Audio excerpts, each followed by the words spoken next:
Hi. How's everyone doing? Hi, Rena. I hope you. Thank you for the lurk. I hope you feel better. Hi. I hope everyone is doing well tonight. We are doing a very special stream for you guys tonight. So, last year or so, my friends Lacey and Shiro, they got me into a series called Milgram. And I am showing that show to my friend Queeny here.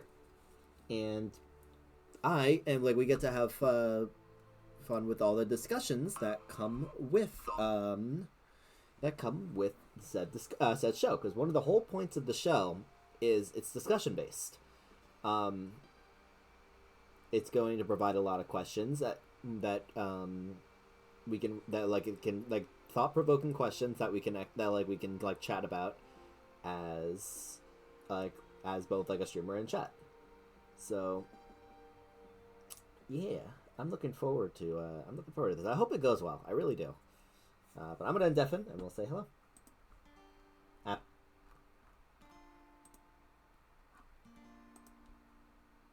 Queeny. I'm here. Hey. Hi. How are you doing? I am me. Yeah, I'm sorry. Yeah, I'm sorry for being me too. I'm also watching your stream as well. Oh, I thought you said obviously. I thought you said meh, not me. I'm sorry. No, I said me. Oh, I'm glad. Well, I prefer that. But no, I'm kind of loving it. I sound like I'm in a tunnel. Do you? Yeah, I'm listening to it right now. Oh fuck. No, I'm kind of liking the vibe it's giving right now.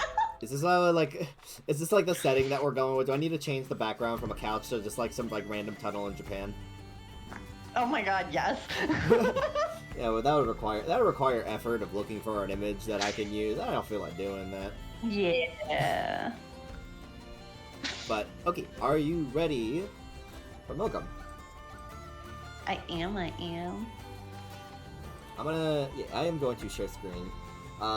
So I'll go through the general this video right here will kind of explain like what the majority of it is. We have like 3 videos to get through total before we actually start getting into the trials of like what each of like the prisoners. But to give like a TLD to give a TLDR, 10 prisoners are all guilty of a form of murder. I use that term murder extremely loosely because some of them are indirect, some of them are could arguably be justified, some of them aren't even might not even count as murder in general. It's very interpretive. So the whole point of the show is looking at these 10 cases and deciding whether or not you would you would forgive them or not forgive them. Oh, okay. Yeah. Okay. And each this sounds interesting. Yeah, and each prisoner, they're separated into 2 parts. So there's an interrogation and then there is a music video. And there's 3 trials total. So we're probably only going to get through 1 trial today, if that. Okay. But yeah. This will also explain it. So I don't know if you can hear everything okay. Can you hear it okay? Yo! 起きたかいエース。あ？ウサギが喋ってる？忘れちまってんのか。そっか。そうだったな。悪い。俺様の名前はジャッカロープ。このスーパーかっけえ角を見てみろ。全然ウサギじゃねえ。二度と言うな。まあそうだな。簡単に言うとお前の世話係だと思ってくれや。じゃあ早速お前の仕事について説明しとくか。S、お前の仕事はこの監獄ミルグラムの看守だ。囚人どもの管理をすればいいんだ。どうだ、簡単だろ。その上3食昼寝もついてる。最高な職場だろ。 Free meals and a nap? I know, right? Well, I guess my question is, what are the meals? Because I am, you know, everyone doesn't notoriously think I am. It would be kind of funny if him being a jackalope, he just says your meals are carrots. Oh, wait, what are you talking about? He says he's not a rabbit. What are you talking about? He's not a rabbit. Look at his super cool horns. Remove the hat, makes you wonder, are the horns still there? Actually, wait. I don't think he's ever removed his hat. Huh. Yeah. 何があって何を思ってあいつらが人の命を奪ったのかはわからねえ。その真相と理由を解明すんのも看守であるお前の仕事だ。その上で囚人たちを許すかどうか決めてくれ。そうだ。看守であるお前には許す許さないを決める権利がある。I should note they describe it as innocent and guilty. The better way to describe it is like kind of like forgiven or not forgiven. Innocent being forgiven and guilty being not forgiven. Because in all technicality, they're all guilty technically. But so it's basically determining if we're going to pardon them or not. That's a good way to think about it, yeah. Also, hi Pearl, welcome. How you doing? Story time? Oh, YouTube. It's YouTube, but it's like, I mean, there are technically stories through YouTube. どうやってあいつらの罪を分かればいいのかって？拷問？脅迫？いやいや、そんな前時代的なことをする必要はねえ。ミルグラムでは奴らの心象風景を歌と映像にして抽出することができる。お前はそれを見て、聞いて、楽しんでるだけでいい。どうだい？すげえご機嫌なシステムだろ？まあ、一定の時間を空けないと使えないし、一度に全ての心象を取り出せるわけじゃないのがたまに傷だけどね。まあ、じっくり行こうや。囚人番号順に一人一人観察していけばいいんだ。厳密にはちょっと意味が違うんだが、ミルグラムは三審制ってのを取っている。お前はあいつらの罪を許すか許さないかを一日一回投票する権利がある。This bit, it's so one of the other things too. They have an app, and you're allowed to vote like once a day. However, this we're at trial 3 at this point.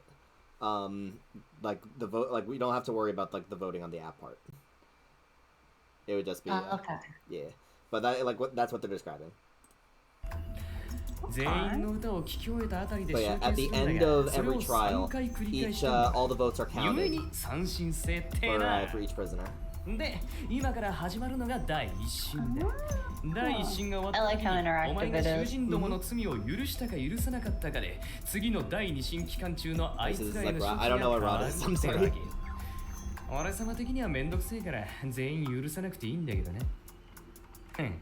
許したか許さなかったかによって第二審であいつらから出てくる歌にも変化があるかもしれねえ。それによって見方が変わっちまうこともあるかもね。何が出てくるかわかんねえぜ。それもこの仕事の醍醐味だと思ってくれや。一曲聴いたくらいで何を許せばいいのか何を許さなきゃいいのかわかんねえよって。確かにな。さっき言った通り一度に全てがわかるわけじゃねえからな。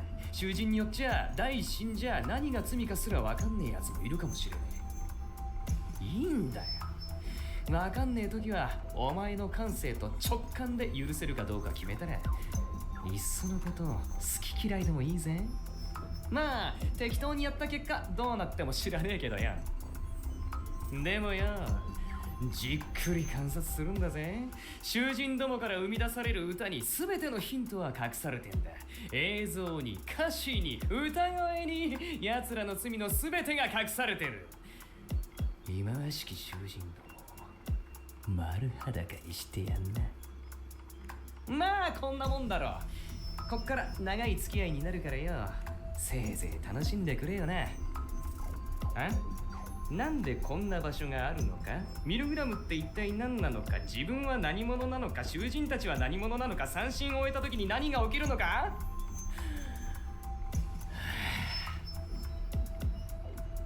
余計なことは考えるな。お前たちは看守で、あいつらは囚人。それだけでいい。分かったな。ああ、そろそろ囚人どもが気づく時間だね。準備はできてるね。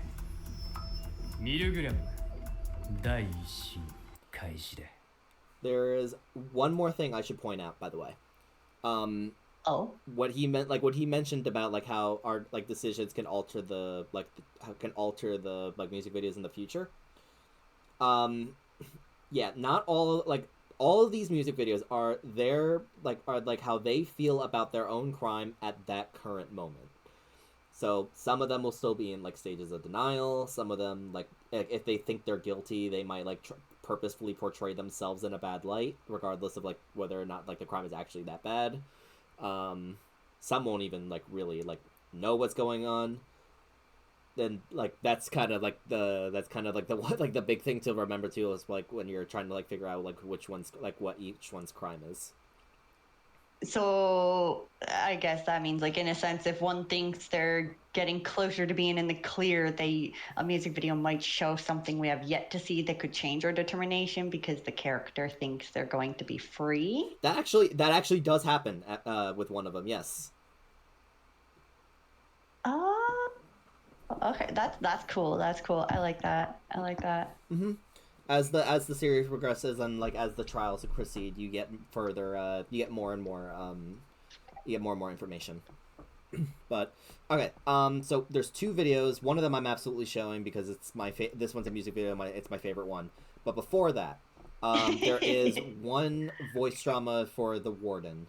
That kind of just gives like a layout for like what the prison looks like, what like a general description for like each of the prisoners.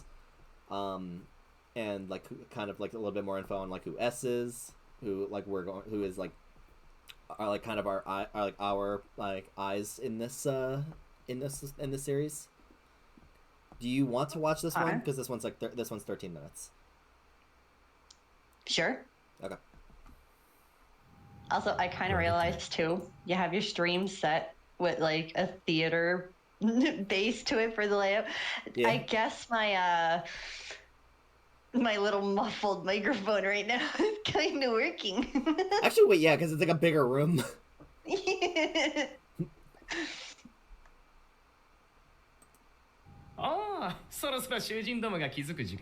is the format for any interrogation. Milgram 第一審開始だ。てな。さあ、行くぞ S。どこへ？パノプティコン。囚人どもの部屋を一望できる場所だ。パノプティコン。記憶が曖昧なんだろ？道案内がてらいろいろ説明してやるよ。And episode 3 is the vote outcome. I see. It's similar, but there's some differences. すまない。いいってことや。いつもそうなんだ。大丈夫だ。仕事に支障はない。オッケー。じゃあ行くぜ。ああ。I'm liking the voice acting for this. Oh, the voice acting is fantastic. どうした？ Just in general with like all of them. 撫でればいいのか？ちげえよ。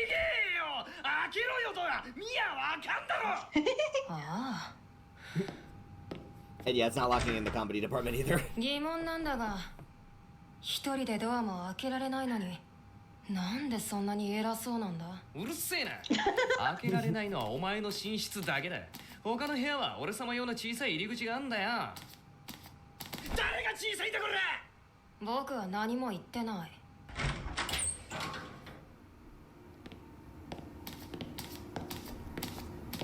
I also just have to take a second to gush. The sound design for all of these, it makes visualizing like these, like if you can close your eyes and like listen to like all the different sound bites. Yeah. Every little click clack of the heels of shoes on a floor. Yeah, and even just the the ambiance sounds that they use.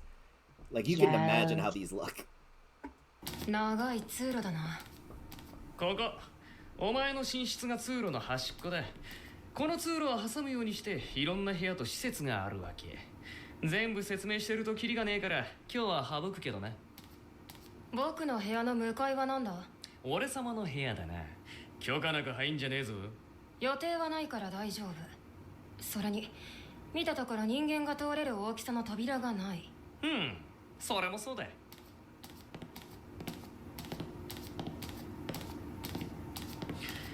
ここが囚人用のシャワー室、向かい側が倉庫。必要な備品は大抵ここ。囚人用。この通路は囚人も出入りするんだな。ああ、通行を許可する時間やらシャワーを男女別にするかどうかやら細かい生活のルールはお前が後で決めりゃいい。僕が決めるのか。おう、このミルグラムをどう管理運営していくのかお前に全部任せてる。地獄にするも天国にするもお前次第や。Yeah, that was another form of like how like interactive this could be. とは聞かねえんだね。そういうものなんだろう。僕にはこの監獄を管理する義務がある。不完全な記憶の中でもそれだけは覚えている。上出来で。なあジャッカロープ。なんだよ。もっと早く歩いてくれないと踏んでしまう。体のサイズ考えろ。ウサギに合わせるや。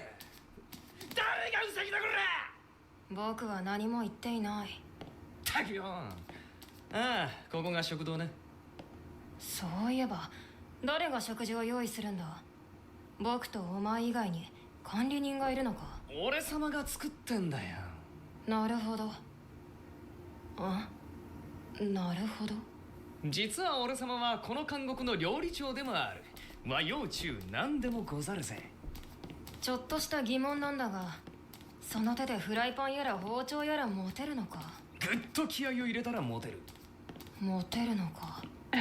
その毛とか入らないのか。毛の生え変わり時期はすごく生える。すごく入るのか。ほら、バカ言ってる間についたぞ。その扉を開ければミルグラムの中心部パノプティコンだ。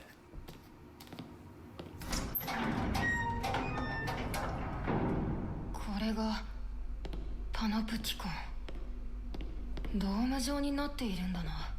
おう、今俺様たちはこの丸い部屋の北側12時の位置にある扉から入ってきたことになる。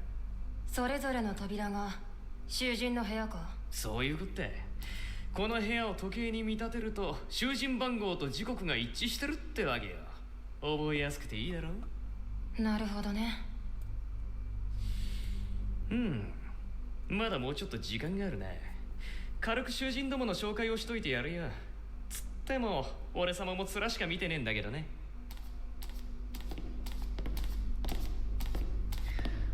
まず1時の位置の部屋、囚人番号1番桜井遥。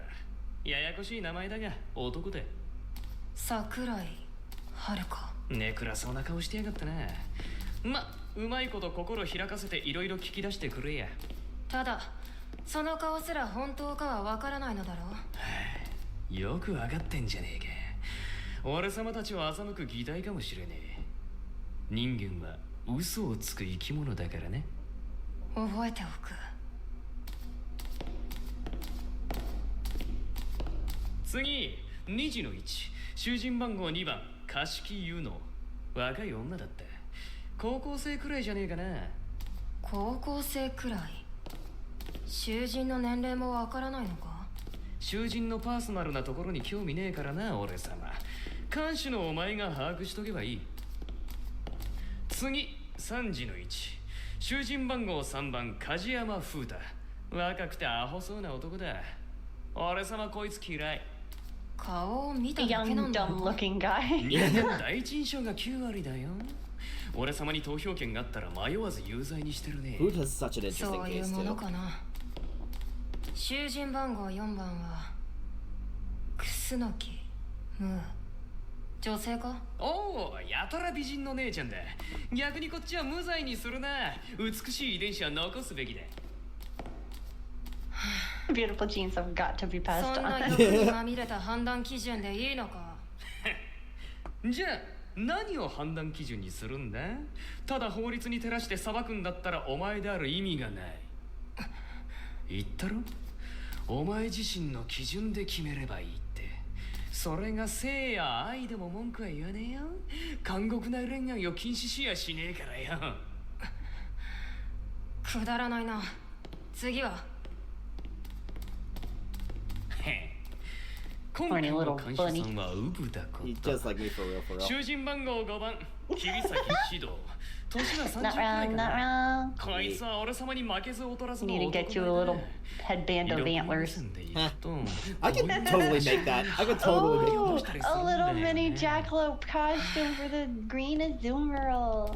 I'm down, honestly. 真南 Yeah. 61これで半分か。ここは囚人番号6番椎名真昼20代前半ってとこかな。俺様的にはこれくらいの女が一番好みだね。ジャッカロープ遊びじゃないんだろこの仕事は。遊びのつもりはねえよ。この仕事の本質は人間を見ることだ。お前にもいずれわかる。囚人番号7番向原和井おっさんだ。今回の最年長じゃねえかな。体格的にも戦闘になったらこいつがナンバーワンだろうね。そうだ囚人に襲われたらどうする。あまり言いたくはないが僕の体格で抵抗できるとは思えない。安心しな。囚人どもは俺様たち管理者への攻撃はできない。そういう仕組みになってる。管理者へつまり囚人同士はそうではないと。冴えてるじゃねえか。Oh yeah, that's another thing. Depending on choices, prisoners can go attack can attack another prisoner. Oh, well done. こういうこともあるかもしれない。お前の判決次第じゃね。There's nothing stopping them. さあ、次は囚人番号8番百瀬天音。聞いて驚け。なんとランドセル背負った女子小学生で。そんな小さなコマで人殺しだというのか。知らねえけどよ。幼ければ純粋で無垢で善良でってのもまた思い込みなんだろうぜ。ガキだからって油断すんなよ。囚人どもはどいつも俺たちを食っちまう化け物の可能性があるんだぜ。だからこそそれを見極めるのが看守の役目だというのだろう。まるで保護者だなジャッカロープ。へえ分かってんなら構わねえよ。次囚人番号9番茅野美琴男だ。特に特徴がなくて言うことねえな。量産型って感じ。逆に気になる。Produced good. Imagine being so 最後 average が囚人番号10 that 番 that's how you 譲り use So to describe average you. that you're determined as Wait, so mass-produced good. 見る Yeah. からにただものじゃなさそうな女だった。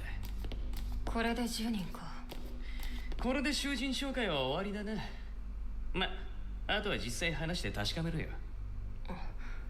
ジャッカロープあそこは11時の位置。あの部屋には囚人はいないのか。他の部屋の扉よりも古いな。錆びついている。外側からの錠もない。あ、そこはいい。何もない。それは何の音だ。時間だな。囚人どもが目覚めるぞ。ついに顔合わせってわけだ。いいか、お前自身が持つ不安や戸惑いや疑問はすべて I like how sadistically excited he sounds. Yeah. I actually do like his deeper, like when he surprises with a deeper voice. 言われるまでもないよ。ジャッカロープ。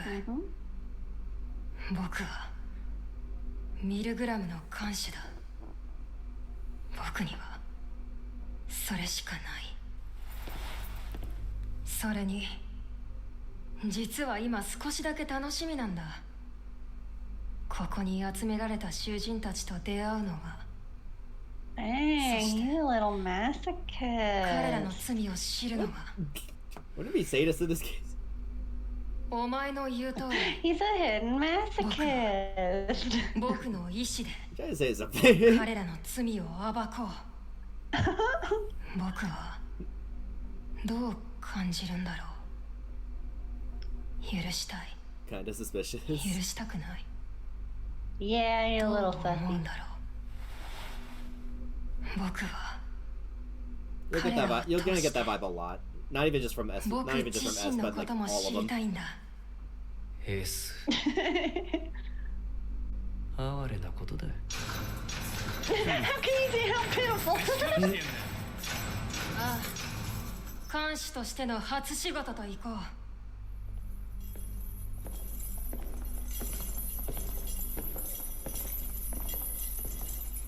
う。ごきげんよう、囚人諸君。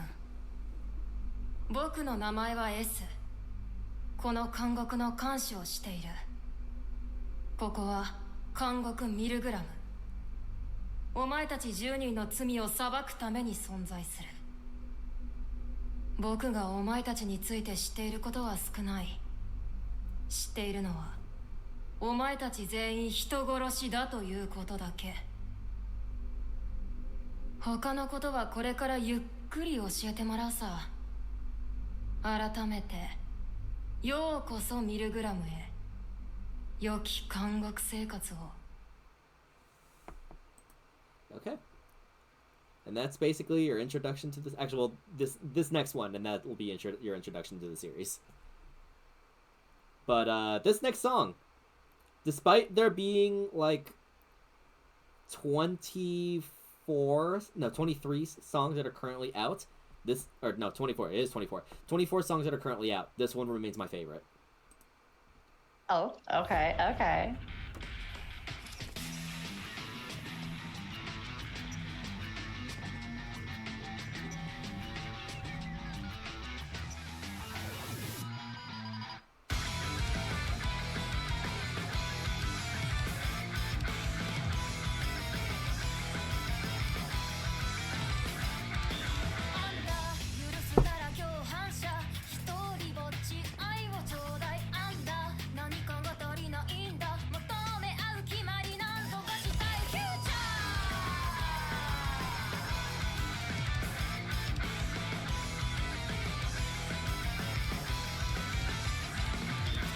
I'm liking the design already of that second girl's freaking jail uniform, just because it hides the hands.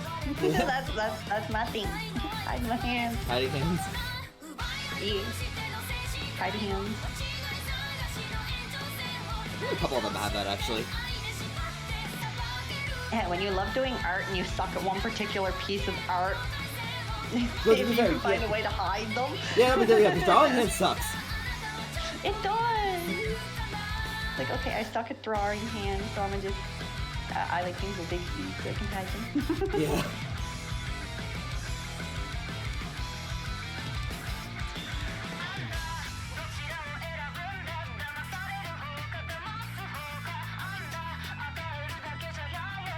She's my favorite. Aww.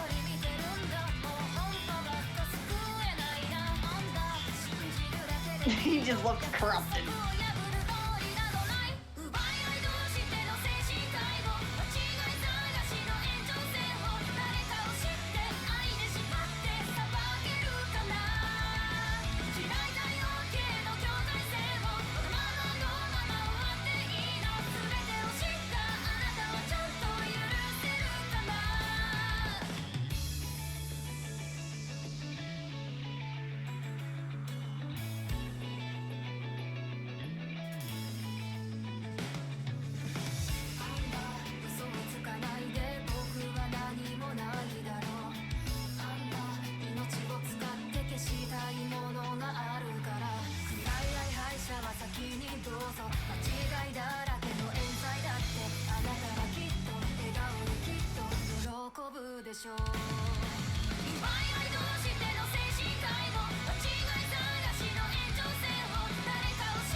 That's your first taste.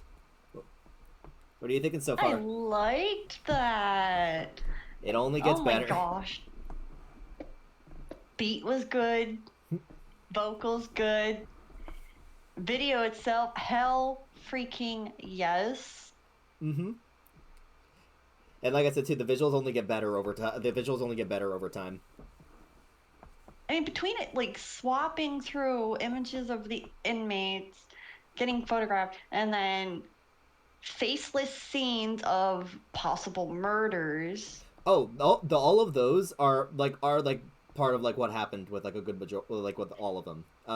They're not Yeah, that's what I mean, like possible murders. So I say like possible in quotations. The way they orchestrated that in the video, that was just wow. Okay, speechless. Mm-hmm.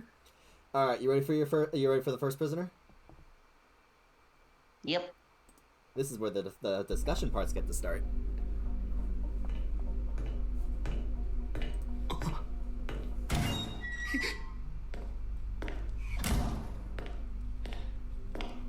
さて尋問を始めよう。囚人番号1番はるか。はい。ごめんなさい。 Which I was paying attention. Can't though documentary mate. No worries. 何を謝ることがある？いや、ごめんなさい。ミルグラムはお前たち囚人の罪を明らかにし、適切な判断を下すために存在している。そのためにいくつか話をしよう。はあ。何？尋問と言っても現段階では手荒な真似をするつもりはないから安心しろ。ちなみに虚偽も黙秘も認めている。虚偽、黙秘。言いたくないことは言わなくても構わないし、嘘をつきたければついても構わない。そうなんですか？ああ、ミルグラムはお前の記憶から直接歌を取り出すからだ。僕はそれを見てお前の罪を判断する。つまりお前がどんな主張をしようと大きな問題はない。むしろ黙秘をした、嘘をついたということ自体がお前が自分の罪に対してどういう意識を持っているかを示すことになる。はあ。そもそも罪に対して反省しているかどうか、それを判決の基準にするかすら僕次第なのだがな。わかるの？わかりません。は？え？ん？何言ってるかわかりませんでした。難しくて。ごめんなさい。僕、頭があまり。はるか、お前年はいくつだ？17だったと思います。思います？いや、自分の年齢に興味なくて。ごめんなさい。調子狂うな。続けようか。ミルグラムでの生活はどうだ？最初はわけわからないし、ちょっと怖かったんですけど、みんないい人なんで大丈夫です。みんなとは他の囚人連中か？はい。ユノさんとかマヒルさんとか優しくしてくれます。少し興味があるな。はるかの目に他の囚人はどう映っている？いや、僕なんかがみんなのことを喋るの悪いです。安心しろ。この部屋での話を他の囚人に漏らすことはない。はい。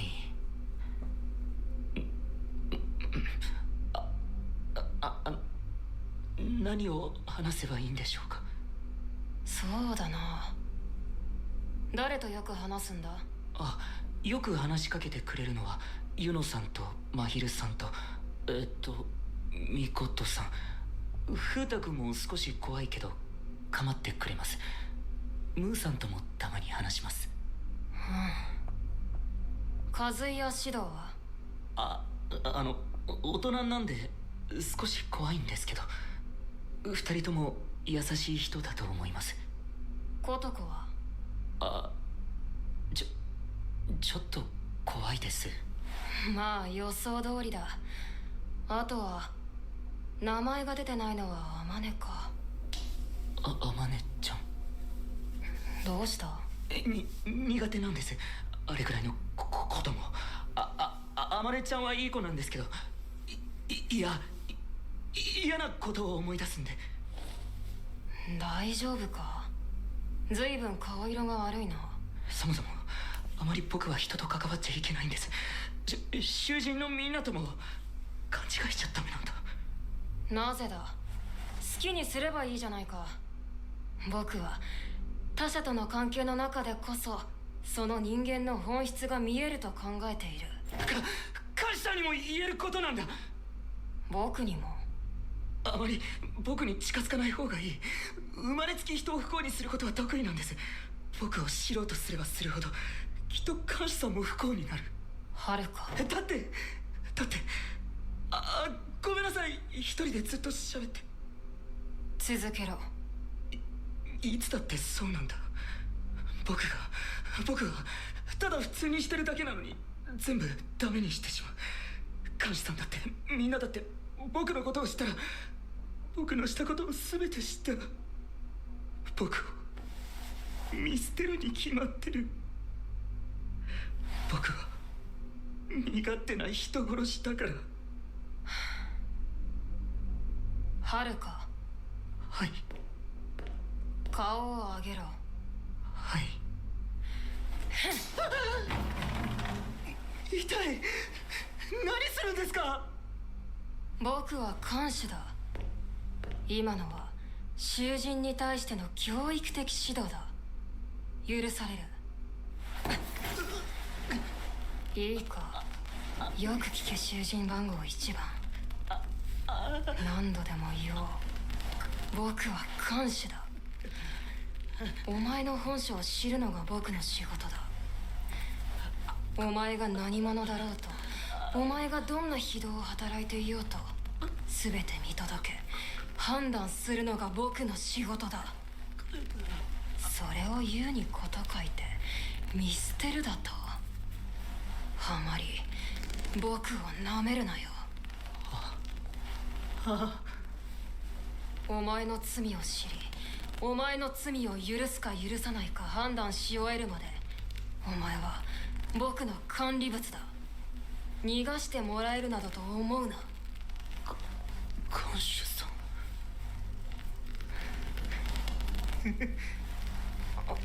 ちょっと待て、はるか。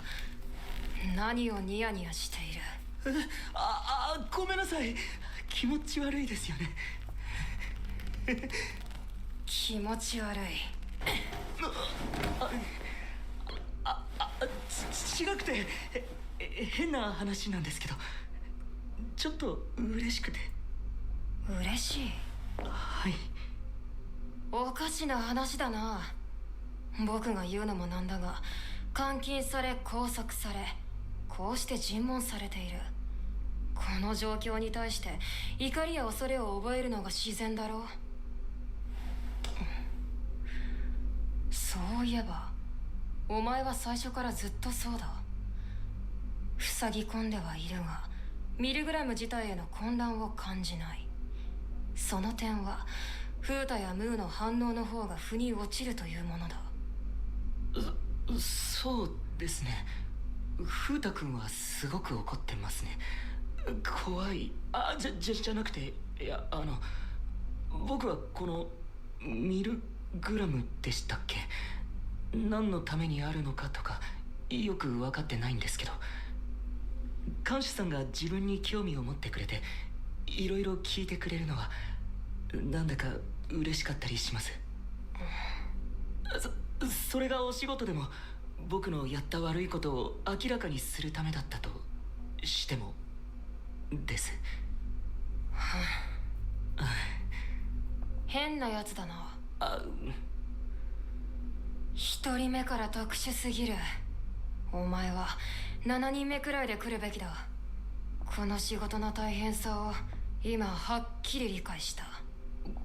ごめんなさい。まあいい。反抗的な囚人よりはいくらかマシだな。ただしあまり勘違いをするなよ、はるか。僕はお前と仲良くしたくて話を聞いているわけではない。僕の目的はあくまでお前の犯した罪を知ることだ。お前が何をしたのか、なぜ人殺しとなったかを知るためだ。はい。まだニヤニヤしている。ごめんなさい。緊張感のない男だ。僕がお前を許さないと判断するだけでお前の身にどんなことが起きるか。何か起きるんですか？さあな。お前は考える必要はない。きっと僕にもな。そうだ。あと一つ言いたいことがある。お前は自分が身勝手な人殺しだから周りと関わってはいけないと言ったな。はい。囚人どもは皆人殺しだ。何を遠慮することがある。あいつらにくらい好きに振る舞えばいい。お前にも分かりやすく言おうか。お前ら全員ダメ人間だ。だから気にするな。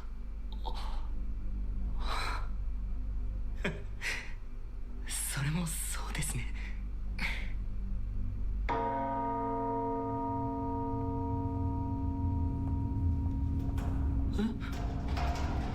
おしゃべりの時間は終わりのようだ。恐れることはない。ただお前の記憶を覗かせてもらうだけだ。囚人番号1番はるか。さあお前の罪を歌え。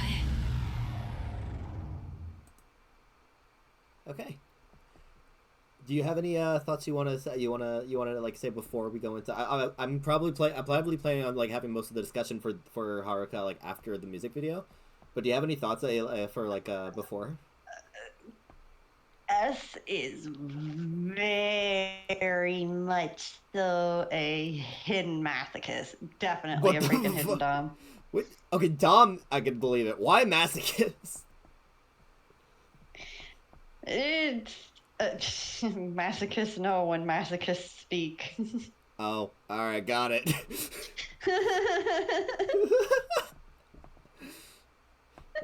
It's like a tone thing. You get it in tones. What's that like one like? Isn't there like an expression like I forgot, was it something knows like other somethings? Like I'm trying to remember what the default is.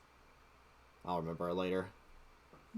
Eventually, it'll just dawn on you out of nowhere. Yeah, but okay. Haruka's music video.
That's how I got trial 1. So, what you think? I was kind of feeling for the guy at first, but now I kind of want to see him get his head bashed. He killed Doggo. Do you think that is one that what happened?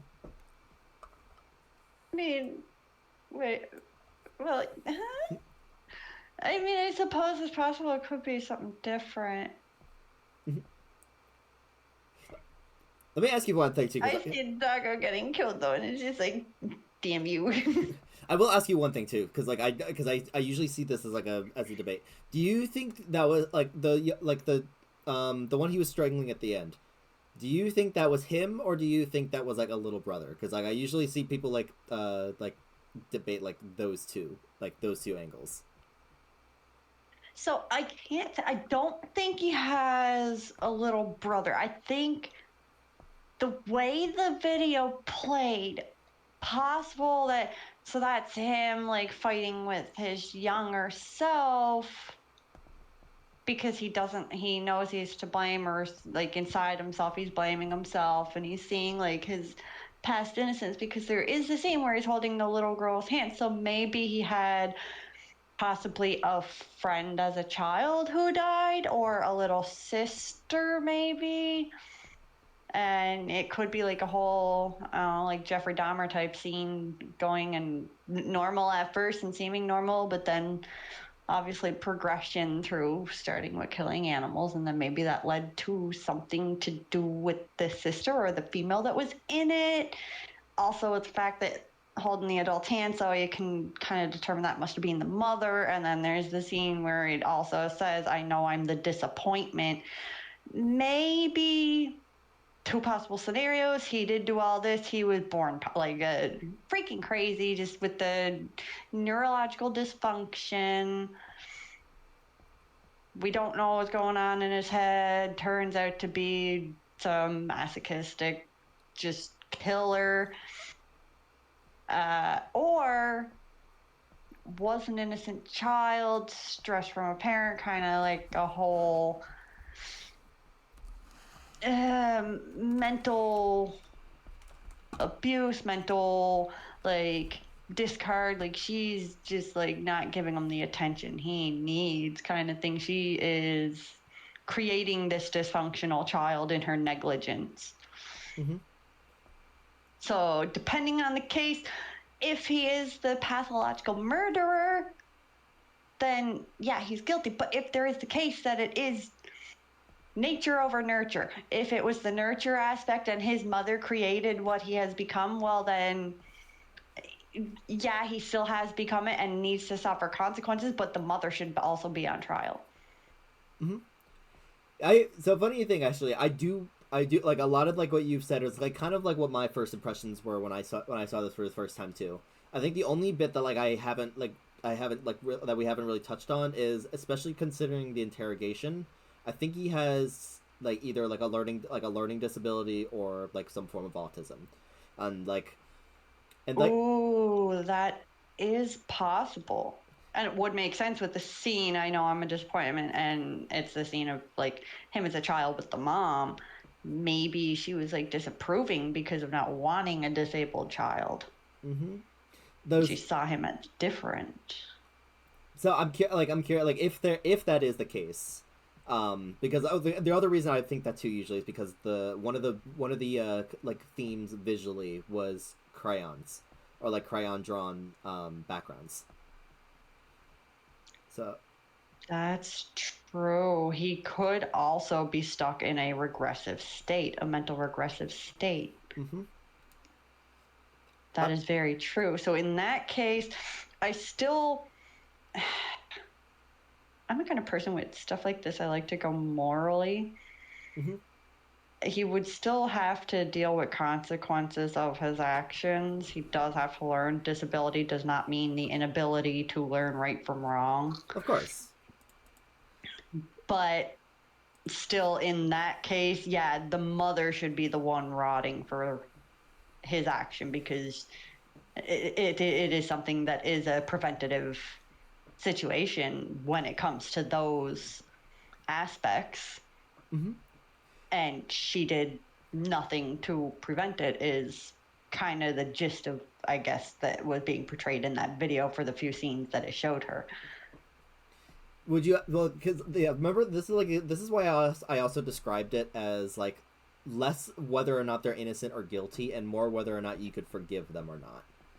So like with that in mind, in that sense, yes, I could forgive, because if he is someone who per the chance is regressed, is disabled in any form, then he had no voluntary go to his actions. That's something that he himself could not control. So it is forgivable. with the I also get the feeling too, now thinking of it in that kind of sense, along with the whole video, along with the lyrics, along with the idea of the mother, and then the scene with the little girl, what if perhaps, and just hear me out on this, okay, he could be regressive, he could be mentally disabled, in the sense it did show throughout the interview as well, like, oh, I don't care for my age, I don't know, a lot of things are confusing for me, I'm not so smart. So he very well, that would be the indication of that disability.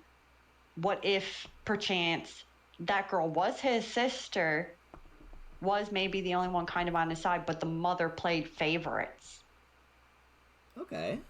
That would be a whole other situation there, where you have a child who could be mentally disabled. No matter how old they get, they're thinking they're a child. They're going to need that attention of a child. And you're playing favorites to the kid that you had that isn't a disgrace, in a sense of like what I guess that video would be standing out to say. Look for like taking care of and favoriting the quote-unquote normal child in comparison to the non-normal.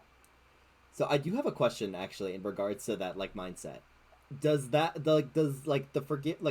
forgiveness on that like have limitations? Like if there's like for example, like if like right now, like we consider you consider him forgivable, primarily because of the mother, and because like if the mother was abusive, or if he had like a sibling that like the mother played favorites with, at what point would that tilt in the opposite direction for you? It would tilt on the case of, okay, forgiveness is a limited thing. You can, like, they could be forgiven, but if it's something that is a repetitive nature for them, it has become their own first nature, well, then that's where the forgiveness is going to stop. if they're not willing to like seek and learn from it and do better, forgiveness will stop. But as long as like innocent, so if he was to be forgiven and he would continue like showing like he deserves that forgiveness, he's progressively seeking to be better, get the help needed, get like the people in his life that are better situational wise, Pattern behavior, yeah. then that's something that can improve him. That's something that will keep the forgiveness.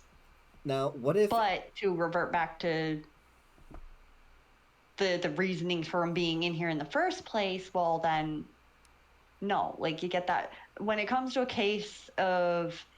So we're seeing if they deserve forgiveness over murder. When it's a murder case, that forgiveness is like a one-time thing. If you're going to go back to roots that are going to lead you down that path again, well then that forgiveness isn't going to carry on that road with them. Right. I think my question was more like, I guess, like, let's say like let's say like, for example, like he doesn't commit any more crimes like past this point. But like, I guess, what would you think in like a scenario where it's like this mindset, but like if the crime was like particularly like really really bad, but it's like just the one time thing, but it's really bad. I mean, there's also the 2 points for that. Again, also refers to depending on the situation. But if we're going with the situation of the like mother's neglect, favoritism over a quote unquote normal child, then yes, even with the extremity of the situation, it would be a forgiving thing because he would be in the mentality of a child, not fully knowing right from wrong because he's not being taught right from wrong. Not being taught right from wrong. English, work for me today, please. He was not being taught that aspect of what is right, what is wrong. He was reacting out situationally. He was reacting in the moment to what his mind was pushing him towards in reaction-wise because of his upbringing. That is something that it's like the saying, an old dog can't be taught new tricks. Well, that's a lie. An old dog can be taught new tricks. Anything can be taught something new. Anything. Someone who doesn't know right from wrong because of how they were raised can be taught right from wrong. Yeah. So in that kind of situation, yes, if that was the history of how and what led up to the situation that put him in there, then yes, that is a forgivable thing. Now, if it's in the sense of the whole Jeffrey Dahmer thing, where he was just always going to be like that and chose to be like that, if it was his own choice to be that way, not forgivable. The thing, like, the interesting thing, I actually agree with pretty much, like, I agree with pretty much everything you've said so far. Like, I think, like, I mean, I don't know like the Jeffrey Dahmer story. Although I could probably take a guess from context clues, but I also... It basically in the sense of being born what you would deem as normal, acting normal, seeming entirely normal to the visual eye, the verbal knowledge of it all, but secretly they are harnessing like this innate desire for death. Okay. It's like a knowledgeable curiosity, I guess, is how it would start out. Like doing a reference of like a Jeffrey Dahmer situation when it comes to like a child's case is more of letting those intrusive thoughts out and not being taught to ignore or not act on those intrusive thoughts. That's the reference of a Jeffrey Dahmer, because it's like the whole, I wonder what the inside of a dog would look like, so I'm going to take my dog into the woods and kill my dog and kind of like dismember him kind of thing, rather than the whole ask the questions, go to a doctor, go to a vet, like show a curiosity, show an interest in a kind of topic where it could be something progressive in the future that could actually be helpful. Like you want to become a veterinarian, you want to become a doctor, whatever, blah, blah, blah. Mm-hmm. But if you're going to take it to the extreme of on hand answers, that's the Jeffrey Dahmer situation. Okay. You're knowledgeably doing something that you know is wrong by letting those intrusive thoughts become a reality. TLDR, Jeffrey Dahmer actually changed how FBI psychologically profile changed before they believed it was in their nature to be bad with it, and with his cage they realized even bad people can come from good places. Oh, Yep. Okay. Yeah. Jeffrey Dahmer was like a whole situation of kind of like this. He had his childhood where it was a normal childhood, but he constantly had those thoughts of the visual image of the insides, and he wanted to see them, and he made sure to see them and hid it. Okay, but like it was through other means. It's kind of like what they would say, like even with like horror movie things. Think of like Michael Myers and Jason Voorhees and all that. Yeah, where it's like it's not necessarily any psychiatrist in those movies, like, oh yeah, they're going to a psychopathic person starts off small, so as a child they could find a dead bird to be interesting, collect that body.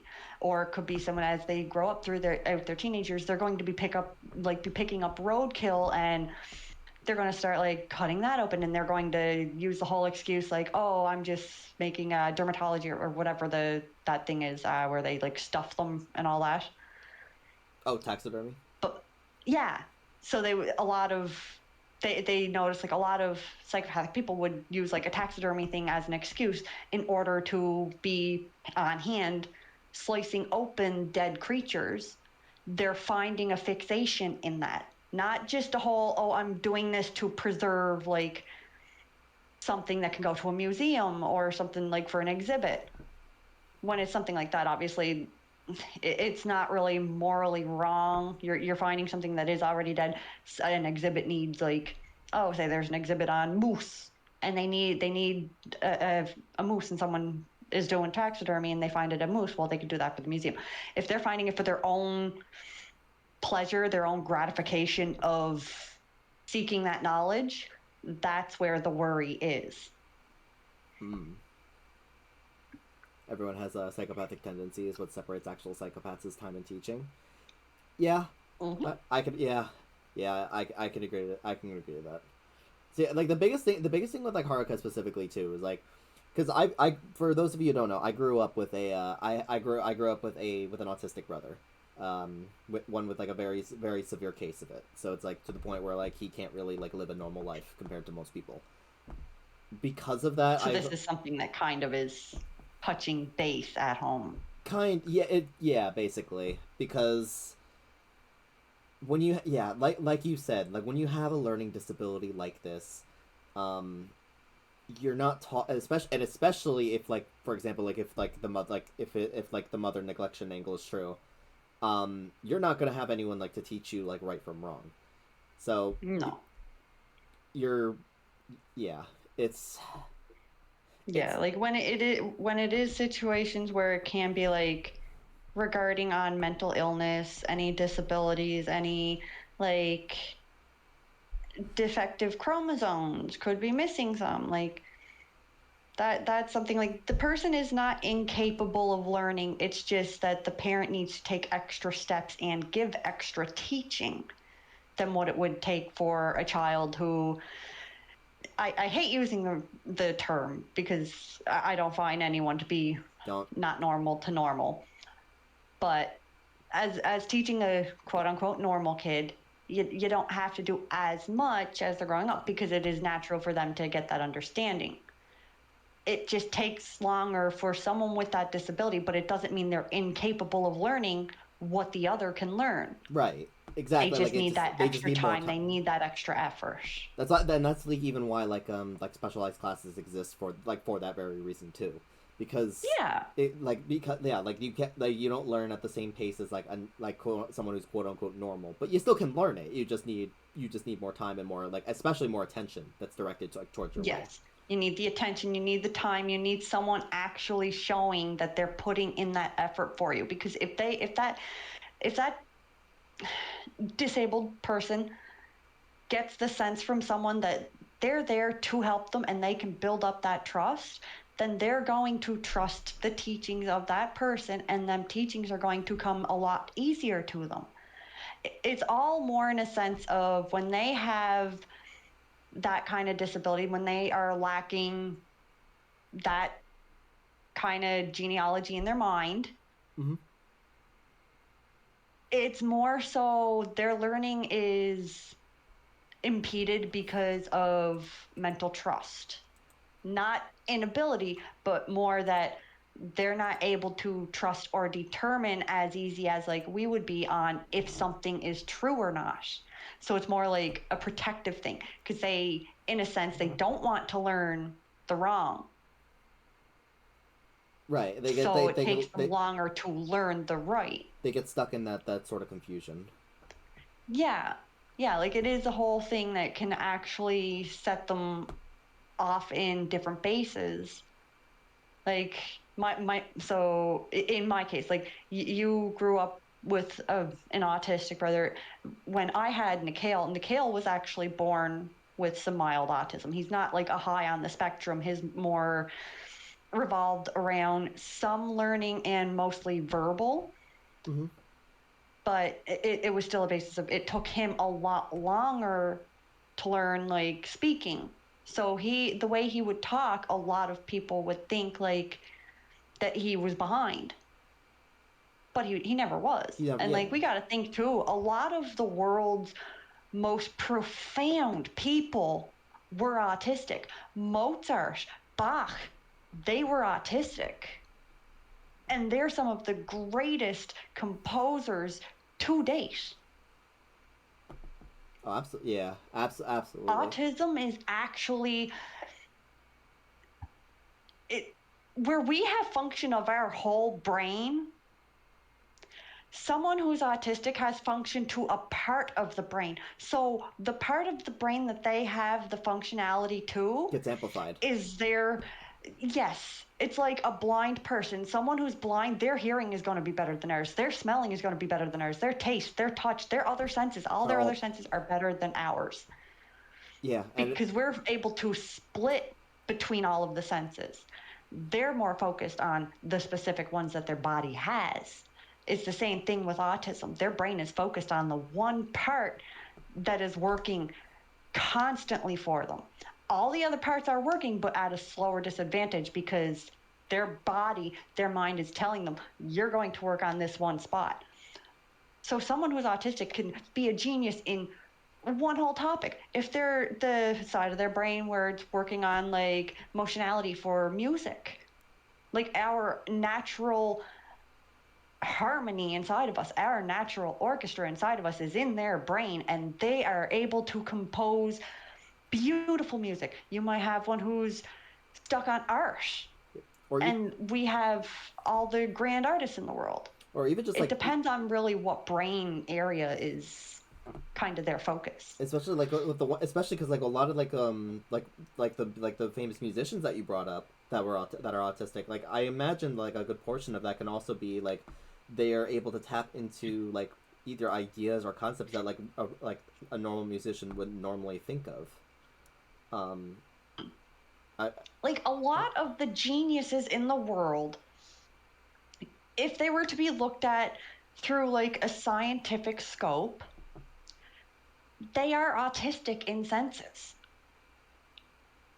A lot of the scientists creating these like revolutionary type advancements in the world are autistic, and they're focusing on their one criteria that they have a field being the best in, and that's where their focus lies, is just in that. And they're becoming famous, they're becoming helpful to the world, they're advancing things that we never would have thought like in our time as children would be advanced. And that was kind of what I was saying. Because of their autism. Yeah, that's kind of what I was noting too. Like they're able to think of things that like normal, quote unquote, normal people never would have even thought of. My best reference, and I know you will like this one, Green, because it is something you clearly love. Pokemon. Yeah. The creator of Pokemon was autistic. Pokemon was originally created via his dreams and how he visually perceived the animals of the world. That is what created the Pokemon. Each Pokemon is how he visually would interpret an animal in the world. Actually, now that you mentioned that explains a lot of the Gen 1 designs. That's why, like, even now, Pokemon is still a great series, but it will never, ever, ever get better than the first few generations, especially first gen. It'll never get better than that, because those are all the originals. Those are everything that our Lord and Savior of creating Pokemon made. All from his dreams. Every dream that he would have while he'd sleep, he'd wake up, he would have these dreams. Those are the situations that he would play out and he would draw little pictures of, and that became Pokemon. So one of the most popular brands in the world of not only a cartoon / anime series, but in card games, in video games, in applications that people use for daily life, he was autistic. It was all made by an autistic man. They can create the greatest things in the world that every quote-unquote normal person loves. And they don't even realize that the people that they judge are the ones that make what they love. So, especially here, so in this situation with Haruka, if he is on that spectrum, well, he was led down a road where he was not nurtured. So if it was something where he could have had that nurturing that he should have, he could have been something great. Whereas he didn't get that, so he's going to be the complete opposite. I think I think he does deserve forgiveness. I think a big part of it. I think a big part of it too is going to be like also like how he like, because mental like here's the thing. And I'm a big advocate for the fact that mental illness is never an excuse for like something wrong or like a crime, anything of the like. Oh, definitely not. But there's a limit to when you're using it. Yeah, exactly. That's why like attitude for future, like for the I think attitude for the future changes a lot about like whether like how you consider a crime like this. If someone who is on that spectrum commits a crime like this,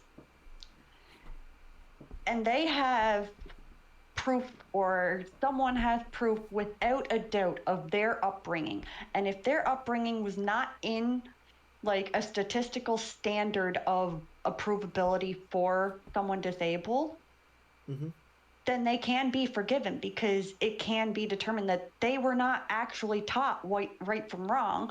Whoever was raising them, whoever was supposed to nurture them, did not give enough. They failed. Right. They were the ones who failed, not the child. A child should never be the one who fails. It is the parent.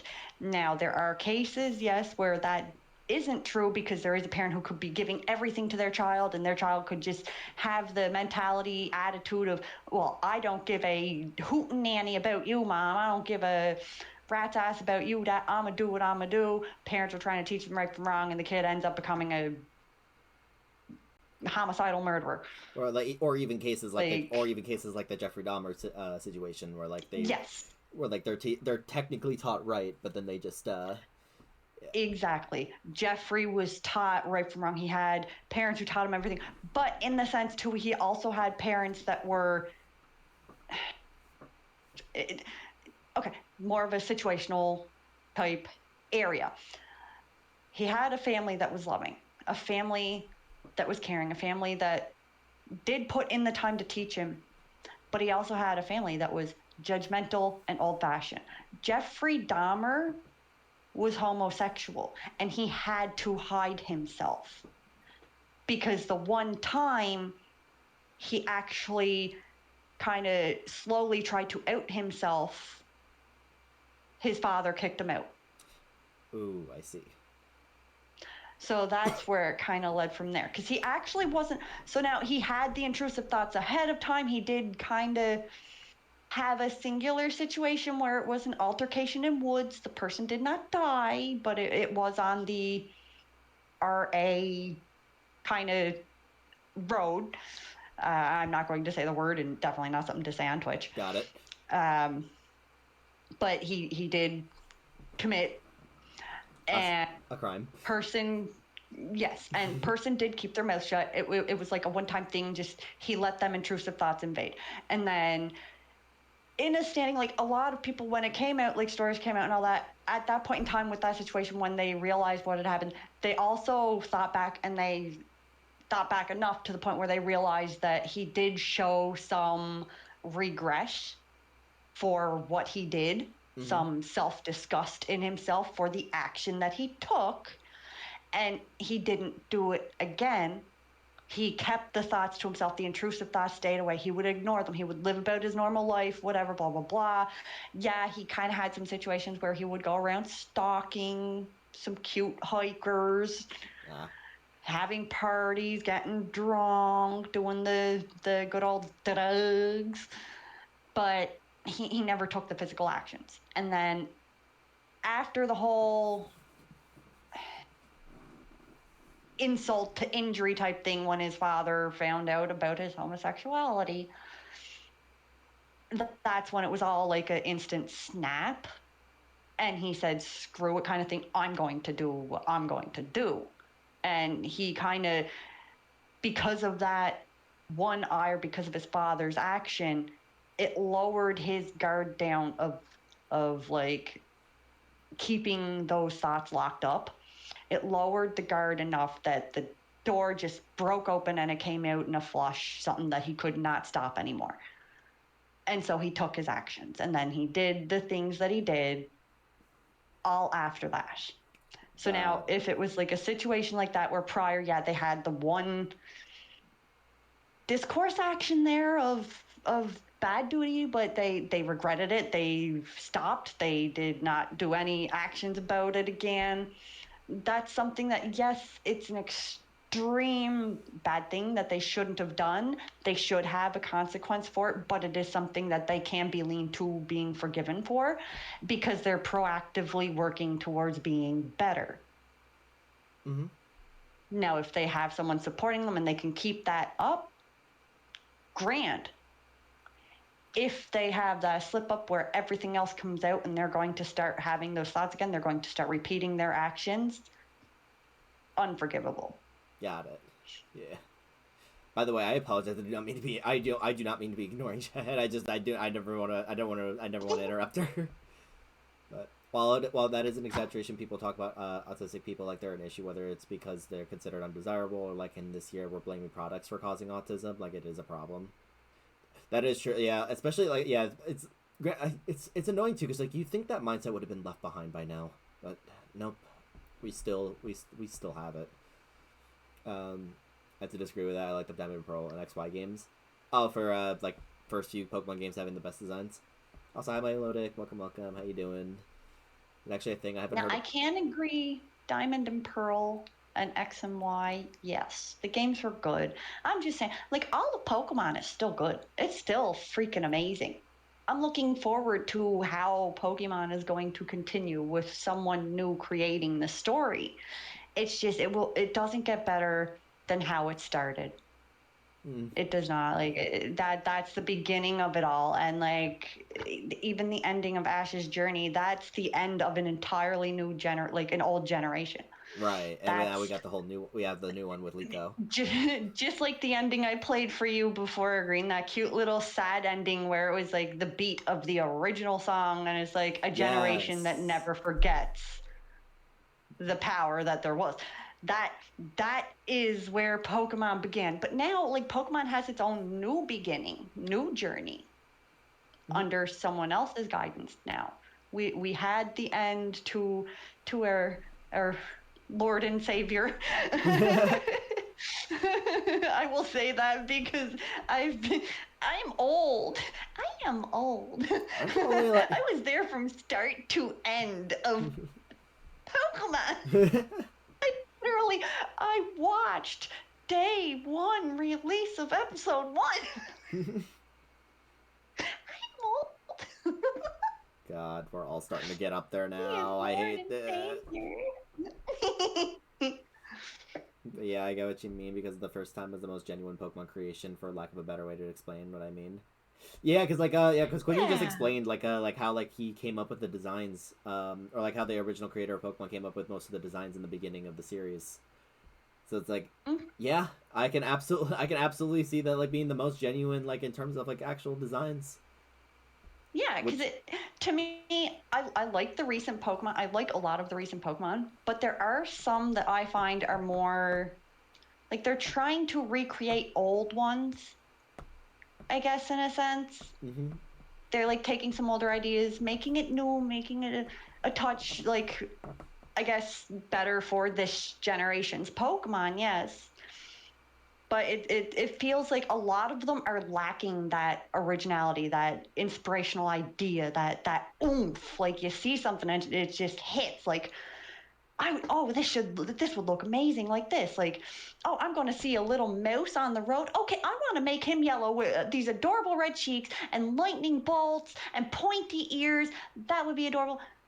Birth of Pikachu, like something like that. That you can't recreate that. Yeah. It can't be recreated. I'm no Gen 1er, that's for sure. I'll never be that because of the Pokemon designs that have come up recently. I mean, I love a lot of the recent Pokemon's design, but I do understand like the Gen 1er's perspective as well. But, like, although I will say if considering like how the designs were created, what does that mean for Pokemon like Drowsy or Hypno?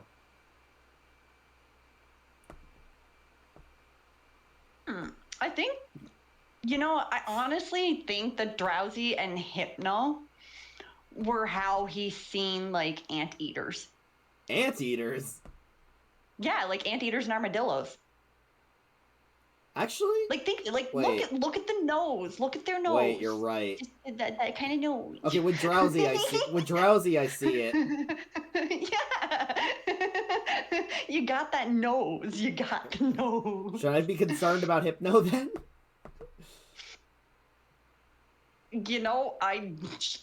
Probably.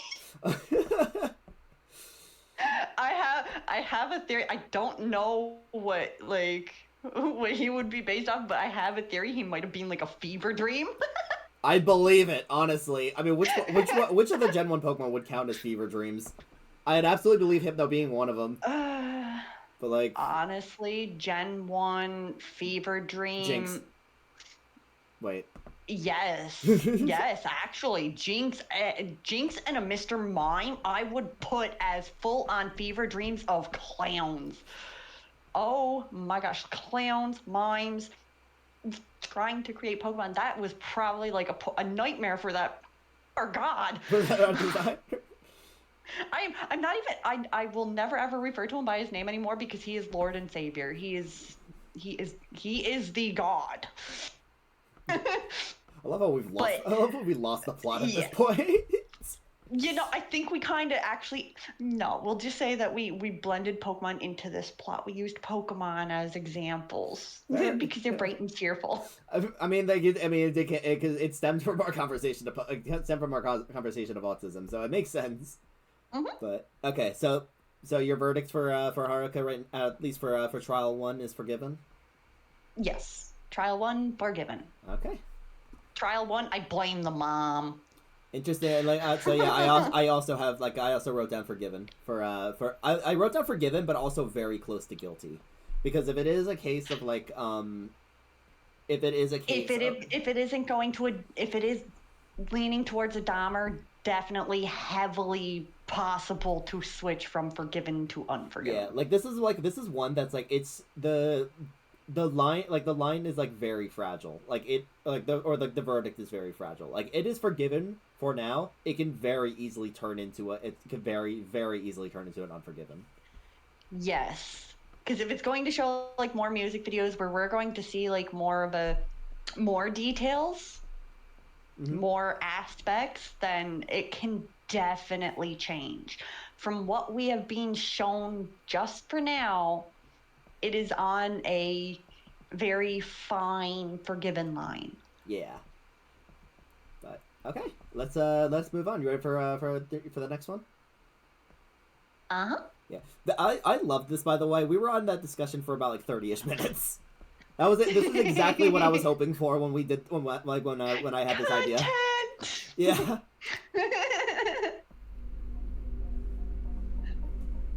Okay, she's adorable.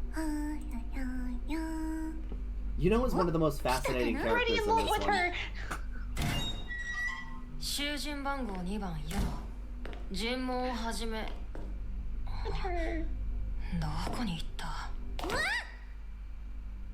何をしているあれ監視さんリアクション薄いな。もっと驚いてよ。 Oh, you can tell she's pouting. 尋問を始めるはーい。 I told you, sound design is fantastic.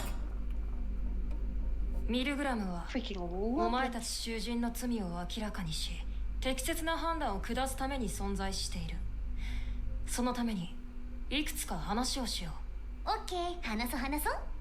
うまずまず自己紹介とかしとく？貸し切りの16歳、高校生、9月2日生まれの乙女座の大型。ストップユノなに？質問はこちらからするどうぞどうぞ。囚人としてミルグラムに囚われて数日というところか率直にどうだ監獄生活は意外と楽しいよ。家族がどうしてるかなって心配はあるけど、不思議体験って感じで。楽しいかそうだね。他の囚人の人たちもみんな面白いし、まだいろいろ探り合いって空気もいいね。そういう時期の人間観察ってやっぱり楽しいよね。ユノあよ？緊張感がなさすぎる尋問だと言っているだろうああ、監視さんたらムード大切にするタイプだ。最低限はお前の罪を許すか許さないか判断するための貴重な場だからな緊張感がない理由は3つあります。聞きたい？それを解決すれば真剣に取り組むんだなまあそうなるかな。話してみろ3000円になりいいから話せますケチ。まあいいや。じゃあ1つ目、監視さんの見た目が全然怖くなくてむしろ可愛いから。はおかしいでしょ、監視なのに。私と同じくらいの年じゃない？むしろちょっと下くらい？知らんほらほら無理でしょ、そんな可愛い顔で緊張感持ってなんて。は眉間にシワ寄せても無駄だって。大変不服で不愉快だそれに反論もあるぞほう聞きましょう。僕が屈強な大男だったとして暴力を持って支配しようとしたところでお前の態度が変わるとは思えないな確かにそうかも。だろうそれはお前自身の気質の問題だよって僕の見た目は関係ない全く関係ないめちゃくちゃ気にしてんじゃん。まあいいや。じゃあ第1問クリアってことで。いつの間にクイズになった I could see, 私が緊張 I 感 could が see ない S 理 being 由 a, 2つ being 目。 like a. 先に尋問。 I could see S being like someone who wants to be a dom, but is actually just a sub. Or possibly a switch. He could be a borderline switch. He could have dom tendencies, which he's proven Oh, I should know. already. I should know. S is technically considered they, because they don't the gender is unknown technically. But Well, they, them. yeah, but, like, They could technically have They could dom technically be- tendencies. yeah, they could technically be a They've switch. proven so with Haruka, getting handy, getting controlling, throwing, slapping. I mean, I'm not gonna on a deny, whim. I'm not gonna deny it. And now they are getting giddy, kind of standoffish over being called cute. I think she. I mean, granted, I think S is just overwhelmed by I think that's what I think that's what I think that's 本 what か it ら帰ってきたはるかがニッコニコしてたから。それは僕のせいじゃないおかげでよっぽど楽しいことが待ってるんだと思って期待してたんだけどな。お前が帰るときは絶対に暗い顔で帰れよねえねえ、はるかと何話してたの？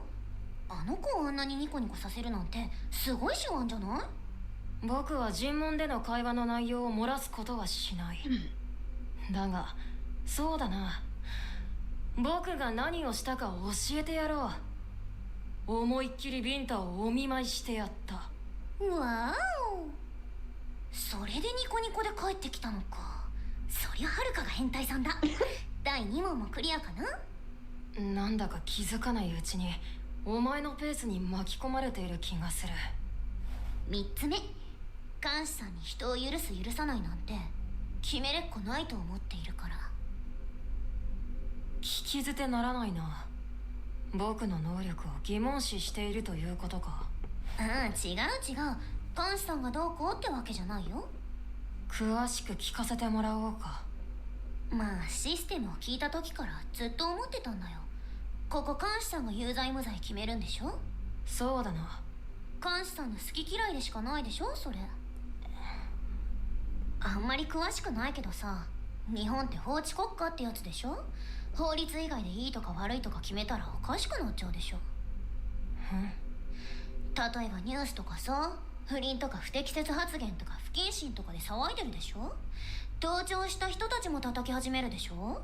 バカだなって思わない？法律以外で人が人を罰するなんてキリがないよ。一般論になるが、法律も人が決めたものだ。全ての人間が納得する妥当性を得られるものではないだろう。それ、自分が納得したいからって無関係の他人に干渉してくる人が嫌いなんだよね。それってただ自分が気持ちよくなりたいだけじゃん。その人たちは結局何もしてくれないよ。言うの。私がどんなに寒い思いしてても何も温めてくれない人たちだよ。へへ、話それちゃった。何が言いたいかというとね、結局僕次第だと。さ、結局もう好みじゃん。まあ別にいいと思うんだけど、潔くて。でも監視さんがどう思うかなんて私にはどうしようもない。だから取り繕う意味がない。普段通り楽しく過ごしているってわけ。なかなかクセ者だな、お前も。そう？普通じゃない？いいだろう。お前がお前らしくいるように、僕も監視らしくやらせてもらう。ユノ、お前自身は自分の罪についてどう考えているんだ？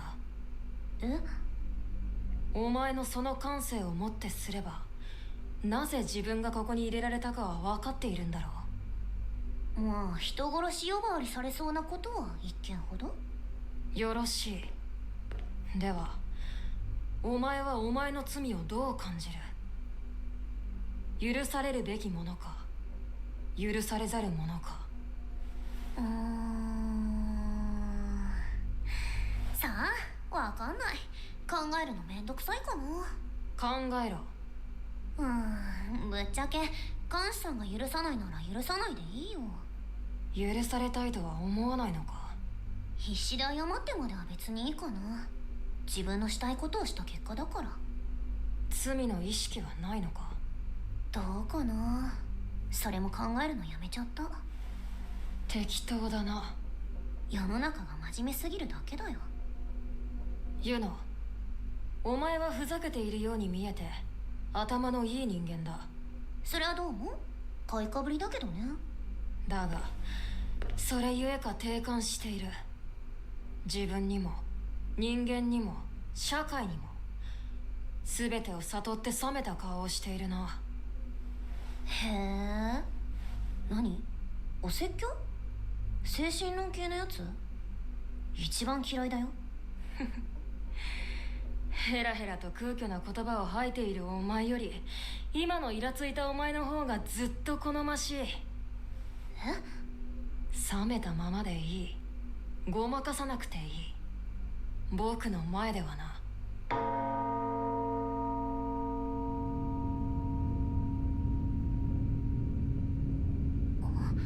部屋が変わっていく。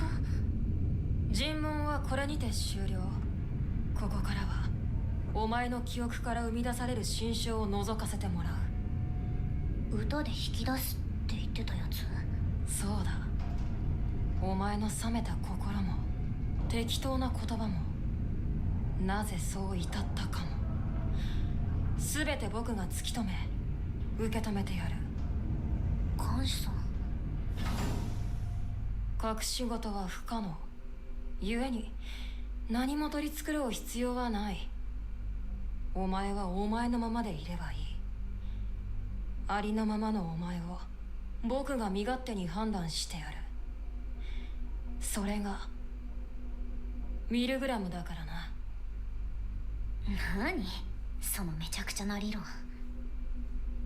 でもそうだな、想像してみるとそれはちょっとだけあったかいな。囚人番号2番ユノ。さあお前の罪を歌え。 Any notes before we move into the song?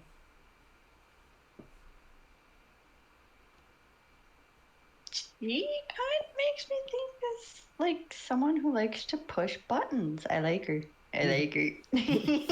Yuno is, I think, one of the most like fascinating characters. Not necessarily one of the most fascinating cases, but her as a character is an extremely well written. I like her. I like her. Yeah. Here's the music. Of course, it starts with a balloon. I will also note, figuring out what her crime is probably, this one's probably one of the hardest ones to figure out exactly. But when you do figure it out, it kind of all clicks. Oh.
And that's Yuno's. I have particular thoughts on this one. Let's hear them.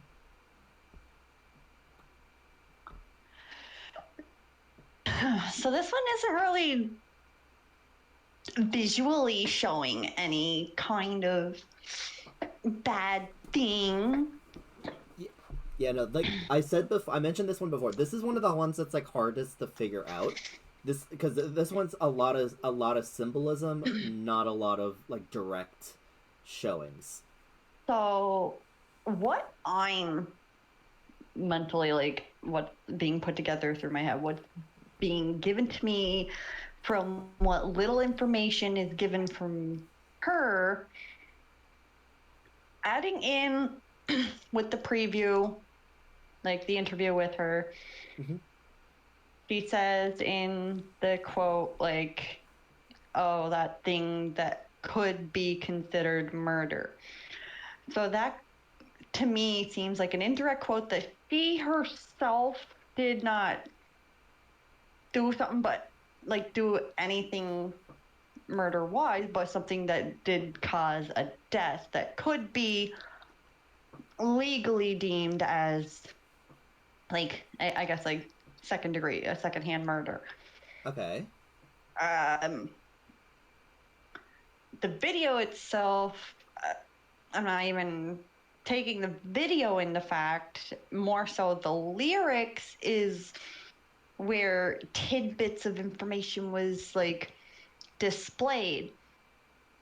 Within that information, it gave me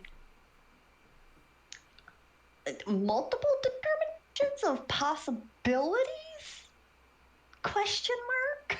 Wait, wait, like what do you mean? So within the lyrics, it kind of gives the sense that you're thinking, obviously, it is a crime that has something to do with love. Right. Now, she's already quoted, she is a school-aged girl. I should, just in case, by the way, you didn't. I should note, the subtitle, the translation was like I know the subtitle said she was like, or like the voice line said like 16. She's actually, the actual official document age is 18. Yeah, so what I mean though is she's still school age. She's still impressionable age. Okay, great. All right. So it gives me a determination of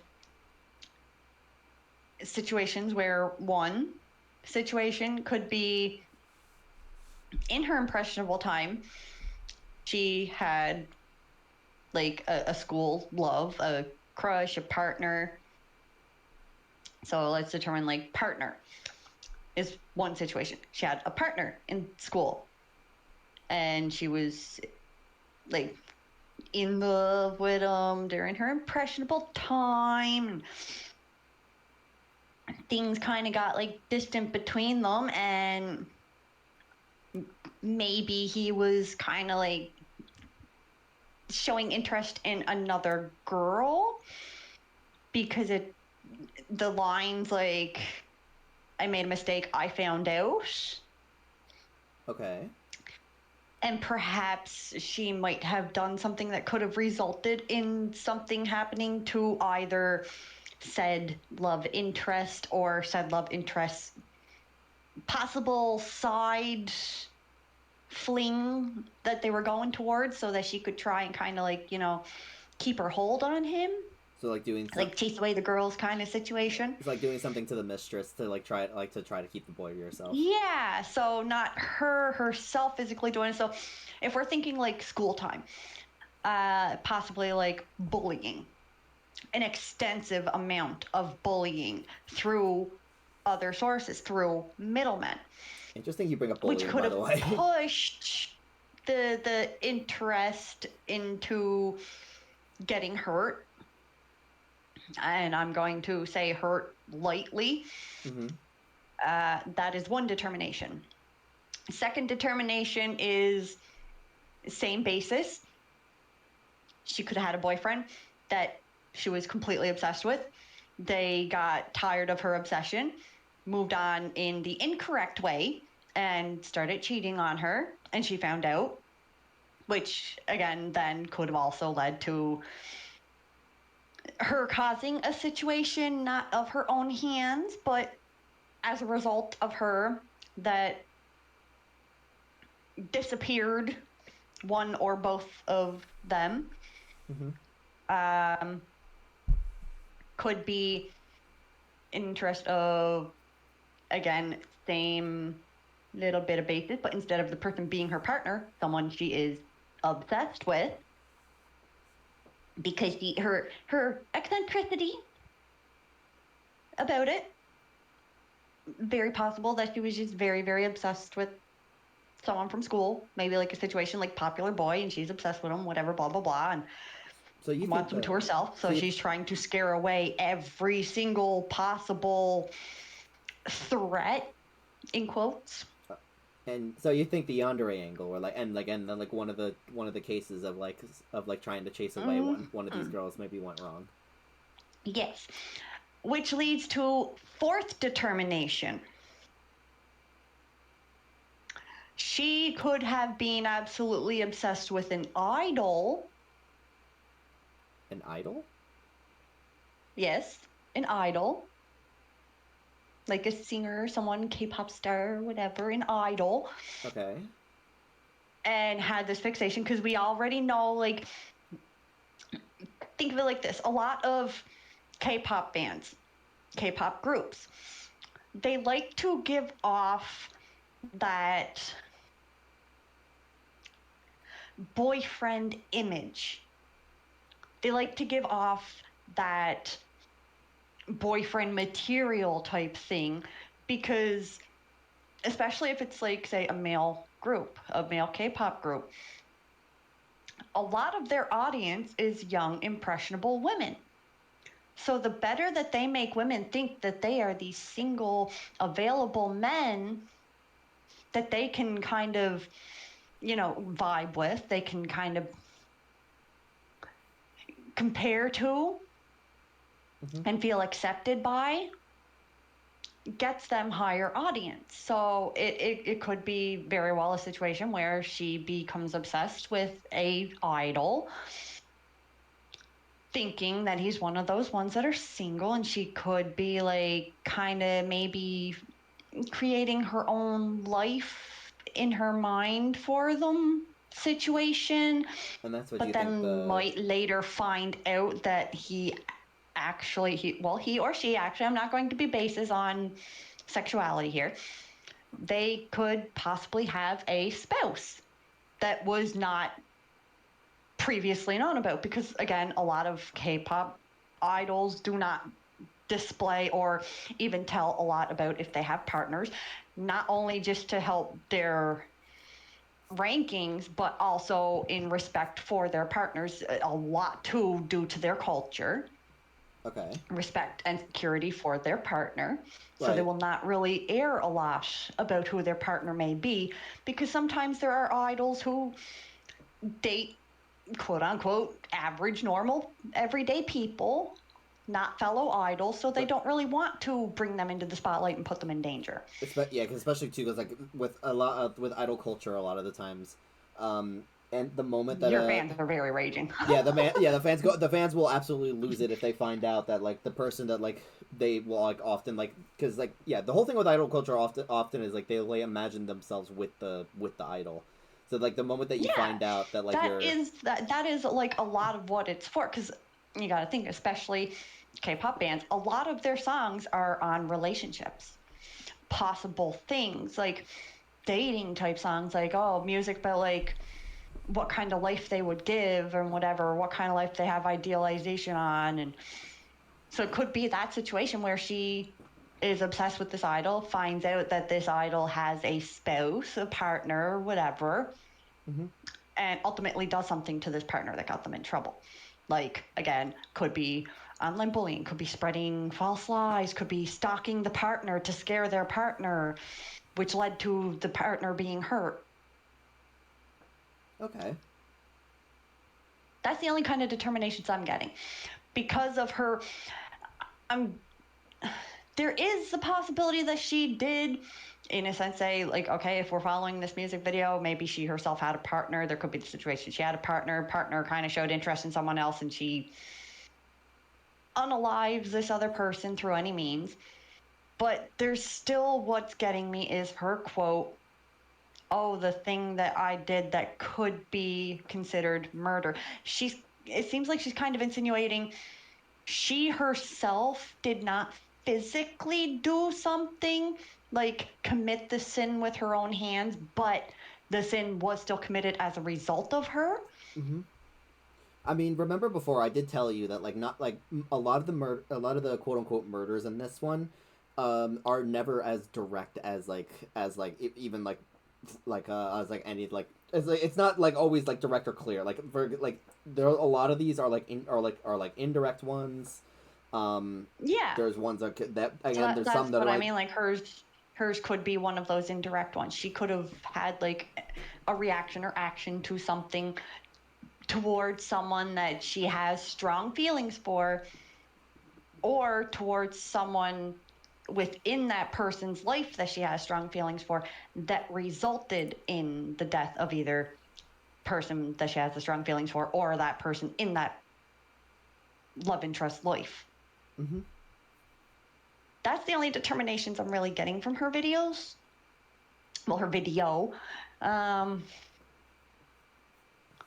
Yeah. While I like her, she also doesn't seem to be like out of her mind. She seems to know her right from wrong. She is smart. She's an intellectual. She's smart. She knows like the political standards. She knows the law. She knows how the people outside of Milgram work. Yeah, I did write down that like her bubbly persona. But Sorry, go ahead. oh no, yeah. What were you saying? I did like write down that like her bubbly persona is like it does like feel like more like a front for like a cold and calculating interior, and like she is like deceptively smart. Yes, like it seems like the image that she's putting on while in the jail is a cover. Mm-hmm. It seems like she's, which again too, if she's like 18, she's a schoolgirl, she's at an impressionable age, and a lot of like even thinking like psychological statistics, a lot of these obsessive, okay, so yandere type girls, they do know right from wrong. They choose not to follow right from wrong because they have that pathological like gear in their head where it's them and only them. Yeah.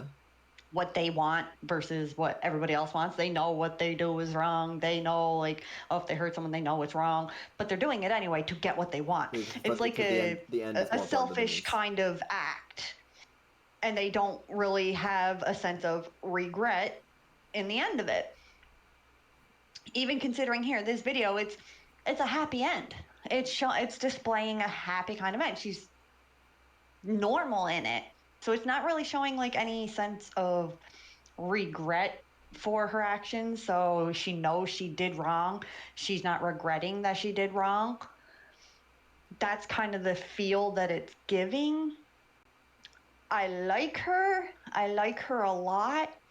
And even though she perhaps maybe one of the ones who did not really directly kill someone and indirectly unalived them, I don't think I could forgive her. Really? Because she would know that the bullying is wrong. She would know that there's the limits, and that if the person did not like her back, well, leave it be. Go find someone else to be a yandere over, because, yeah. It's hard. I have to say not forgiven for her.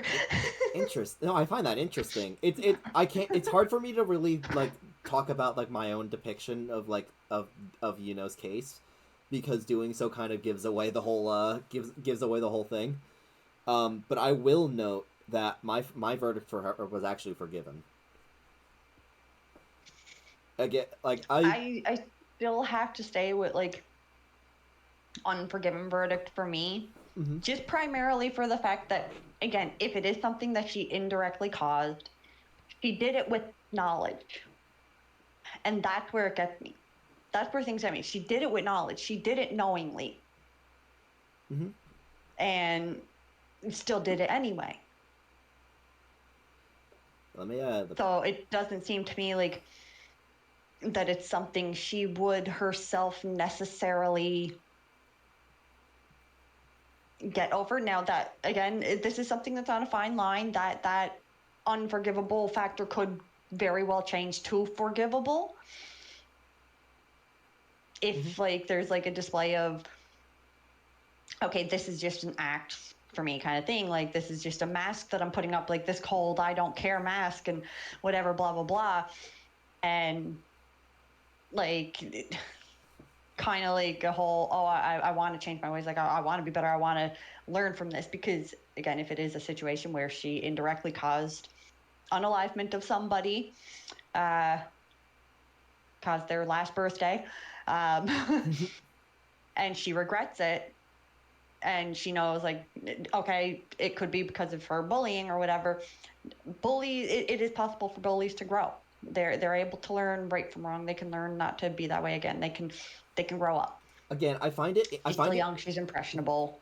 Again, yeah. I find it fascinating you're bringing up the bullying angle because of actually not one but two prisoners that are coming up. But yeah. See, so there's also one other kind of feeling I get from what little information I was given so far with seeing this. Okay. And through the lyrics of the video. Again, I'm not going to follow the video itself because the video was too, like, kind of didn't match really to the lyrics itself. I want to go based on lyrics. Right. Now, the only thing with the video I want to actually take into a fact is the stairways. At the first, it started with 2 stairways, then they merged into 1, now there's 3. That right there, to me, is kind of like, okay, maybe she had a crush on someone. There's the 2 stairways. She had this really strong crush on someone, and this person could have been, like, leading her on. And so she's getting closer and closer and closer. So this is the non-yere kind of outlook to it. Okay, so you think that, like, each individual staircase is an individual person? A representation of the myth. So she's standing on one stairway, then there's the second stairway across from her kind of thing that's empty. So to me, it's kind of like, okay, maybe there's this person that she liked, and they maybe liked her back at a point or whatever, or liked her enough to kind of like start something with her, and maybe it led to them actually being a dick and leading her on. Mm-hmm. So that's, to me, like where they would merge. And then I made a mistake. I found out maybe she caught this person cheating and she was hurt, and anyone who's hurt, they can make a reaction just from them feelings alone in the heat of the moment. And maybe that reaction led to that said person or the affair partner experiencing their last birthday, and the ending of this video of it being split into 3 would be like her, the cheating spouse, and then blurry staircase could be affair partner, kind of like not really in life anymore. Mm-hmm. Because that third staircase kind of looks more spectral than the other 2. I mean, I just thought it was just further away. I mean, that very well could be it, because it is at like a higher limitation, that at like the base of it is higher up than the others. But I just mean, like, even with looking at it like that, it looks more spectral. It looks more blurred than the other 2. Mm-hmm. So to me, that could be also like symbology of whatever person seeing their last sunrise is no longer solid. Yeah. Okay. I guess is the sense. I'm trying to say every single word that would not get you in trouble on Twitch. It's okay. But okay. But that could be a determination. So if that would be the case, so this is where it rests, like, it just like with Haruka, it rests on the fine line of unforgivable but possibly forgivable, depending if like a further video, like further song from her kind of portrays this as the case where she was the one who was tricked and her pain resulted in something happening to somebody, then she should be forgiven because not her fault. Idiot's fault. Leading her on, her emotions caused a reaction based on his action. Okay. Or Yeah, his or her action. All right. Well, I'm gonna look very forward to like how you see the rest of Yuno's 2 trials then, because all like Yuno's story is complete right now. Both her trial 2 and trial 3 are currently out, so I will look forward, like once we get through the rest of the prisoners, I'll look forward to seeing your reaction to the rest of her story. But just real quick before we move on to Futas, by the way, Futas is going to be a probably like one of the most fun cases to discuss. Because this Futa's case is the one that like can really go back and forth. You can understand a answer problem. Also, Panda, thank you so much for the follow. Welcome to the Green Team. How you doing? But let me just catch up on chat real quick. Pinda. But and she's back on her grind, 7 o'clock. That's 7 times prime, and she's a yonder, so you know that she likes to go beyond Mary. What? He's married now. I hate them because I can't date them, even though I never stood a chance. Oh, for like idols.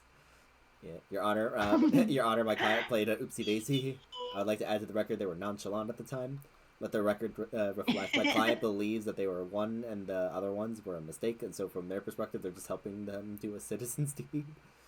Given the circumstances, the state rules guilty on negligent homonym side. But homonym side.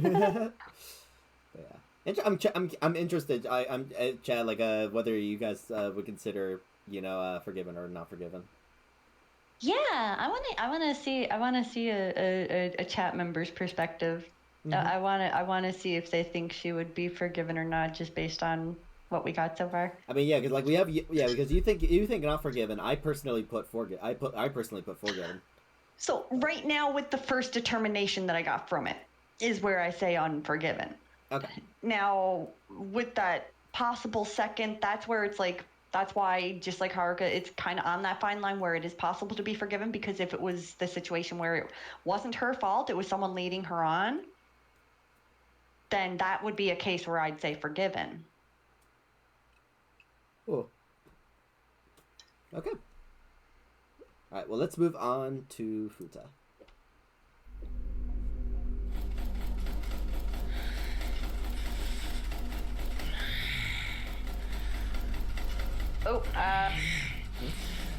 Milotic said, I think the line is thin on this one too. I would forgive, but it depends on if her personality in the beginning was a front or not.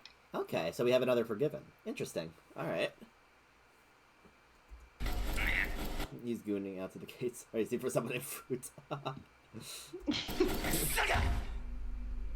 ずいぶんなあれよじゃないか。囚人番号3番、フータ。Puta. 誰のせいだと思ってんだ、クソガキが。僕は看守だ。言葉遣いには気をつけろ。なめんじゃねえぞ。こんなところに連れてきて偉そうにしやがって。どうした I like his voice. It just gives me like Oh yeah, no. mad little schoolboy vibes. It's like Futa's voice is like, have you ever if you've ever heard like characters like Accelerator or something from like a certain magical index, or like characters like that.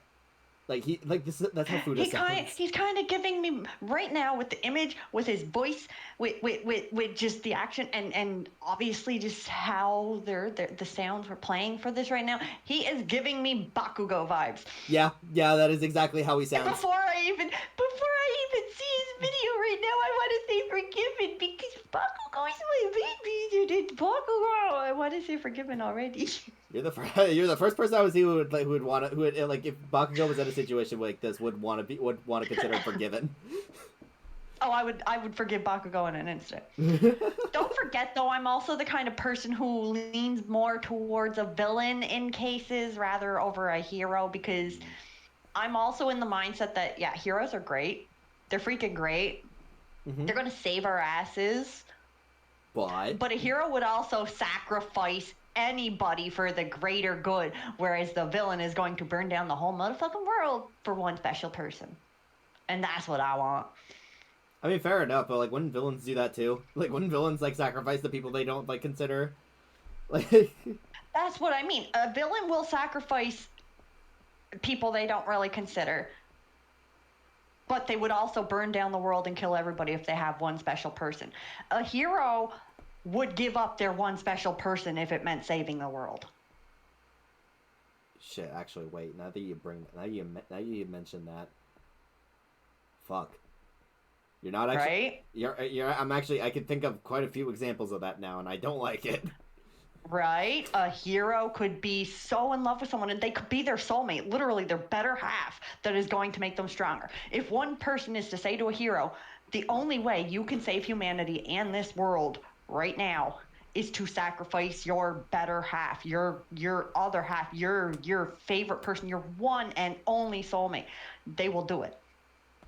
If they're told it is the only way to save the world, so there's no chance of them finding any other way, they will do it. Now, if you have a villain and you have someone go up to a villain and say, you love this person more than anything in the world, yes. You would do anything for this person in the world, yes. You would give them the world, yes.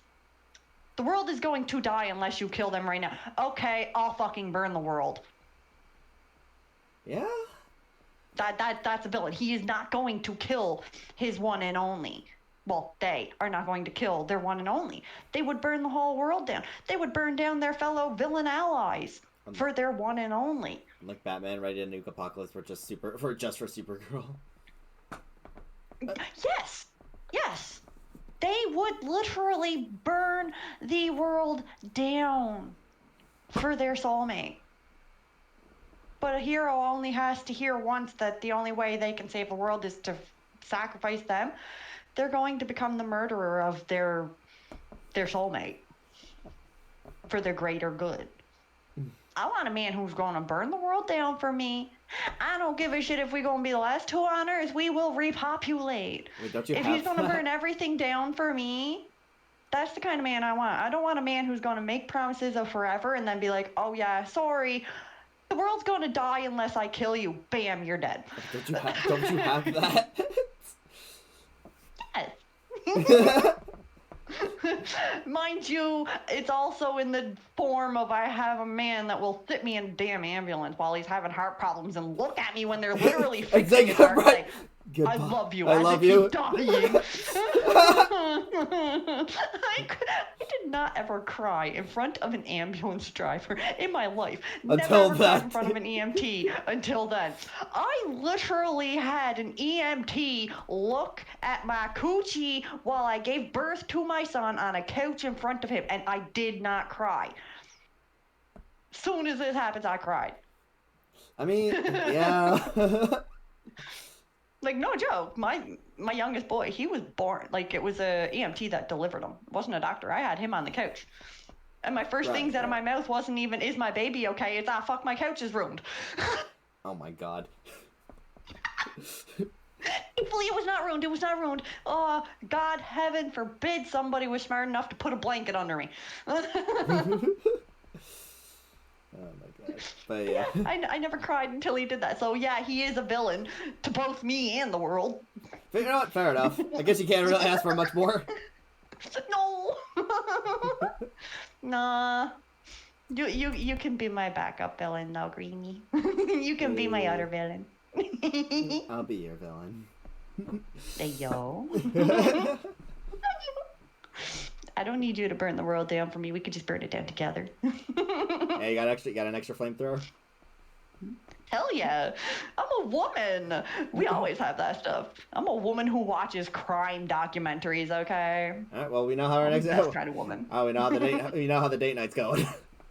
We'll know how to hide the bodies. What bodies? We're burning them down. Exactly.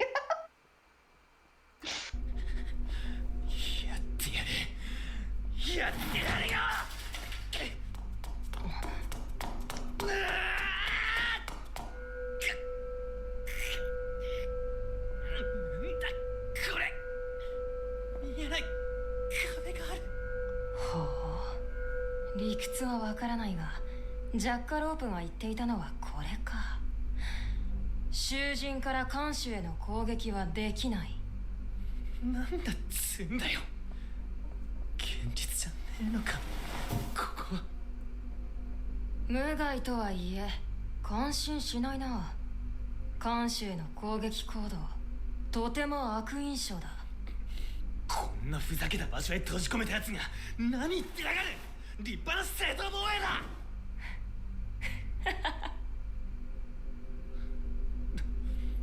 何笑ってやがる。いや、すまない。 Oh, S is giving こっちの話だ。 sadistic vibes now. I always thought it was just a sadistic one. まあ一旦座れフータ。尋問を始める。どうした？腰が抜けて立てないか？バカにするじゃねえ。そもそも俺は自分が囚人だなんて認めてねえ。こんなわけわかんねえ場所に連れてくるなんて人権侵害だ。自分を囚人だと認めていないか。当たり前だ。無実の人間を拘束して監禁するなんざ、てめえの方がよっぽど犯罪者じゃねえか。他の奴らはなんでか素直に受け入れてやがるが、俺はごまかされねえぞ。それ In Japan, you're guilty until proven guiltier, unless somehow you're proven innocent, but the public thinks you're guilty. I mean, isn't that just court cases everywhere now? It's kind of sad. はおかしい。 Yeah, there's no innocent Well, until proven guilty anymore. First action is going to, like, first sight of what people see is going to determine everything until proven otherwise. Yeah. So what's it? you're guilty until proven innocent. Yeah. It's crazy how things change like that. Cause I miss when things were. I mean, do I miss when things were the other way around? Even I don't know. I don't know anymore. I think it was more so always like that. They would always say like, "Oh, you're innocent until proven guilty," but you're still being arrested. You're still being held. You're still being questioned as if you're guilty. So you're not really innocent, are you? When you're being treated as if you're guilty. I guess. And being treated as if you're guilty is what leads everybody else to treat you as if you're guilty, because no one's really saying, "Oh, well, no, he's innocent right now because we have no proof they're guilty." No, everyone's just self-determining right off the bat that they're guilty. That determination is going to stay there until they are proven otherwise. And even then, some people might still say, "Oh, well, that's not enough proof. He's still guilty in my eyes, blah, blah, blah, blah, blah." Yeah. America, one of the biggest traps is taking a plea deal. True. That is true. I think that's global. Even Canada, I would never take a plea deal. And this is Canada. We're supposed to be nice, man. Mounties ain't nice. You're more likely to actually get shot in the ass by a Mountie than you are as an American cop. That's the sad thing about it. God. Yeah, pretty much every Mountie in Canada is a whole... You have two kinds of Mounties. You have the Mounties or police that just plainly don't give a crap. Do what you're gonna do. They would literally like sit there and smoke a joint with somebody and not really care.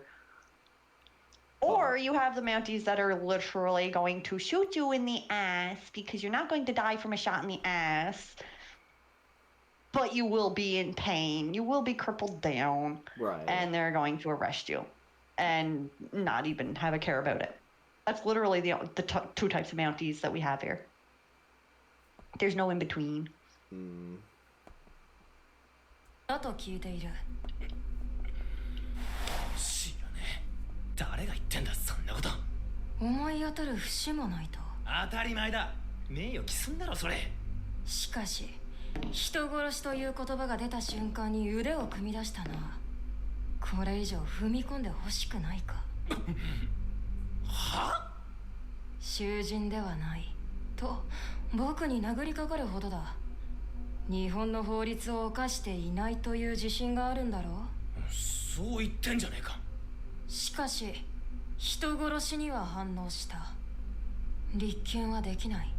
犯罪ではない。ただ人は殺した。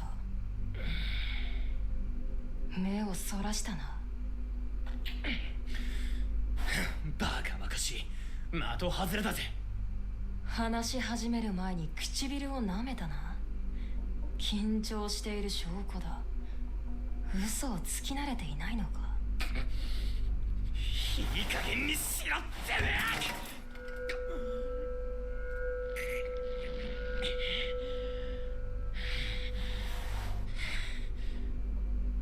頭に血が上ると暴力が無意味だということまで忘れてしまうのか。汚ねえぞてめえ。ちなみに教えといてやろう。仕草や反応で心理が読めるなんてことはありえない。それらしい話に簡単に騙されないようにな。こいつ残念ながらお前の言う人権侵害も監禁も名誉毀損もミルグラムでは全く問題にならない。ここはそういった断りの外にある。そんなこと認められっか。自分の立場をわきまえろ。何を言おうとお前は人殺しの囚人だ。決して逃げられない。お前に判決が下るまではな。くだらねえ。俺は殺してねえ。殺してねえんだ。殺してねえ。殺してねえよな。フータ、なんだよ。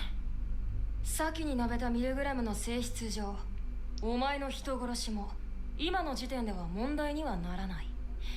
僕はそのことでお前を責める気もない。一旦落ち着くといい。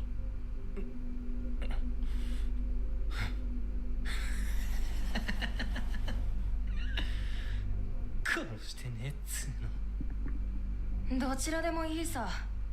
いずれミルグラムの力で分かる問題だ。お前の心証を除くことになるからな。プライバシーの侵害だろ。ふざけんなよ。お前にとっては好都合だろ。本当に人を殺していないんだったらそれを証明できるんだ。そうだけどよ。安心しろ。ミルグラムはまあ僕もかな。別にお前の敵じゃない。たとえ法律を犯していても人を殺していてもミルグラムで許すと判断されれば許される。ある意味フラットだろ。まあお前の味方というわけでもないけどな。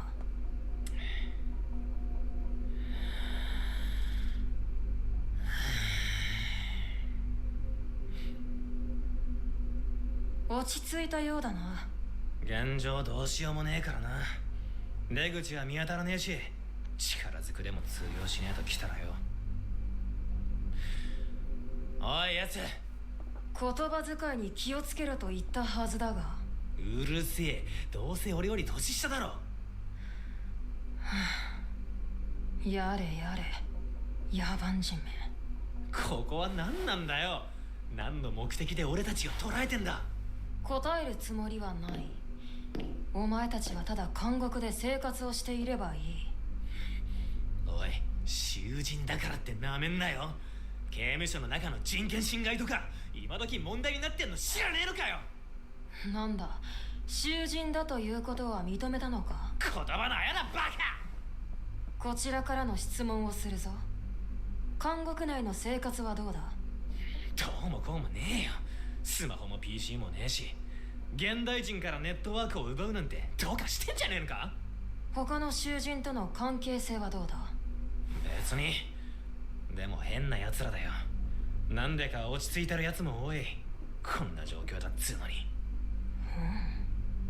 特に気に食わねえのが指導とKazuiのおっさんコンビだな。この緊急事態だっつうのに年長者のくせにのんきにしやがって。頼りねえたらありゃしねえ。そうか。ああ、はるかもみことも全然だけどな。俺が引っ張っていかなきゃなんねえ。そもそも女は頼りにしてねえしな。代表してガツンと言ってやるよっつって今回も俺が来てるわけよ。ああ、それであんなに興奮してたのか。しかし代表の割にやけに震えていたな。いや、それはユナのやつが沈問室でとんでもねえ暴力を受けたって言ってたからよ。武者震いってやつだよ。ユノ、律儀にやってくれたんだな。なんか言ったかよ。特に何も。しかしよく喋るようになったじゃないか。は？お前が質問してきたんだろうが。最初はよっぽど怯えていたのだろうな。先制攻撃することでそれをごまかす。そうして自分を守ってきたのだな。はあ、喧嘩売ってんのかよ。 Calling him 僕がお前を out. 判断するために必要な評価だ。気を悪くするな。おいおいおいおい、偉そうに人を評価してんじゃねえぞ、違法行為だらけのやつがよ。ここを出たら絶対に訴えてやっからな。お前もただで済むと思うなよ。俺は悪いやつは許さねえ。このミルグラムとかいう場所も絶対に潰してやる。僕が悪いやつか。その発想はなかった。ではフータ、お前は正義か。足りめえだろ。悪をぶっ潰すのが正義だ。正義が人を殺したのか。殺してねえ。では思考実験だ。どう思う？正義のための殺しは許されるか。許される。許されるに決まってる。興味があるな。果たして正義は許されるのか。善悪、罪、そこに因果関係はあるのか。おい、何ブツブツ言ってやがる。なんだ、何が起きてやがる。時間か。見せてもらうよ、お前の正義。歌を抽出するってやつか。好きにしやがれ。そうさせてもらおう。何か言い残したことはあるか。言い残したことね。おいやす、なんだ。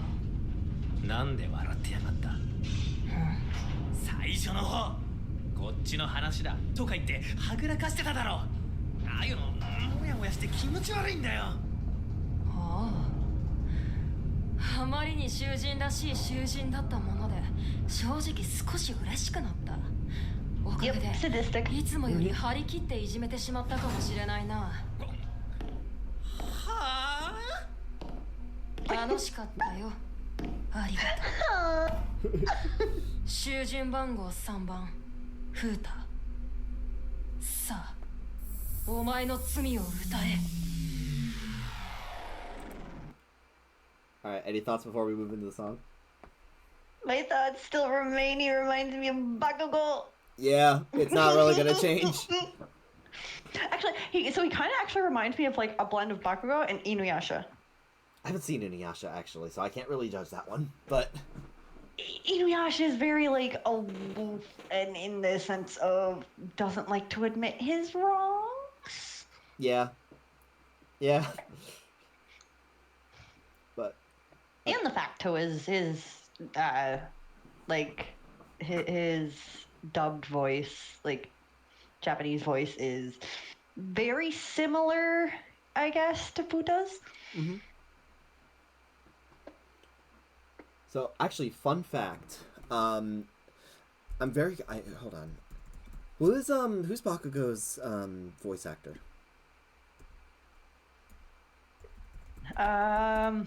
Are we thinking Japanese or English? Japanese.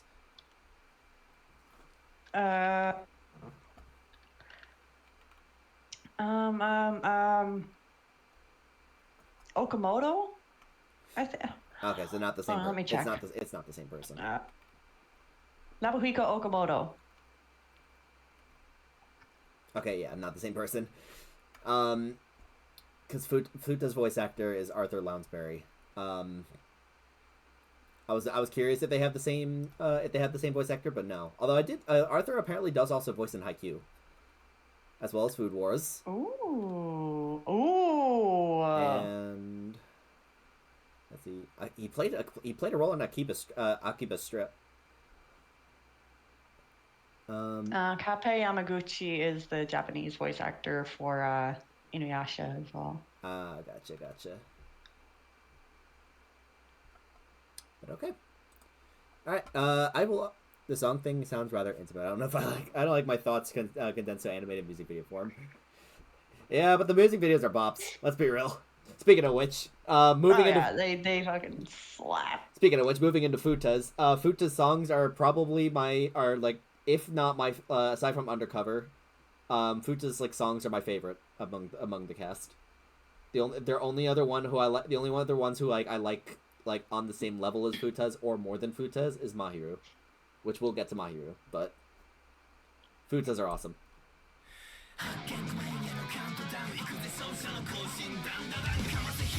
Dun, dun, dun.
Not using the assemble line. Yeah. And that's also important too.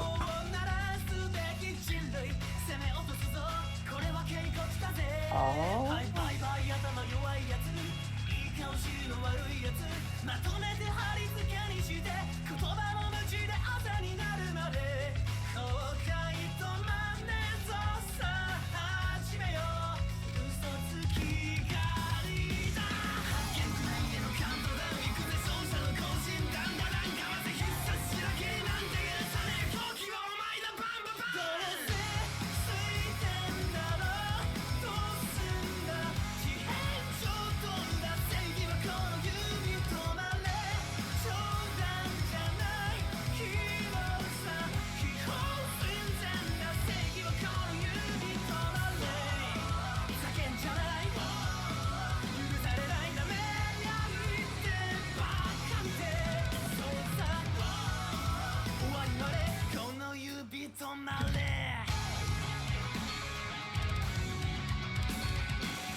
And there you go.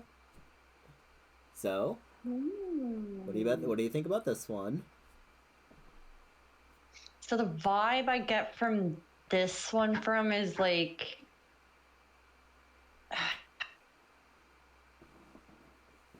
how should I describe it? Like retributional killer.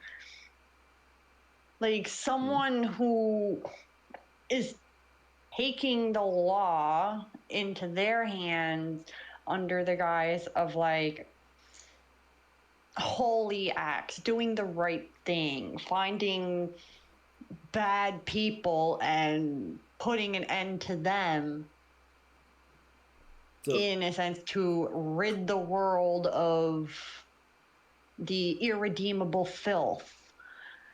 So a vigilante. Yes, like a vigilante in his own right, but then it's kind of getting me. So perhaps like the video is also standing to that maybe he slipped up and killed the wrong person, someone who wasn't actually like in their kind of standards guilty, not only for the fact that like the way he reacted throughout the interview, I didn't kill anyone, did I? And then the scene in there, like obviously they go to hunt their last monster and he gets the blood on his cheek and he starts freaking, and then now he's like looking at them like, okay, maybe I fucked up, like maybe I killed the wrong person. Or this to me, I guess that could also stand for the fact of, okay, possible like hitman type thing, and maybe now he's the target. Interesting. Like he was like a vigilante hitman, like someone, a like hitman in a term that, okay, you're going to give me a hit, I'm going to do research on them and see if they deserve to be vanquished, sent back to our Lord and Savior. I will make that determination first before doing anything, and if I deem that they are unworthy, whatever, blah, blah, blah, then I'll send them away. Like, I will do that. And then maybe now someone sees him as the target because he might have harmed the wrong person. So now a hit is out on him. I'm curious then, what do you make of all the social media imagery?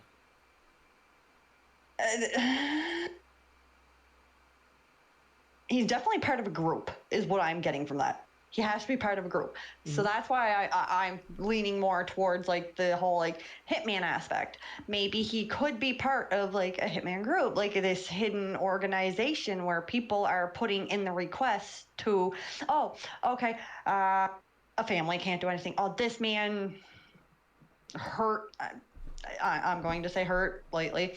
Bad RA situation. My daughter or my child, or this person is a pred.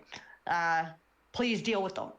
We can't do it legally, blah, blah, blah. Please deal with them. So these are like desperate families knowing that the law are not going to help them, or the law has not helped them. So they go to this organization to put in the request to do what they believe the law should have done in the first place. Okay.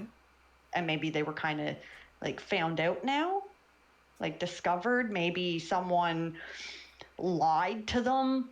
Oh, this person did something, blah, blah, blah, but they never actually did. And he took the hit for the wrong person situation. And now he's kind of maybe regretting it. It's interesting because like I agree with some. I do agree. Like when I watched this, I agreed with some of those points, but like I interpret it more as like, so he's very strong. He prides himself on that justice of his, and he's very like he believes heavily in the idea that liars and bad people in this world need to be like purged. Yes. I do agree with the vigilante. I do agree that he's in technicality part of a group, but I don't think it's literal assassination. I think everything with the video game stuff is a metaphor. That's what I was thinking. Like I was thinking like definitely a metaphor for that kind of fact, and like each beast, each quest that they took could have been someone that they dealt with, in a sense. I'm talking on a deeper level though. I personally, granted, when I watched this, my theory was that he went after people online, um, and he flamed people online, and he specifically targeted people that he thought were bad people. Oh, so possible situation where he became the cyberbully of a cyberbully kind of thing. Like, oh, you deserve this, and like maybe it was like giving them a taste of their own medicine, and perhaps that might have led to someone debirthing themselves. Yeah. Again, I am trying to find different terms on how to reference this rather than using the same term over and over. No, I mean, as long as we understand what you're talking about. Yeah. But I mean, then what would your thought process be on like forgiveness or non-forgiveness for either scenario? Either scenario, if it's vigilante sense, like say he thinks he's doing good, he's ridden the world of the bad, whatever, blah blah blah, because the law don't want to do it, yada yada yada. From a law standpoint, I would not forgive that, because still it is wrong. Mm-hmm. It is wrong. He is himself committing a sin by thinking he is purging sins. Now, in the aspect of possible cyberbullying, and maybe could be an aspect because the way the video portrayed it, like, oh, we have a new target, whatever, yada yada yada. In that aspect, it could be like he thinks he's doing right, but obviously he's not, and it could have resulted in something bad, and now he is suffering because of it. And so I think that one could be forgiven, because now he might, if that's the determination, I'd say he could be at the point now where he's like, okay, I need redemption. I need to not do this again. Like, I'm learning my lesson. Like, he sees the consequence of the action kind of situation. He's finally seeing like what the consequences can be for it. And he's going to like, has the possibility to learn from it. Mm-hmm. Like, what kind of gets me is like, I do see the sense of what you see too, like possible, like doing things cyber wise, like I guess term keyboard warrior, against possible people that he is finding himself. So like the scene where he's like, it showed like the older adult with like the little school kind of person in the library, and he's like, okay, new target. So maybe he has like, yeah, that scene there, like he's really, like, you're seeing, okay, a woman's uncomfortable and yada yada yada. He's witnessing that. So maybe it's like he has like maybe a group that he's part of that kind of like slander, I guess, the names of high profile people that are like community wide known, or people that like one bad thing online about them could ruin their entire life, their career, whatever, blah blah blah. And maybe they're the group that do that. Mm-hmm. And maybe one of the situations he took to do that against someone could have resulted in their being one less mouth breather. like maybe that could be like a determination there. Because I get that, like, he's seeing this, and then it shows the scene of his phone, and he's got like this picture of them, and we have our next target, like right there, yeah, like next target. And then there's like that whole right down the left side, like it's showing like the chat log, like that could be like everyone in his possible maybe private group are agreeing, okay, let's do this, or it's possible that that's a post he made outing him under like a typical like anonymous-esque profile, and these are the comments going about slander for this person, ruining that person's life. Mm-hmm. Now I'm curious then, if like let's if this was the angle that you were to go with, would attitude matter a lot for you in the after process? Because like Fuda was still in is like attitude. Yes, because Fuda attitude would matter. Because like Fuda how he reacted did kind of like bring a lot of. Queeny, thank you so much for the raid. Welcome everyone. How you guys doing? For those who don't know me, hello, my name is Green Grizzly. My pleasure to meet you. Friday Shooter, Promo, plays review race games and story-based games. Welcome. How's Stranova? Hope you're doing well. If you have to take care of after stream stuff, by all means, don't feel like you need to stick around or anything. I appreciate the raid nonetheless. Yeah, how'd the ones against how'd the rounds with CL go? 2 wins and 2 losses. Damn. But And it was equal. It was equal standing. But yeah, also before I just forget this point real quick, because Fuda was also like is like, at least throughout the interrogation, he's been in denial this entire time. Like he's still insisting that like he hasn't done anything wrong. So what gets me, so with the trial, I get that. So he was in denial throughout the entire trial, especially that is proven with the quote, "I didn't kill anyone, I didn't kill someone," and then the final question, like, "Did I?" question mark. Like, I didn't kill anyone, did I? Like, it's like he doesn't want to believe it. So I kind of get the determination now with that kind of aspect that this might be a situation where, okay, again, still a vigilante type-esque situation. Kind of like, so think of like real life. I'm thinking maybe they created this character, Futa, the creators of this whole series, maybe based off of like Anonymous. We have Anonymous who go around in our real life, and high profile figures, they can find out any information on them and throw it out there to slander them if they wanted. They could literally end a person's career with one single post with all the information that they can get. So maybe he's going around and he's seeing like these high profile or these high class kind of like representatives in their area that would obviously be known, and he sees them like doing something bad, so he's taking it into his own hands. Like, okay, so let's say, for example, this situation here where he's seen the fella making the employee uncomfortable could be like let's say this person might be a CEO of a big company. Maybe he knows the CEO has a family at home, a wife and whatever, blah, blah, blah. And he's here genuinely like generalizing women and harassing a female employee. So he snaps this secret photo and he makes a post about it on this anonymous account, this vigilante account. And he just here's what this CEO is, and like, this is what happens at so-and-so company with the CEO while his family is at home, blah, blah, blah. Doing something that is career ending.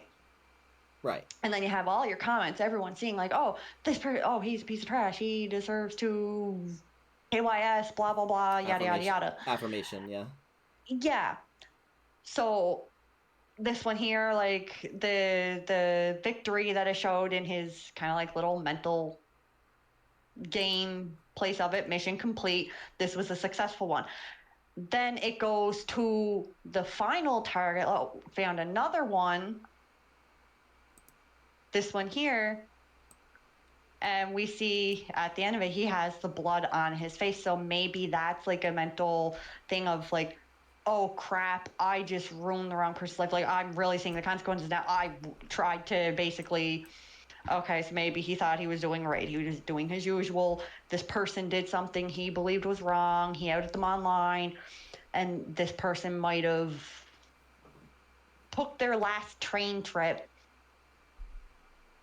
And now he's seeing like that it was caused because of his cyber attack.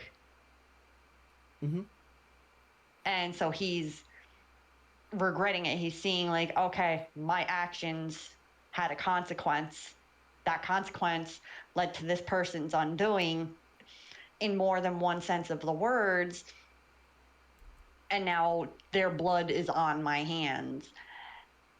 He perhaps in a sense too, like the community that he had like assemble, maybe he personally knew some of the people and they helped him with it, but then at the end of it, he was the leader. He also portrayed in the trial that he is more of a leader role. Maybe he was the leader and they all left him to take the fall for himself. Hence them all disappearing now in this scene. Mm-hmm. And he is left to deal with the consequences of their actions, his actions alone, with the blood of this person on his hands. And that's his determination of it. He in a sense did not kill someone, but did. He also would kind of make an understanding towards S's comment at the beginning of the trial, where he said like use the reference that oh there's not enough information to hold you accountable. Maybe it was referencing that there's no proof you're anonymous, but you still know you did it. Right. Like there's no proof to legally put this on him in a court of law. Yeah, but that doesn't mean that like. But Milgram will find out the truth. Because it seems like Milgram is not really like. It doesn't seem like, okay, this is like a program where some people that are put in jail on the case of.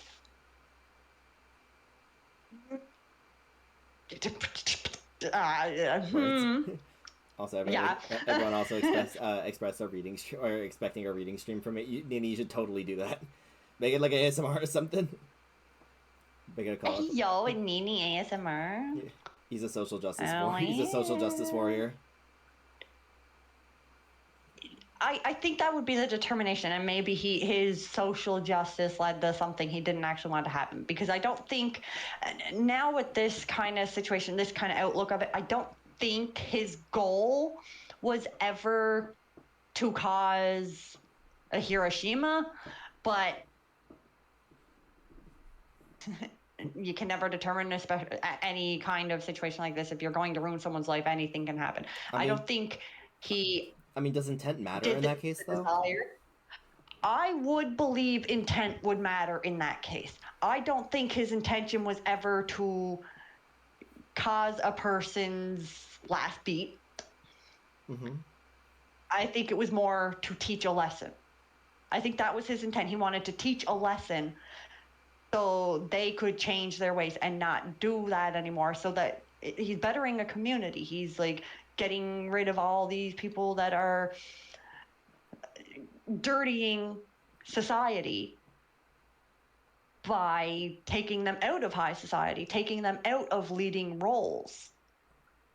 Because society does look to their leaders, even in a company. So again, the first reference where it's the picture of like the male worker with the female worker.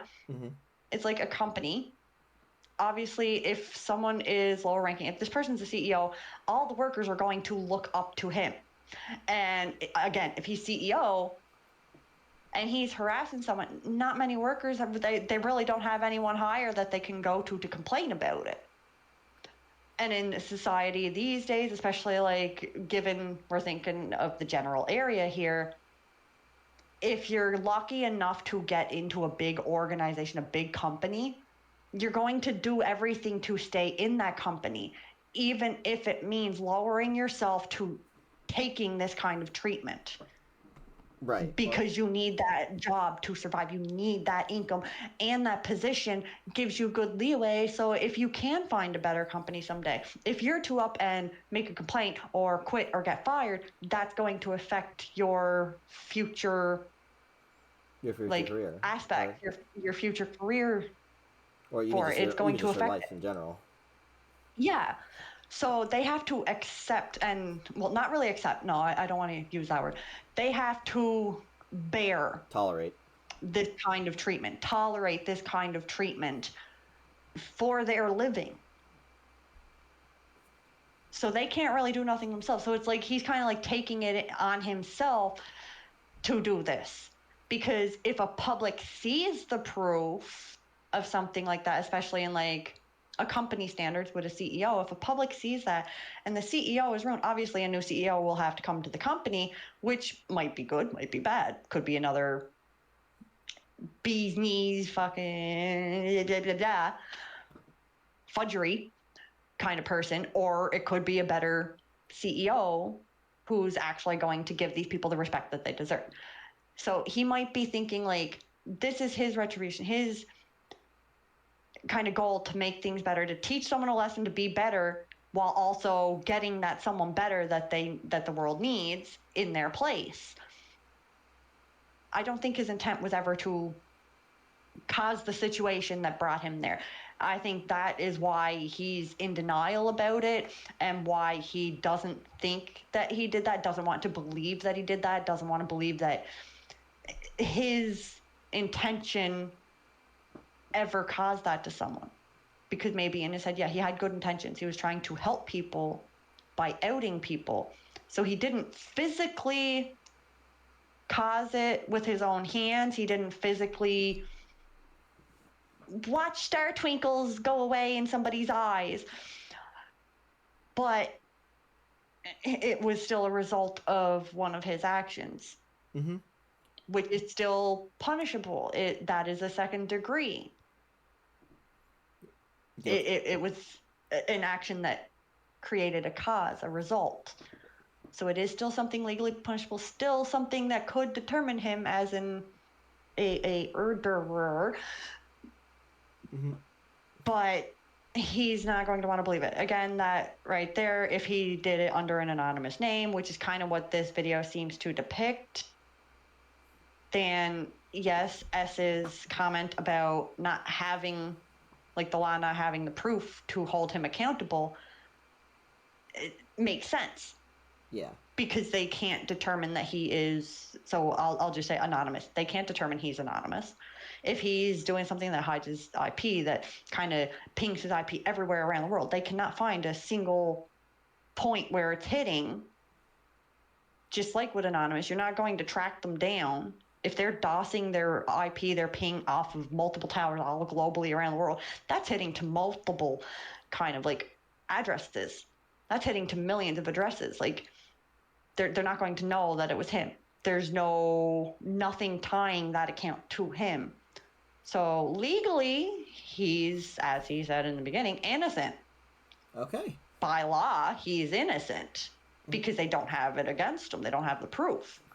Guilty of a... Morally, in his mind, he knows he's at fault, does not want to believe it because that fault was not what his intention truly was. I can forgive him for that. I think I could, in this sense, in that kind of determination, he would be on my forgive list because that was not his intention. That was not his ulterior motive, which means he's already knows his actions were wrong. So even though he's not being accountable for his action, he's also, with his reactions, his attitude towards it all is showing that it's something he wouldn't necessarily do again. He would not repeat this action again and take that chance again. So I think he's at, just for now, like with this video, I think he's at the point of, this is something I'm never going to do again. I've learned my lesson. Okay. So I want to forgive him.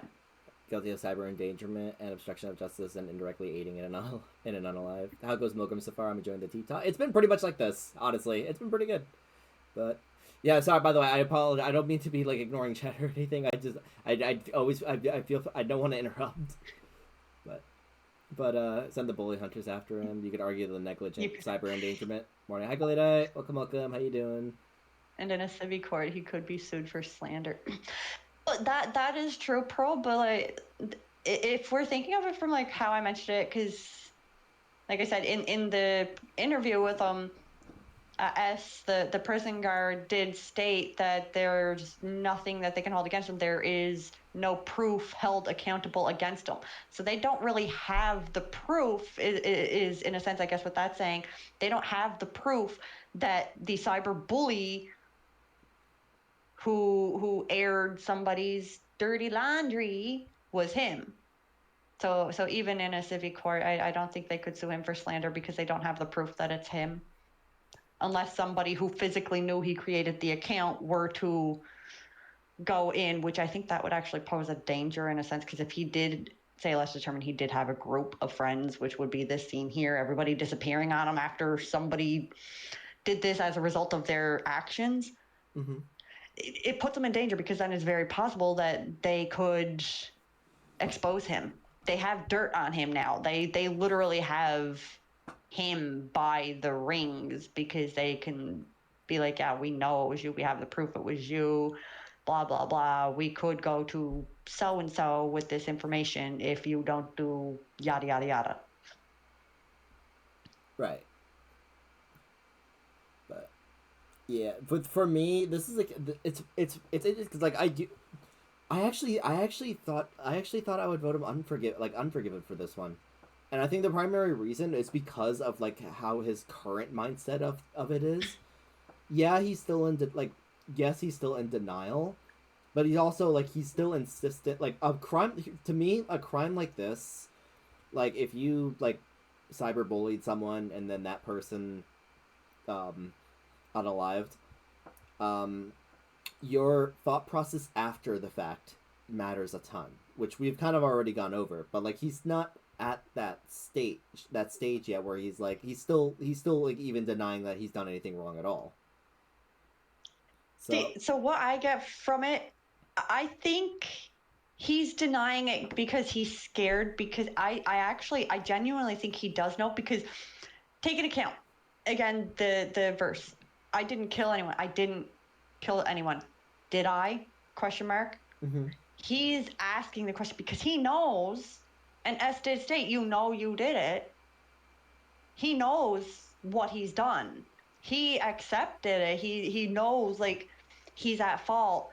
He's just scared of believing it because I think, again, like I said, I don't think that was his intention.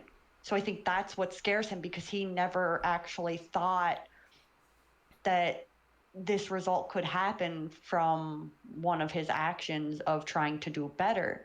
Well, of course. Now, he might have used the religious kind of aspect of it, of yes, I am cleansing the world, blah, blah, blah. I also think,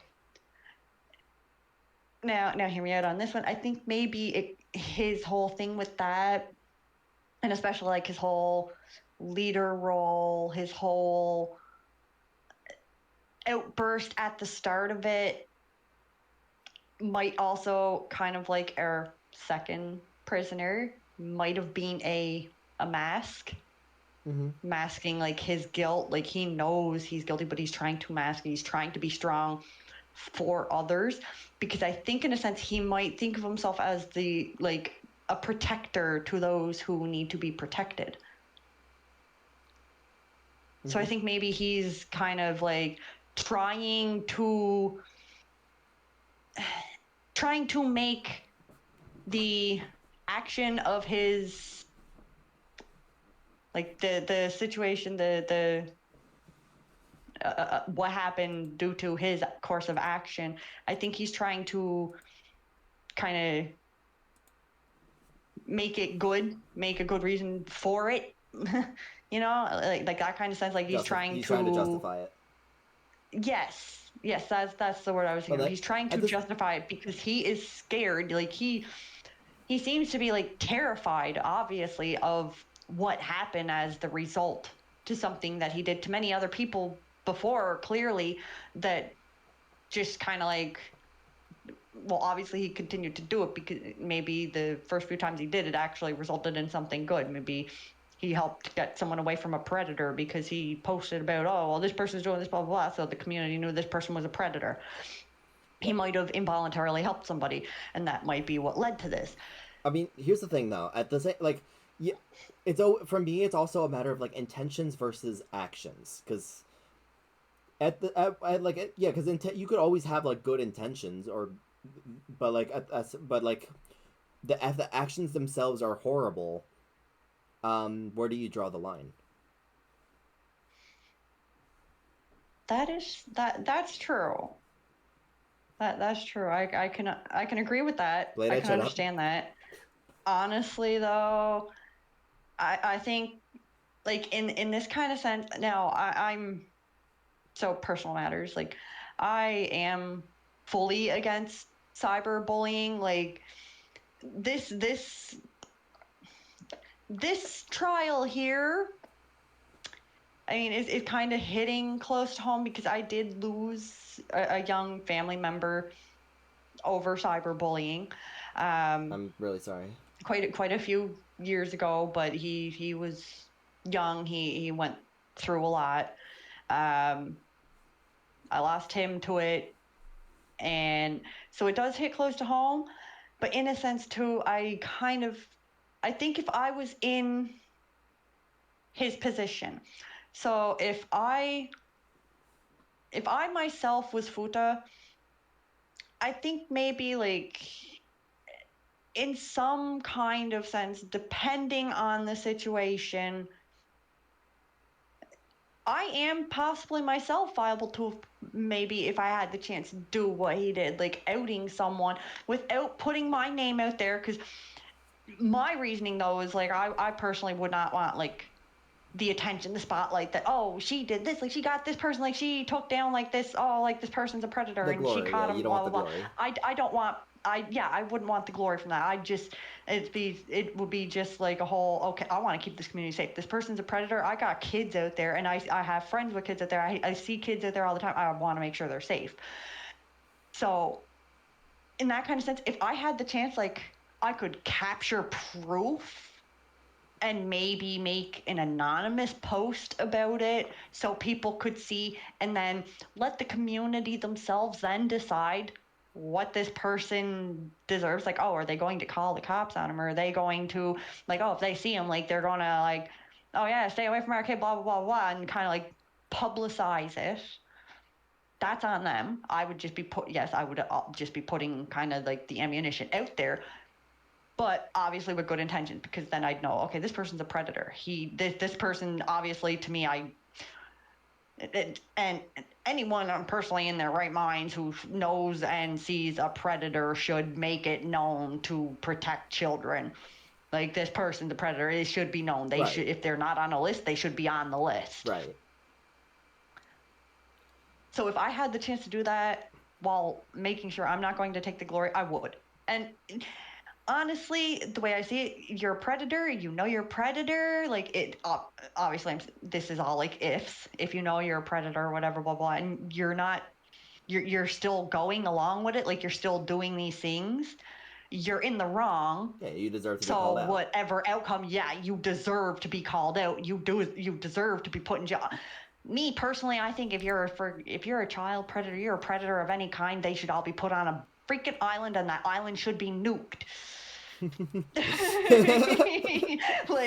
like yeah, it's like, I'm gonna trap all of y'all on the island. Y'all are predators. You can go and predator each other while a nuke is about to drop down on your head.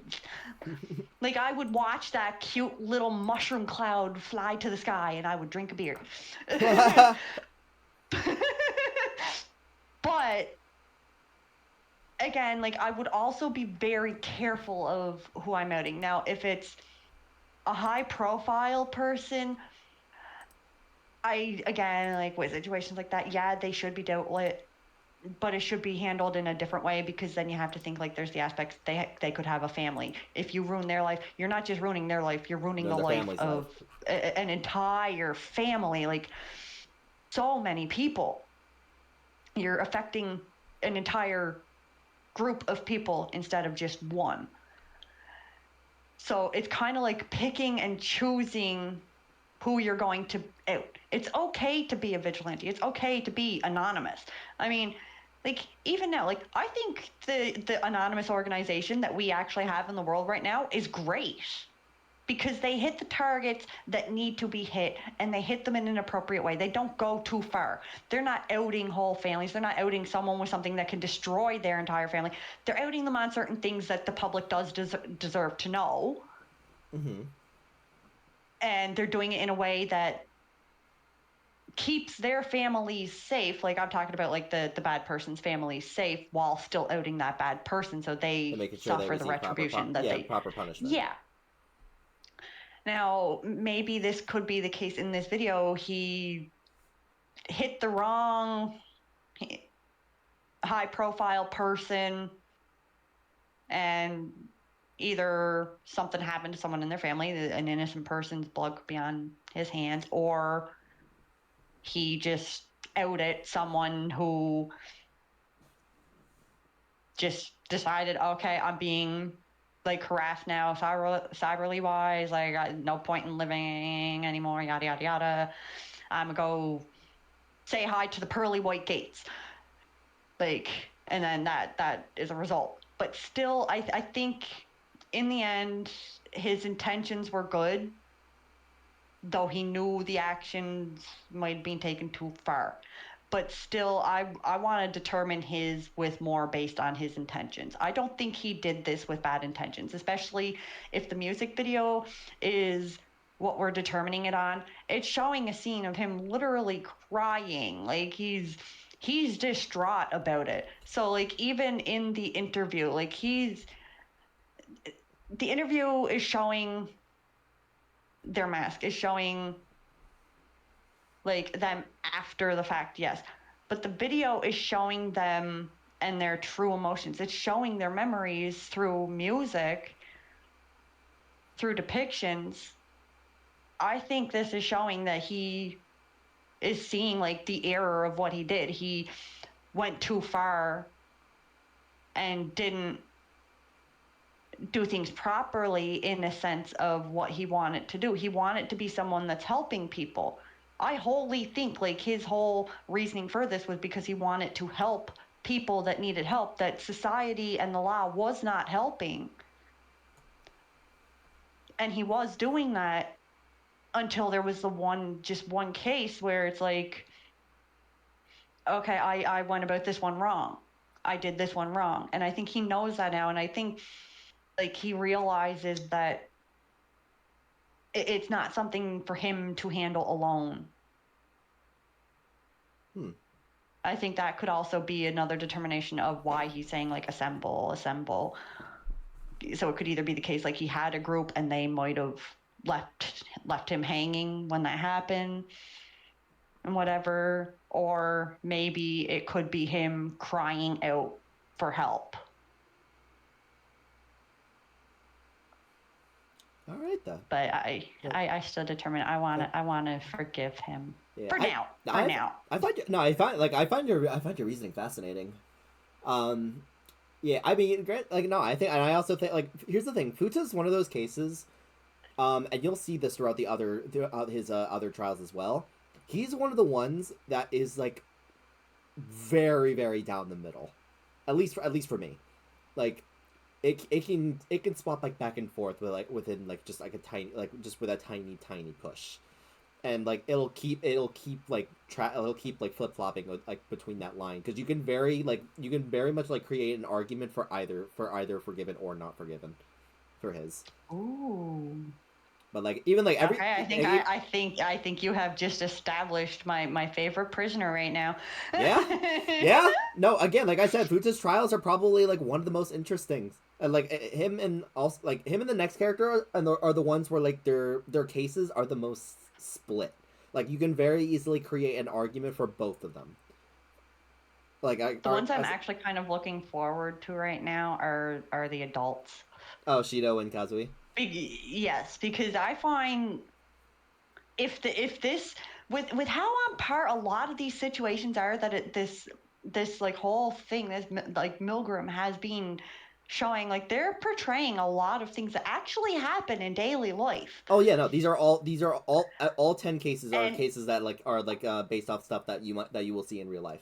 They're also like, all designed to be like more. I find that when it's a case against someone younger to a case against someone older, I find there is always like this big bar of difference between the elder's case and the junior's case. Yeah. I mean, because elders have like this sense of like experience, this sense of obviously like years. Mm-hmm. They have this whole like built life, and it kind of gets you like more in depth of what their life was kind of thing. Like, it's like something where you'd have to think of what their life could have priorly been like to lead up to this. Was it something that they always were for many, many, many, many, many years? Is it something that just kind of like hit now? And if it just is something that just hit, what caused that hit? Hey, I like the idea of seeing an adult's case and why they do what they do, did what they did. I am excited for that. These are children, like, obviously, like, they're younger generation. They're just experiencing things. They're just coming into being, whereas the seniors are already being. Yeah. Well, like, because, like, Haruka says he's 17. He says he's 17. Yuno's 18. Futa's 20, which they didn't say, but Futa's 20. And the next one, Mu, is 16. But Shido is 29. So, and I think Kazui is like late 30s, if I remember correctly. Someone my age. Aren't you like I got to see a case of someone my age. Aren't you mid 30s? I'm gonna be 34 in May. Oh wow, so you're early 30s.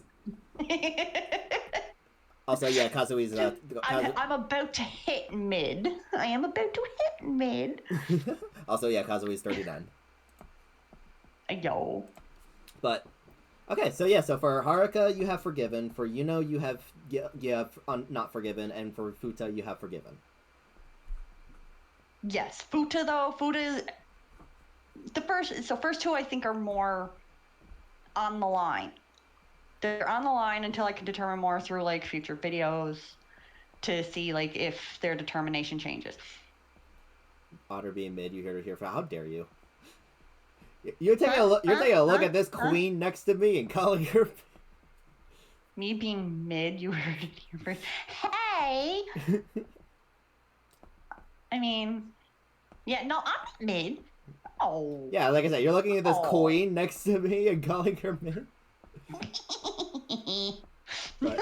Wait, why did I just do an evil little? Okay, Gremlin. Hey, I do agree with that. Hey, Nina, that's where you got the laugh from. I am Gremlin a lot in Fortnite. I will walk around as Gremlin. Oh, Sabini, so that's where you get that from. But anyway. Yeah. You ready to move on to Moo? Yeah, moo.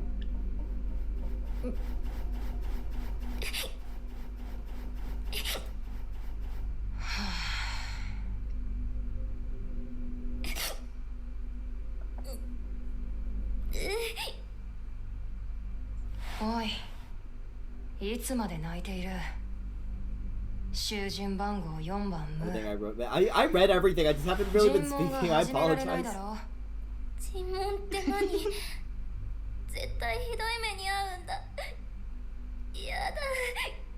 そんなことはしないと何度も言っているだろう。もう5分経っている。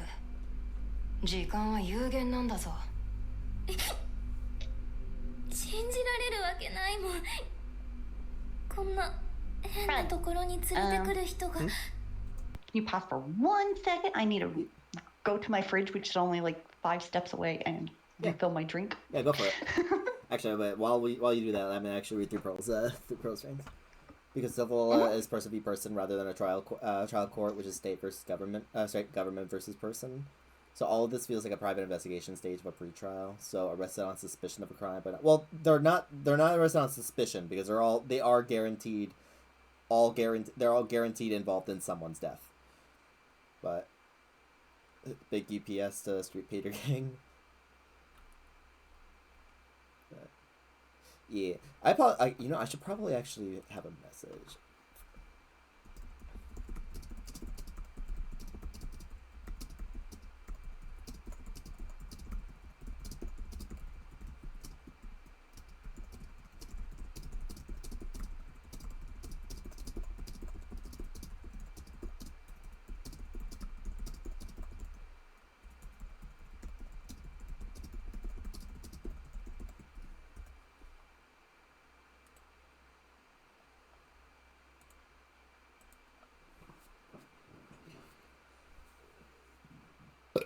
Excuse me.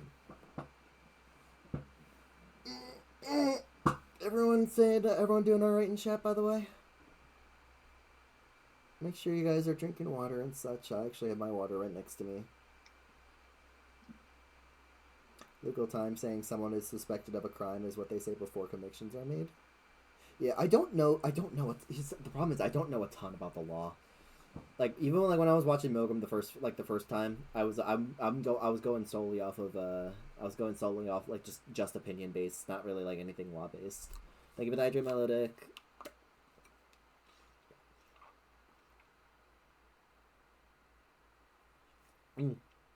I was pre-logging. I feel like I remember you actually telling me about that. I didn't want to do it professionally. Yeah, I remembered. You moved to a different profession, but you do have like knowledge on the topic. Yeah, just dabbled. Yeah.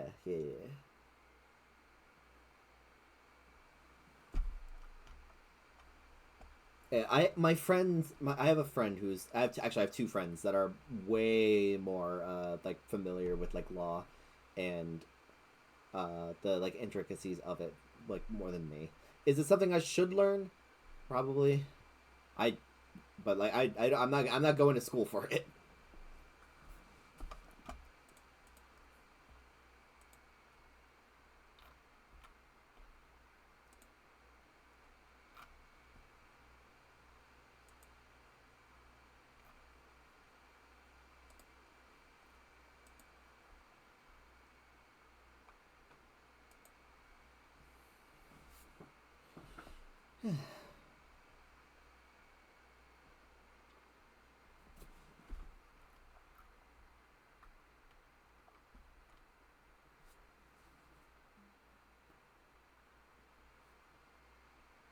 That's why I said Futa could be sued in a civil court, because in a civil court, you prove if they owe that person damages and then determine how much, but it's not a conviction of guilt.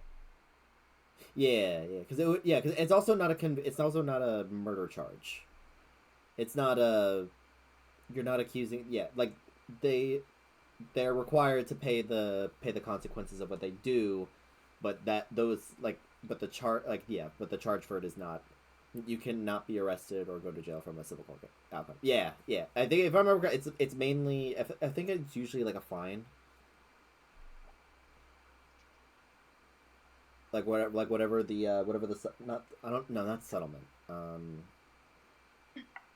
But if you lose a civil court case, welcome back. I'm back. Welcome back.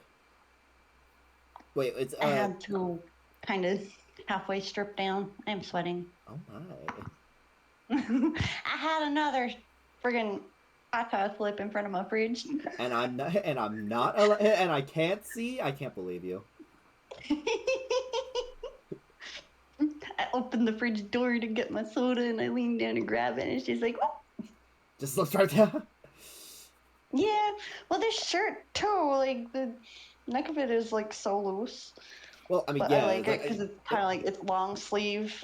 It covers my hands, so I get to keep warm while having a fan on me, but also stay cool at the same time. It's like perfect temperature. Well, yeah, because isn't it like a strapless or? Mm-hmm. Well, it's definitely strapless. It's like a crop sweater, but the neck is a lot looser than I expected when I ordered it. But I'm not going to complain. I'm not complaining. It's comfy.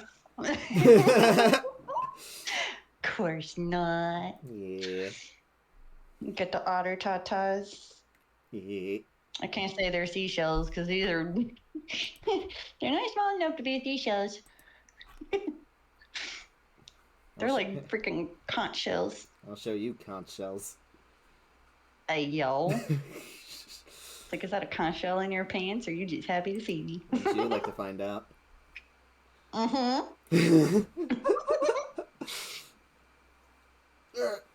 Ready to continue? Otter boobas after talking about Futa is wild. Yes, Pearl, yes. Yes, I am ready to finishing with the moo-moo. Yeah. 気持ちはわからんでもないが話を聞くだけだお前の罪を判断するための参考にな。本当に話だけ？ああ、それが僕の方針だ。To see it, Ebony. Are you just happy to see me? 暴力を用いての拷問や脅迫などはするつもりはない。僕なりにきちんとお前らのことを知りたいからな。いいな。クスノキ。ま Funny odd detail. I never actually used to be able to say that word.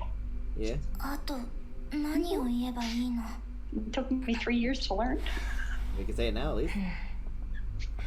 I can say 少 anemone し now. 気になっていたんだ。その顔立ち、ハーフというやつか？ダブル。ママがフランスの人。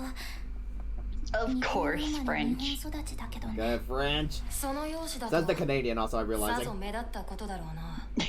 Bonjour. そうだね。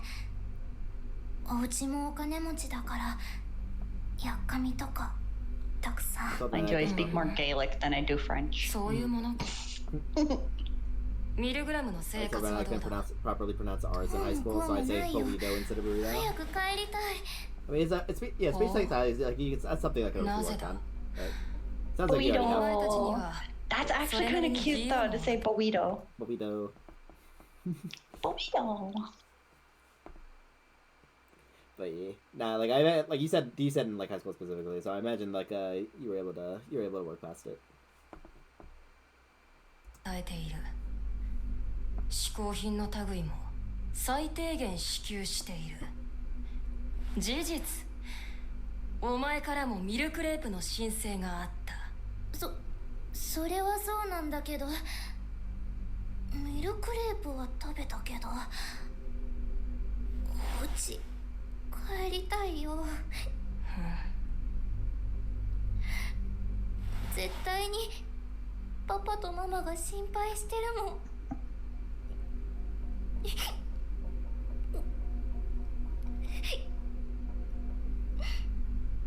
大体何なのここ。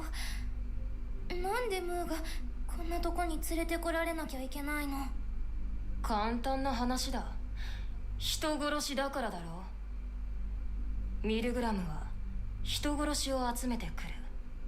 そこは間違いないようだ。人殺しって、なんでそんなひどいこと言うの？もう悪くないもん。殺してないとは言わないんだな。Rena? Hey, Hillary. It is a me. Hello. It is a me. Hello. Hello, hello. How are you feeling? Hello. I'm feeling better. I think I just had a major anxiety attack like earlier, so I'm good. I got you. Well, I'm happy you're feeling better. Same. Yeah, so I thought I'd go play some Valorant with Hattress and stuff like that. Everything. But How did it go? It's gone good. It went good. It's just like I wanted to see if you guys were doing okay. Oh, yeah. do you want to join us? Yeah, for, we're having like in-depth discussions. Do you want to join us for this one? Probably not, because I mean, I just wanted to tell you guys I was doing okay, and I'm sorry that I didn't join at first. Y'all good. Yeah. Yeah. There's I kinda apparently feel- 3 different cases for this too, so plenty of time. Okay. Yeah, I'm probably not gonna join, but I just want to come in and tell you I'm sorry. You're all good. I understand. Okay, well, thank you. I'll see you guys later. Okay. Yeah, I'll check if you don't mind. I'll check up on you in a little bit. Okay. All right. I'll talk to you in a little while. Bye. Bye. Hello. Get some Okay. dubs. All right. Shoot somebody in the butt. I'll show you shooting him in the butt, and she's gone. Ayo. But okay, ready to continue? Was this about butt shooting? When did you... Oh, you want to You find gonna out? be a Canadian Mountie? You want to be my Canadian Mountie? Is that an offer? Hell yeah. I'll bend over that moose for you. I cannot think of a good. I cannot think of anything. I can't think of anything witty to follow that up with. I am Canadian. I am filled with Canadian puns. That itself is a Canadian pun. You show me a shot of the back, and I'll show you the back of the shots. Hey yo! God, that was bad I even like for me. that one. I heard a car very loud. Is my window open? My window's open. I didn't know that. Oh well. Just more cool air coming in here. Wind. Wait, wind? I need more cold. Wind. Can we have an anime moment, please? Just comes in and blows up the shirt. Yeah. Do it for the fun. I think actually I might actually message the person who did this, like the little art for me for this character, and ask them if they mind if I do like some custom edits to it to make it like a permanent Fugi. Yeah. Because I want to add like some little animation to it, maybe like re-go over the hair layer and do like a little bit of sway to it, and like when I talk, maybe like bring up the arms. Oh, like have the like art, like the Clip Studio file, or not? Well, they're not using Clip Studio, but like I'm like using the art Clip file. Studio now. Oh, you are now. But yeah, okay. So then, Yeah. the Clip Studio file. Mhm.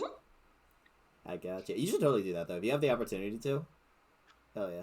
Oh yeah, because I kind of want to add just a little bit to this, like make it a bit more Fugi-esque, because I like that they made this for me, and I love using it as my reference for the full like character creation. Mm-hmm.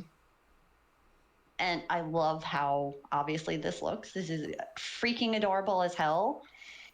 But I do want to add like just a little bit of animation to it, maybe like some ear wiggle, and like I said, like when in the talking motion, like kind of make it more like those animated Fugis, especially that you can get on Etsy, and like a bit more of like in-depth like mouth movement and the arm coming up. Mm-hmm. Yeah. And I want to add like little quotations to it. Be like happy cheer cheer. No, I would love to see you do that. Mm-hmm. れはそれはどうした？殺したよ。でもあっちが悪いんだよ。殺さなきゃいけないくらいもう辛かったんだもん。報復ということか。確かに殺したかもしれないけど、そうじゃなきゃ逃げられなかったんだし、ムーにひどいことする方が悪いもん。続けろ。殺しちゃダメって言うなら、ムーはずっと辛い思いをしとけばよかったってことなの？理由はどうあれ、お前は明確に殺意を持って人を殺しているな。何？それがどうしたの？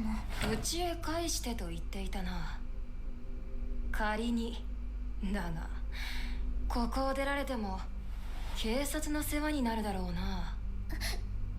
そもそもムーが人を殺したことについて警察は動いていないのか？知らないよ。やっちゃった後からしばらく記憶がはっきりしないもん。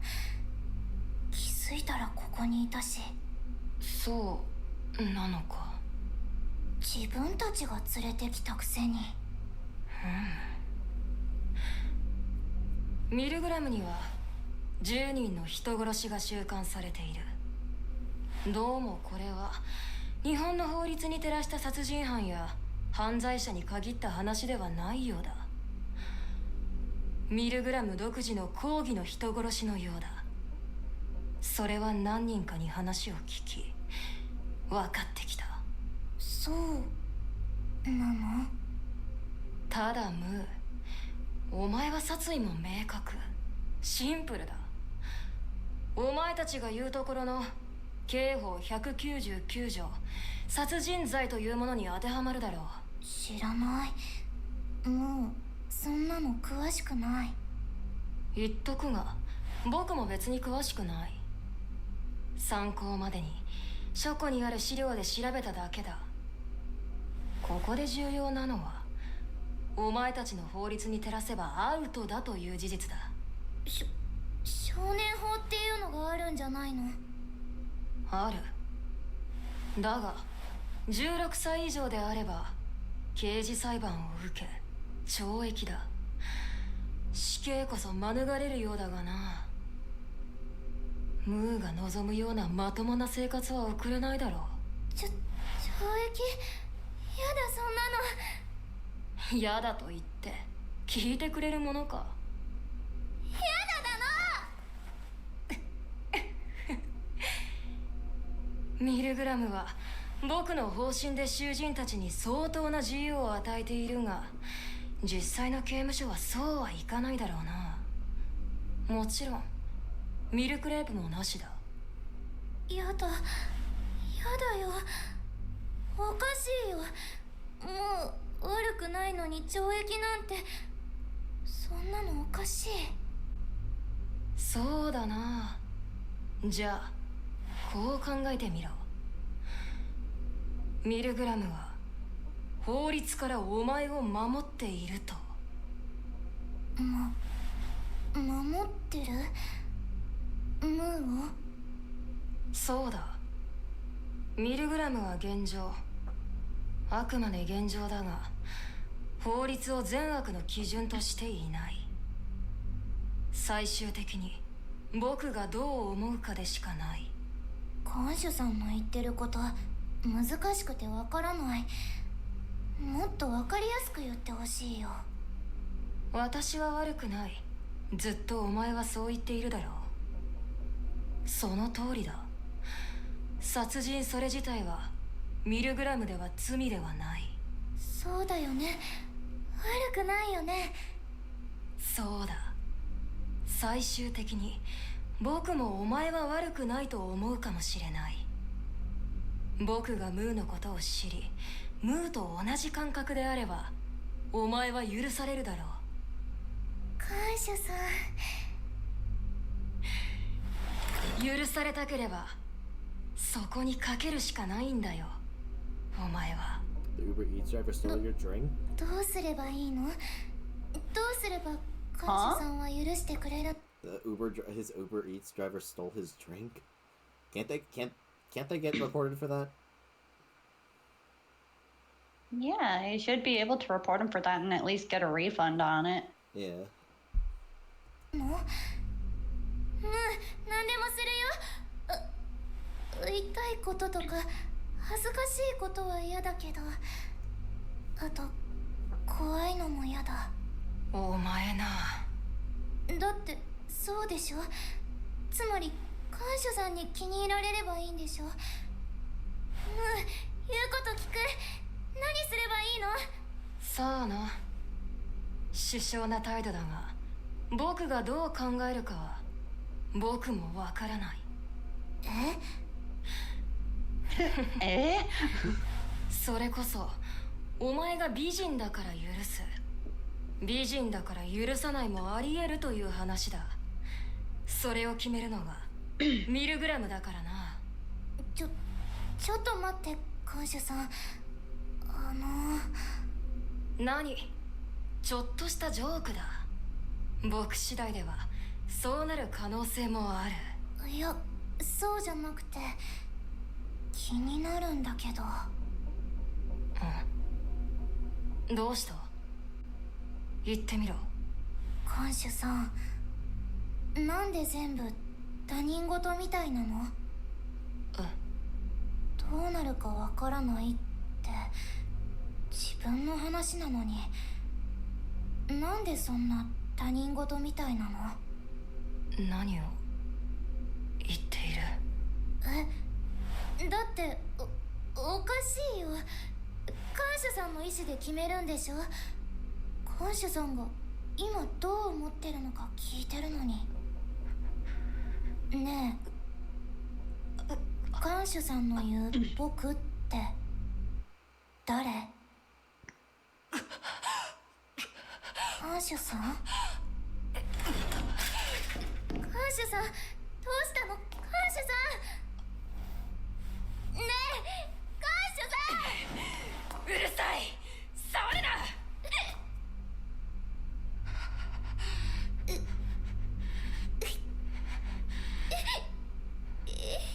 どい。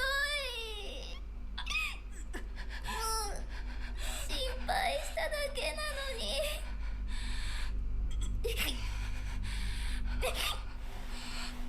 もうやだ。感謝さん嫌い。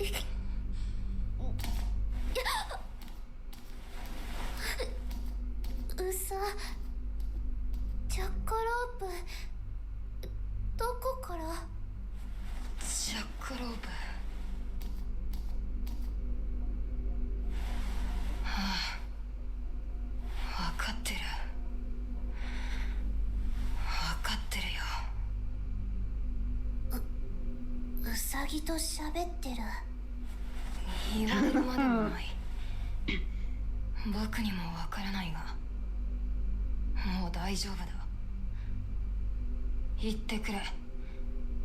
僕の仕事だから。ああ、もううるさいな。保護者じゃないんだから、小言はもういい。行け。ジャッカロープ行っちゃった。すまない。取り乱した。おかしくなっちゃったの看守さん。いや、ジャッカロープの声は僕にしか聞こえないんだ。ああ、完全におかしくなっちゃってるんだ。違う。哀れみの目で見るな。ああ、変なの。なんだ、さっきまで泣いていたくせに。なんかもうわけわからないことが続いて一周回っちゃった。難しいこと言ってたと思ったらウサギと話し出すし。Hey, just like a Queeny. なんだっけ。 Wait, so am I Moo? Am I a Moo? I was gonna say more. You're more S. Like you were saying some complicated stuff, and then you started speaking to a rabbit. Hi, my name's Rabbit. Pleasure to meet you. I didn't say it. Sorry, I had to make fun of that anyway. 何を聞こうとしてたか I'll have to make, like, a little- 忘れちゃった。 S decoration of for this boogie for next time you do this, and you can do like a little jackalope one. Sure. Just give yourself the. Yeah, you just give yourself the. I can. I mean, obviously, I can provide the PNGs. So you get like he could copy the hat and whatnot, and the like banner Ooh, strip. I'll take the hat and like the little banner, and then the keys around the neck. もういいや。怖くなくなったし。それは何よりだ。つまり看守さん好みの人になればいいんだよね。そしたら許してもらえるんだ。そういうことになるか。そうだよ。看守さんも人間だし。頑張る。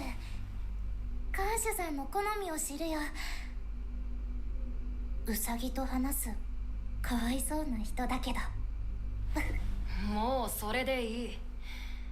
お前との話はテンポが悪くてかなわん。絶対帰るから。パパとママのとこに帰るんだもん。許してもらえればきっと帰れるよね。知らないけどな。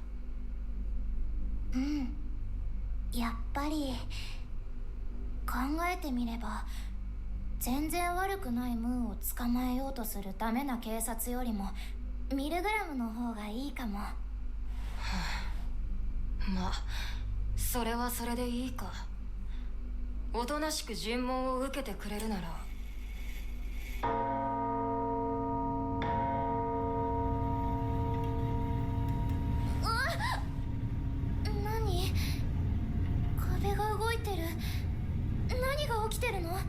She hate the police coming straight from the underground.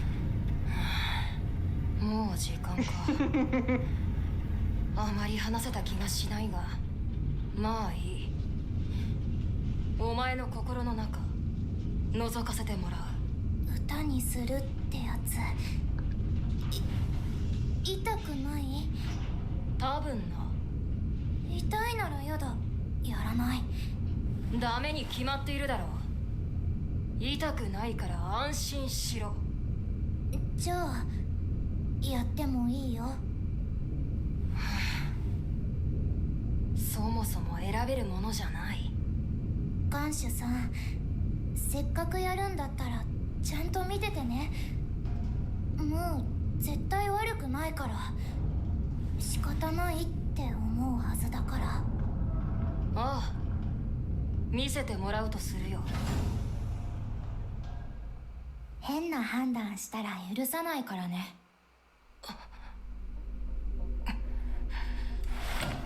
僕をバカにするなよ囚人番号4番ムーさあお前の罪を歌え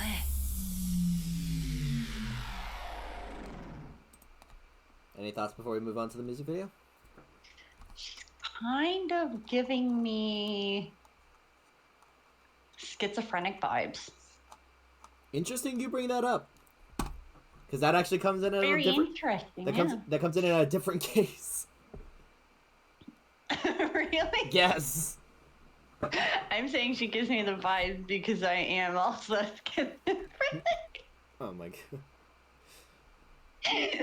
I mean, just like her actions. One moment she's crying, next moment she's laughing. One moment it's like she's a kid and really so sure that she was in the innocent kind of stage of what she did. And then at the end it's like, I'll never forgive you if like your determination is wrong kind of thing. It's like, it was kind of like that was like a whole different person. It does feel that way, yeah. But I have a lot. What? I don't know how to take that you just said that with just such a deep fucking voice. What did I say? It does sound that way, doesn't it? The way you said it! It does sound that way, doesn't it? How about that one? Was that better? This is cruel. Hey, you're on Maestro. I get Maestro, I got to hate with deep. I got to hate you with deep voice as much as I want. Pearl, the otter is being bullied. Riri! Mama! That is crazy, don't you think? Man, this is so unfair. This is so freaking unfair. Mama's voice don't even bother me no more. And then this, I get this. I have a lot of thoughts on mood, but I will save it after. I will save it after pain. Pearl deep voice into Seth Rogen laughing. Okay, yep, agreed. Considering the fact that I had like the biggest crush on Seth Rogen. Oh, did you? My fellow Canadian. Bro, had the ghost story rabbit laugh. Man. Touch me. Touch me harder. I'm sorry. We could never be together. It's not because you're a rabbit. But because you're black. Because you're black. Oh, I love ghost stories. So love that. I have to show Nini and I have to show Moosey. I have to show both of those two. I have to show both those two ghost stories. Yes. I need to be present when Nini is being introduced to ghost stories. I need to hear her reactions. Gladly. To it. Gladly. Yay. Alright, ready? This could be like a whole introduction party. Oh, absolutely. Yeah, ready?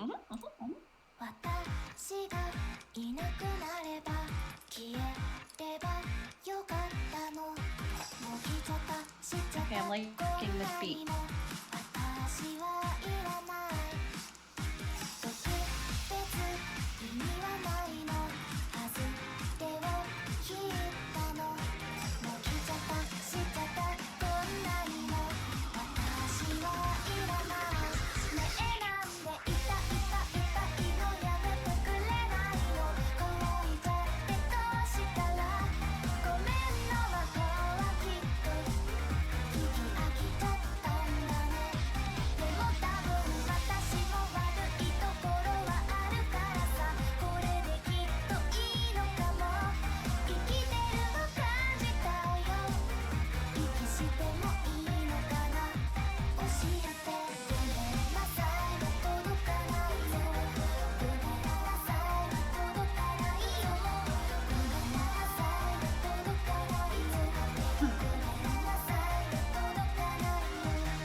聞き飽きちゃったんだねでも多分私も悪いところはあるからさこれできっといいのかも生きてると感じたよ息してもいいのかな教えてごめんなさいは届かないよごめんなさいは届かないよごめんなさいは届かないよごめんなさいは届かないよごめんなさいは聞こえないよごめんなさいは聞こえないよごめんなさいは聞こえないよごめんなさいは聞こえないよ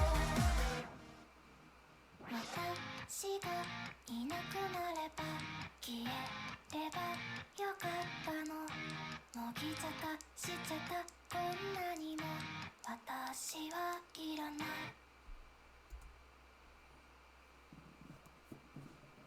And there's Moo. So this is one of the ones with bullying. Yeah. I like how everyone in chat, by the way, is referencing Nickelodeon.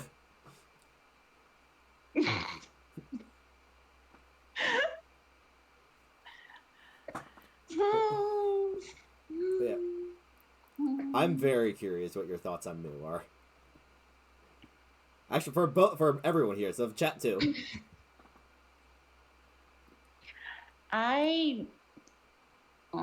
She was crying out for help. Clearly that image showed that they were once her friends. Then they started bullying her. Determination could possibly be that they started bullying her for popularity, using her as the scapegoat so that they could be more popular. And that last person possibly was maybe like one of her best friends that she thought she could go to, and she tried to, and she ignored her, and she was allowing it to continue, and she just snapped.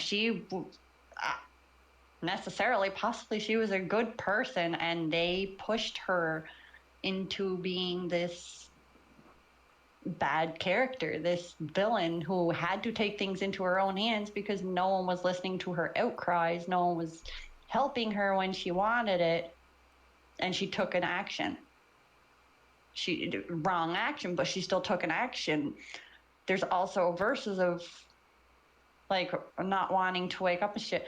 So she was actually thinking of unaliving herself because of being bullied so much.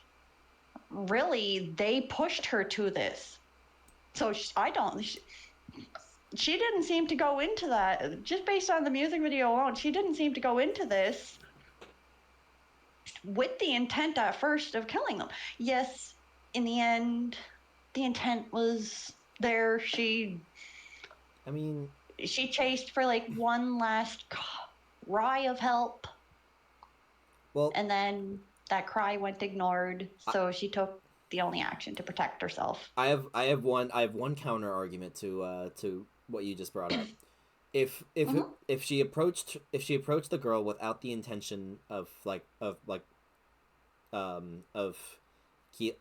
killing, why would she have a box cutter on her? That's what I mean. I don't think at the start that was the approach. Like it's kind of like maybe, yeah, she had that, like she knew she was going to do it as a last resort type thing. Like she was running to this person for a last chance call for help, like a last chance cry for help. Like, please be my best friend that you always were. Please help me. And she failed. So it was kind of like she went crazy. Like the bullying might have actually pushed her to that point of no return. But she was trying to return. She gave the friend the last chance. She just needed one person on her side. And that person failed. Well, they don't deserve a death. And personally, at this one, I can't really determine if I would forgive or not forgive because she did do this knowingly. Yeah, see, she did it knowingly. But she was pushed to it. It was something she was pushed to. This is not something that, like, she was lifelong thinking. Because if that picture is true, if that picture is a depiction that they were once a group of friends, clearly she didn't have, like, this thought of offing them all. But something happened that pushed her to this. So their bullying led to it. Bullying can have, like, a result of two actions. So this is kind of like, and I don't like referring to the things, but like the moodings. Replace the M with an SCH.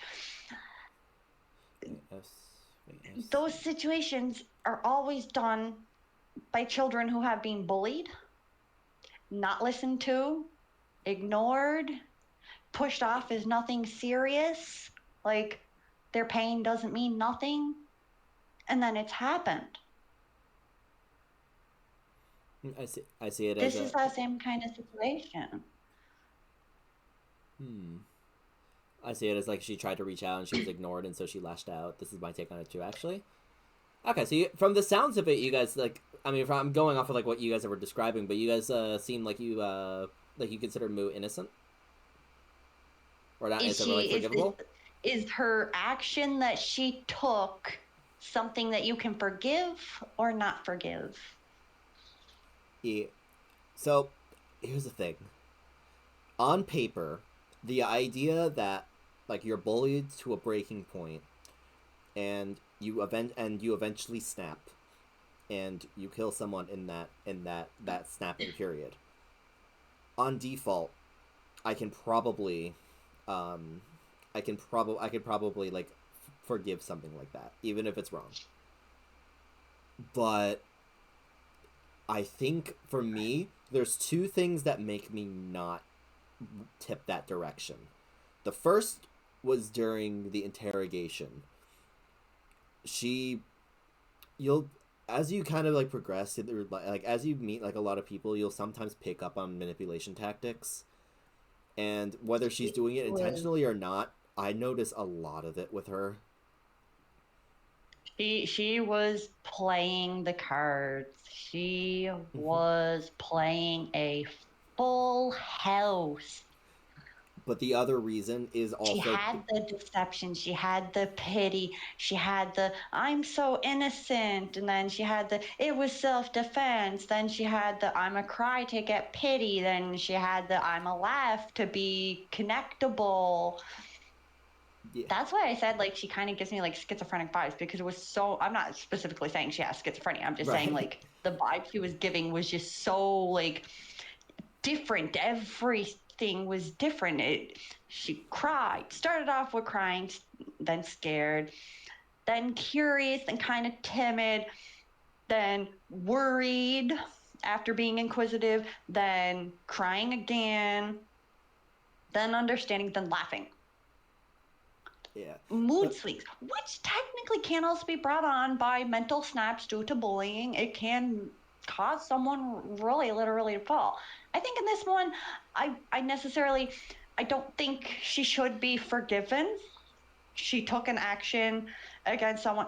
This someone, I don't think, because this someone came out last. Everything happened to her by the other girls, and this person came out last. So I don't think this other person necessarily bullied her with them. Now, I know a bystander to bullies is just as bad as a bully. Mm-hmm. It is always just as bad. Like, if you're seeing and witnessing something happening like that, doesn't matter who the person is, it is wrong.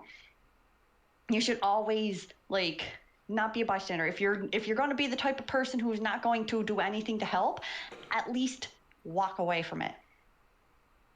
Don't be the bystander.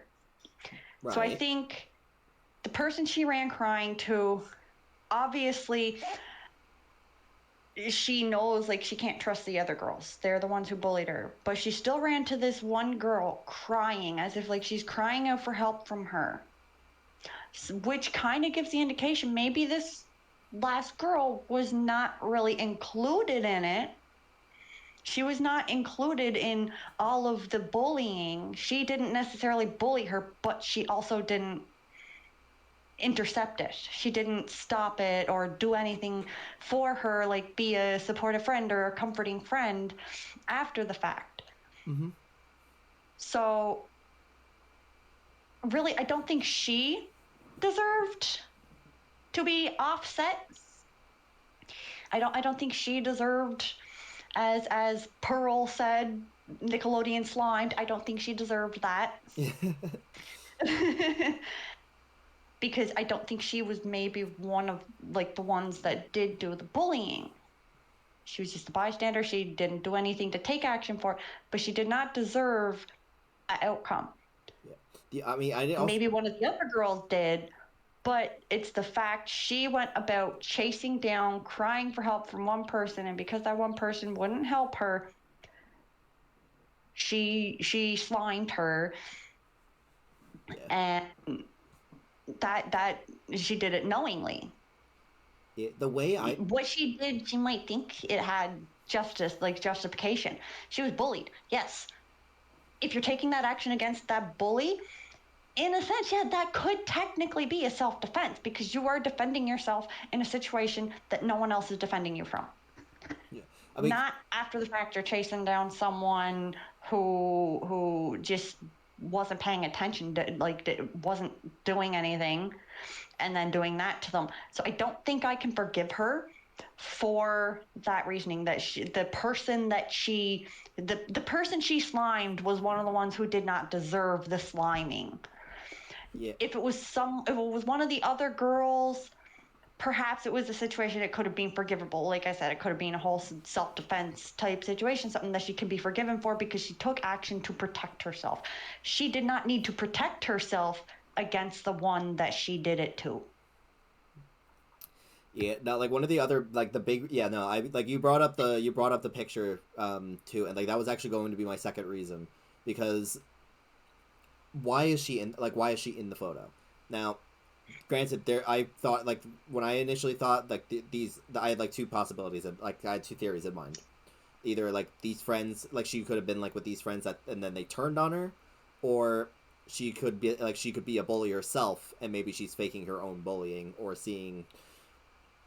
like either faking her own bullying or something else going on. But like it's primarily because of the interrogation, but I didn't trust her, and I think that's like that was. I didn't either, but with me, I want to lean more towards the whole, maybe it was a mental slip. Everybody has like a clock in their head. Well, yeah, but like at the same time, like think of like the hourglass scenes, right? Oh yeah, like but again, like scenes, like she was going through it for such an amount of time that she just snapped. So it's like the three girls that have showed bullying her are the ones there in the photo with her, and this last girl is just like someone else who was there, someone she cried to for help at the end of it, someone who came out after the fact, seen her there on the floor, didn't help, just walked away. So she kind of took her chance to try and like cry for help, and that help didn't come, so she slimed her. A sliming of reaction moment. She opened a box and she opened the wrong person's box, is how I'm determining it. Like this girl here, I don't see as one of the ones that deserved it. Now, of the other three, if it was that sense, like I said, yes, that would be a self-defense tactic. And she weighted down the timeline. And the last bit of slime went through that hourglass, and she just snapped. She finally had enough with dealing with it with her, like herself, and she ran for help. And that help didn't help. What makes this funny that is help did not come. But yeah. I think she shouldn't be forgiven, and I think that in a sense she shouldn't be forgiven, but she also shouldn't be locked up. Mm-hmm. I think she needs mental help. Well, because all of them need mental help. The bullying is possibly what caused her to snap and kind of become like how she is in the interrogation, because it seems like she might have had like a normal life at first, because the picture being happy, maybe she was normal at first, and something could have happened. Maybe these other three girls started bullying her to be popular. You know, like maybe they thought bullying her would make them more popular. Right. And that could be what pushed it, right? Like that whole thing there. They wanted to be popular, so they chose her as their outlet, their target. Because maybe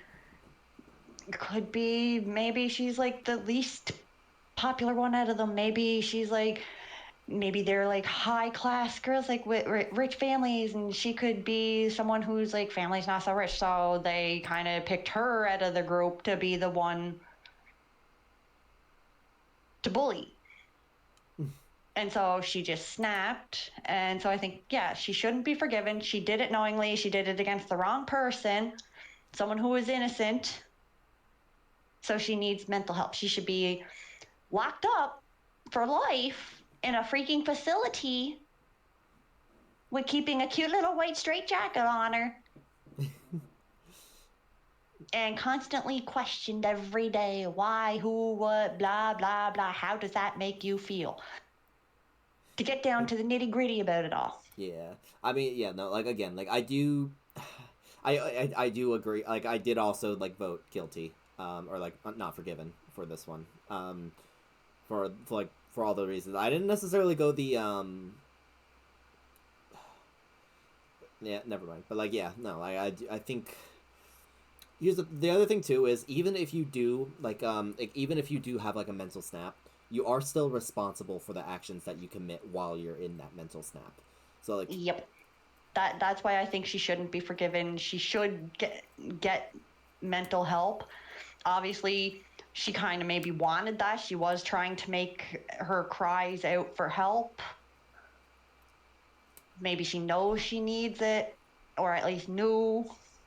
Maybe, and like if we think too, like mental illness, a lot of it that sometimes like think of situations of like I'm under 18 napping. I'm gonna use the under 18 instead of the KID word.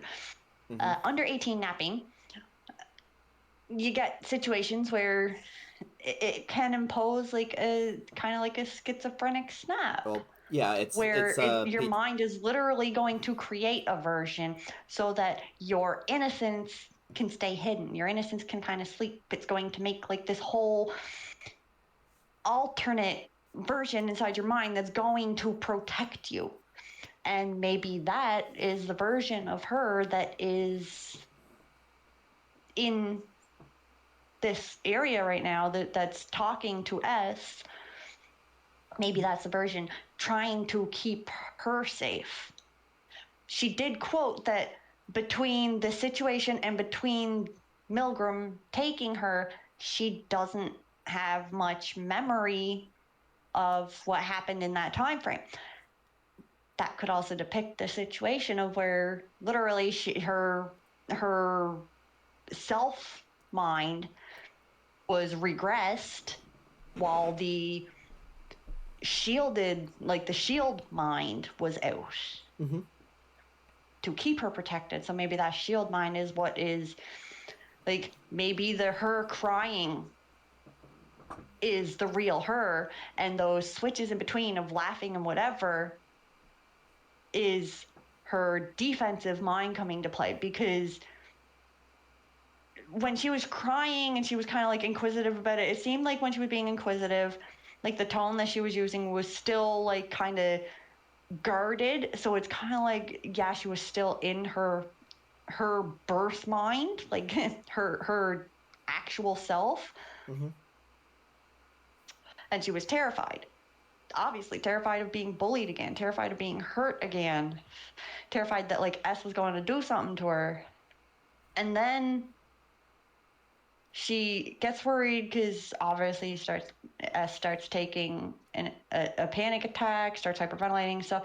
So she gets worried, tries to help, gets slapped, starts crying again, but then afterwards is laughing. Maybe that slap triggered bringing that defensive mind back out. So she regressed to let this other version out to protect her. Maybe that could be the switch. Like, I want to take all of that into account too. Still, same determination, even with taking that into account. She was in the wrong. She went for the wrong person, did the wrong action. she needs to be put into a mental facility and get that kind of help, not locked up in jail. Yeah, she slimed somebody, but she deserves a life in a facility getting the help that she needs to be got. That should be her determination through a court, so she shouldn't be forgiven for her action. But rather than a full... No, I got you. What word can I use? Rather than a full... moitered. A moitered. Yeah. Rather than that kind of determination, like guilty of that. Yeah, she is guilty of that. But that should not be like the whole determination to lock her away for life in a cell where she's not going to get help because she was crying for help. She needed the help. The system failed her. Yeah. And so now she should at least be given the help because it's clear she needed it. Now they have the chance to do it. She might, obviously, she doesn't deserve to come back out. It's something that would put her away for life, but at least she would be getting the help that she always deserved to have. So while she shouldn't be forgiven, some pity should be taken. Pity that she was failed, and those who failed her should right their own wrongs. Because they are now also the responsible ones to the cold one. They are now responsible for that cold one. Yeah. I mean, that seems to be the general consensus. Like Sparkling Milotic was saying too. Like that's why he voted. That's why he voted Unforgiven. Like there are better actions better actions could be taken here. Like that's exactly what I think as well. Off topic. Yeah, like delectable churros. Definitely right feeling nice, for yeah. her. Definitely. Like that, hearing Otter say slime someone is funny. Like that scene of the road trip where one of the guys says boinked. Slime. Boinked. Yeah. Actually, it's interesting. Hey, me saying someone was slime. How is that funny? Yeah. Interesting though, because everyone here thinks Not Forgiven. Interesting. Yeah, no, definitely Not Forgiven. She did this in her mind. She knew what she was doing. Done to the wrong person. She should receive punishment for her actions, but also help for the failure that the system brought on her. Right. I mean, like what the consequence of what happens after like her verdict in Milgram doesn't isn't really like it's not known and it's not really a factor. It's mostly just like focusing on like forgiven or not forgiven. Yeah. But okay. Yeah, not forgiven. Also, called ones with Green and Queen. Mm-hmm. Follow corner text. Everyone disliked that. Yeah. Are we ready to move on to Shido? Mm-hmm. Yeah. Do you want to make this one the last one for tonight's stream, and then we can pick this up another time? Because I do enjoy these. I'm having a lot of fun doing this. Yeah. All right. Cool. Yeah. All right.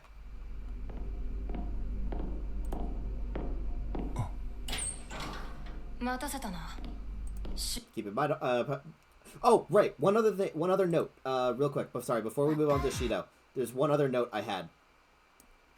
This one's more a fun fact than anything else. The flower that you can see on the desk, that is a white chrysanthemum. And fun fact about that: placing a white chrysanthemum on a living student's desk is actually a way to bully someone in Japan. Because if you put that flower on their desk after that, like if you put the flower on someone's desk when they're dead, it's basically like a memorial to them. Like it's like you put that in memory of them. But if you put it on someone who's on the desk of someone who's alive, it means that you wish they were dead.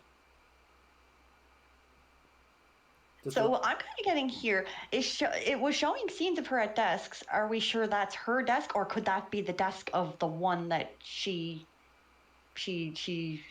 lure slimed? I don't know. I find that a fascinating fact. If you zoom in on her, like if you go back to where it's showing her, she's also holding one. She has a creepy smile while holding one. Mm-hmm. So maybe this could be multiple things. Maybe she did place that on the desk of a living student, and that's what she's wishing for them. Or maybe they were placed on the desk of the slime. uncorporeal person. You can just say the slime student. The slime student. But she's also holding one herself. Maybe she is self-thinking, like, hey, I don't deserve to stand here right now. But yeah, I thought I'd bring it up. Because I find it's a fascinating fact about it's also like Pearl said, it's a Japan thing. But yeah. In any case, moving on to a lot of people's husbando. いろ待たせたな。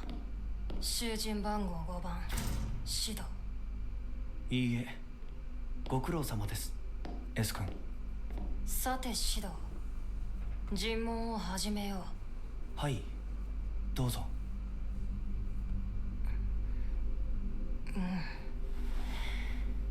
さて、ミルグラムはお前たち囚人の罪を明らかにし、適切な判断を下すために存在している。そのために僕といくつか話をしよう。よろしくお願いします。尋問といっても現段階では手荒な真似をするつもりはない。また虚偽も黙秘も認めている。なるほど。言いたくないことは言わないかもしれませんが、嘘はつかないつもりです。シド、ミルグラムの生活はどうだ？環境への不満や囚人間での問題は発生していないか？特に何の不自由もなく、囚人同士も特に問題は起きていませんね。S 君の管理の賜物ではないでしょうか。大したものです。いや、ちょっと待てシド。はい、何でしょう。これは僕が間違っているのは分かっているんだが、今までに比べてスムーズに進行しすぎていて、なんだかちょっと気持ちが悪い。そんなことを言われましても。シド、お前はミルグラムに対しての疑問はないのか？そうですね。もちろんここは明らかにおかしい。建築様式も使われている文字も見たことがないものだ。夢や幻を見ているという方が納得できます。しかしそれにしては意識は生命、脈も正常値の範囲、幻覚症状と見られるようなものもない。その説は俺の中では薄い。ほう。あとは死後の世界ですでにここが地獄であるという線を除くとすると、ここは現実、俺自体は正常で異常な場所にいる。理由もからくりも分かりませんが、現実逃避していても仕方がないでしょう。冷静だな。それは正確ですね。単純に悪くないと思っているんですよ、ここのことを。ミルグラムを。ここは俺を殺してくれる。何？せっかくの機会ですし、単刀直入に言います。S 君、君が囚人の処遇を決めているんでしょ？ああ、そうだな。俺は死刑を希望しています。よろしく。認めん。お前たちが自分の処置を決めることはできない。それは監視たる僕だけに与えられている権利だ。ですからその権利を有している看守の S 君にお願いをしているんです。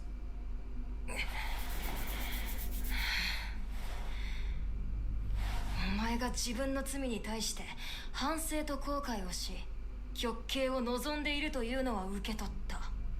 参考にしよう。僕はその態度を考慮し考えるだけだ。もちろんそういうアピールを見せているだけという可能性も残したままな。S 君と Pearl, interesting that you bring up that the guy in interesting you bring up the guy in Rot was also a doctor. ミルグラムの目的が何かは分かりません。心から歌と映像を取り出し罪を判断すると言っていましたね。ああ、それがどうした？そんなまだるっこしい真似をする必要はないんですよ。正しい罰を与えたいならさっさと俺を殺せば済む話ですよ。しつこいぞシド。立場をわきまえろ。聞いてください S 君。俺は人を殺しています。それも大量に。利己的な理由でも殺しているし、正真正銘の立派な殺人者です。許す理由もないし、許されたいとも思っていない。わからんやつだなお前は。そうでなければ俺に殺された人間もその家族も納得しないでしょう。知ったことか。僕は被害者の味方というわけでもなければ家族でもない。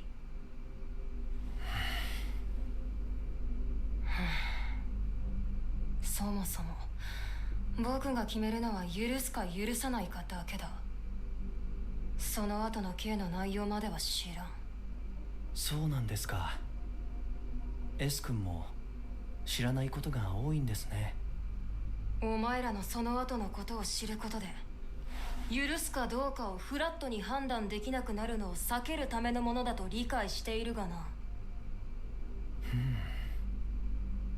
しかしここからは死の匂いがします。きっとミルグラムの行き着く先には何かしらの死が待っています。死の匂い？ええ、経験上なんとなくわかるんです。死の匂いが充満している場所。そうなのか。どちらにせよミルグラムは三神性だ。じっくり許す許さないを判断させてもらう。お前が許されたくないと願おうと僕が許すべきと判断すれば遠慮なく許させてもらう。三神性ね。長すぎますね。早く行かせてもらいたいものなのですが。お前の都合など知るか。ルールに文句を言うな。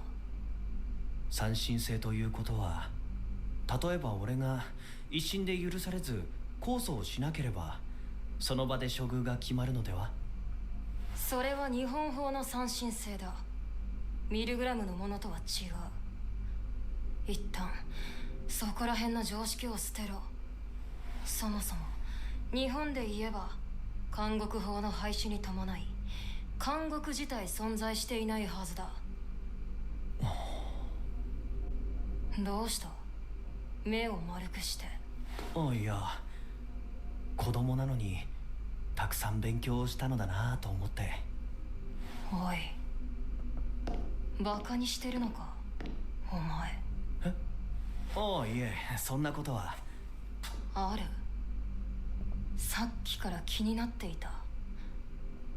S 君 S 君と舐めた呼び方を。僕は看守だぞ。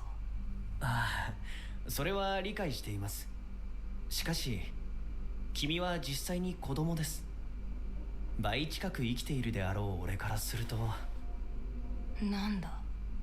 君みたいな子供がこの役割を任されていることへの同情を感じます。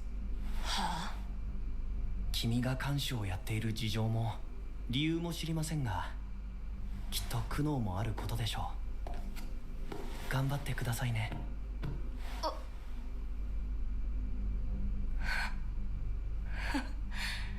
なるほど。なるほどな。そうかそうか。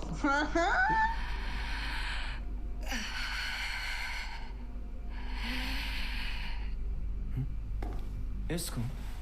気安くく頭を触るな。ちょっと待ってください。すっきり。突然すねを蹴るのは良くない。黙れ。お前が今までの囚人でダントツ気に入らん。悲観して知った風な口で大人ぶって冷静な顔しやがって。天津さえ僕の頭をポンポンしやがって。僕はお前の子供か？はあ？ふざけるな。手荒な真似はしないと言いませんでしたっけ？ケースバイケースだ。なんという。おいシド、何が死を望んでいるだ。バカにするなよ。必死に生きたいと願え。生への執着があるからこそ罪に対しての罰は存在するのだ。お前の存在はミルグラムと僕への冒涜だ。エス君、すねを切られれば痛みがあるだろう。痛ければうめき声を上げるだろう。涙が出るだろう。ええ。ざまあ見ろ。お前が死にたいと嘘吹いてもその痛みはお前の肉体が死にたくないと叫んでいるのと同じだ。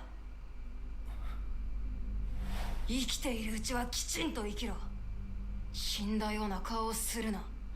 そんな大人が僕を子供扱いするな。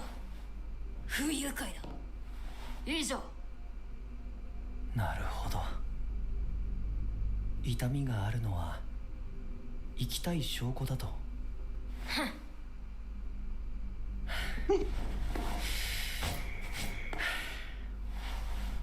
ですが反論させてもらうと、俺のすねの心外受容器が痛みを感受し、脊髄そして脳へ痛みの信号を伝播したというだけのただの反応に過ぎません。心外受容性疼痛と言います。はあ？ですから俺が死にたいと思っていても意思に関係なく起きる出来事ですので、S 君の言っていることは間違いです。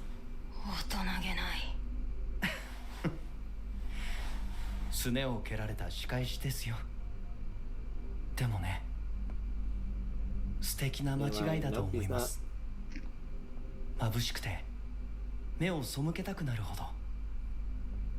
やはり君は子供です。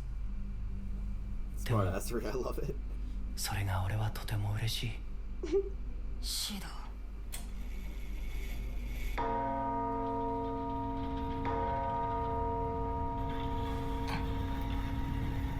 時間か。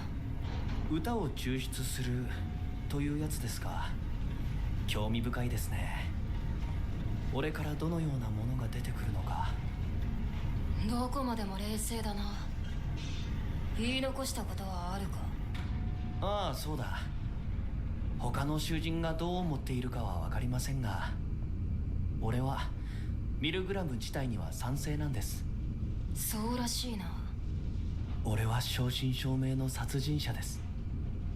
いつ裁きが下っても構わない。ですができるなら法律に許さないと言われるよりも S 君みたいな子に許さないと言われたかったんです。はあ？この役割には同情もするし、俺の死を押し付ける申し訳なさもある。でも君がいい。俺に似合いの終わり方をくれる。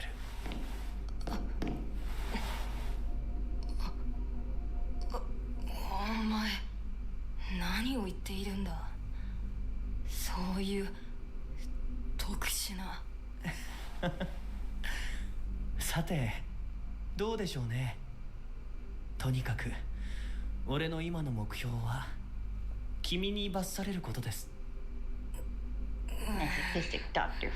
正しい判断を下すことを期待しています。前提が違う。僕の判断こそが正しい。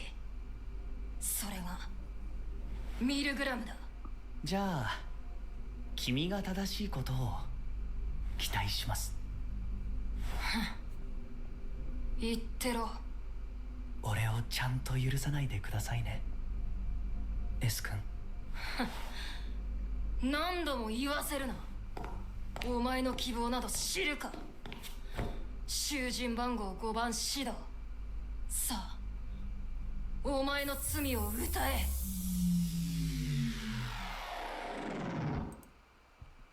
Any thoughts on Shida before we move on? He is a masochistic doctor. I mean, hi y'all. That's a doctor I'd go visit. I did tell you that this is the husband. This is like I think the main husbando of the group. But,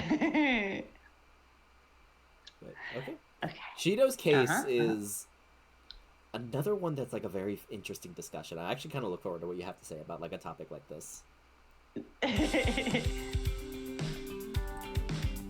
Also, the song is a slap. The song slaps.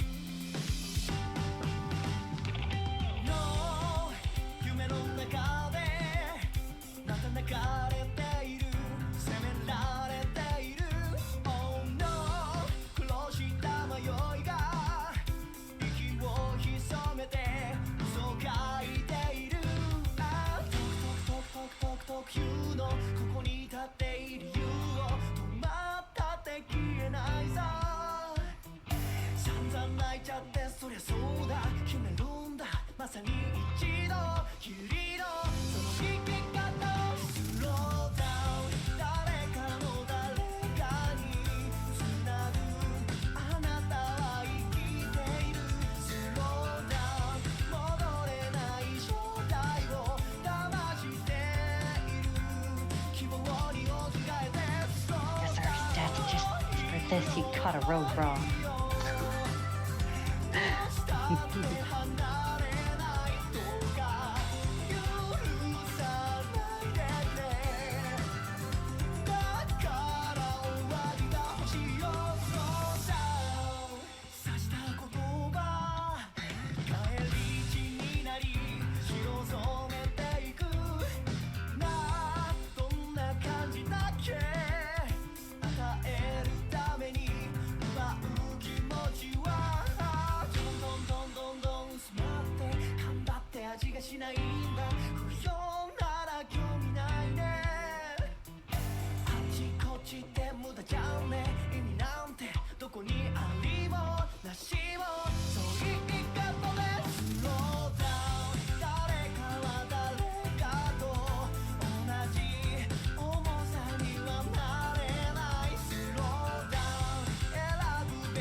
This is my job minus the masochism and drinking and flowers.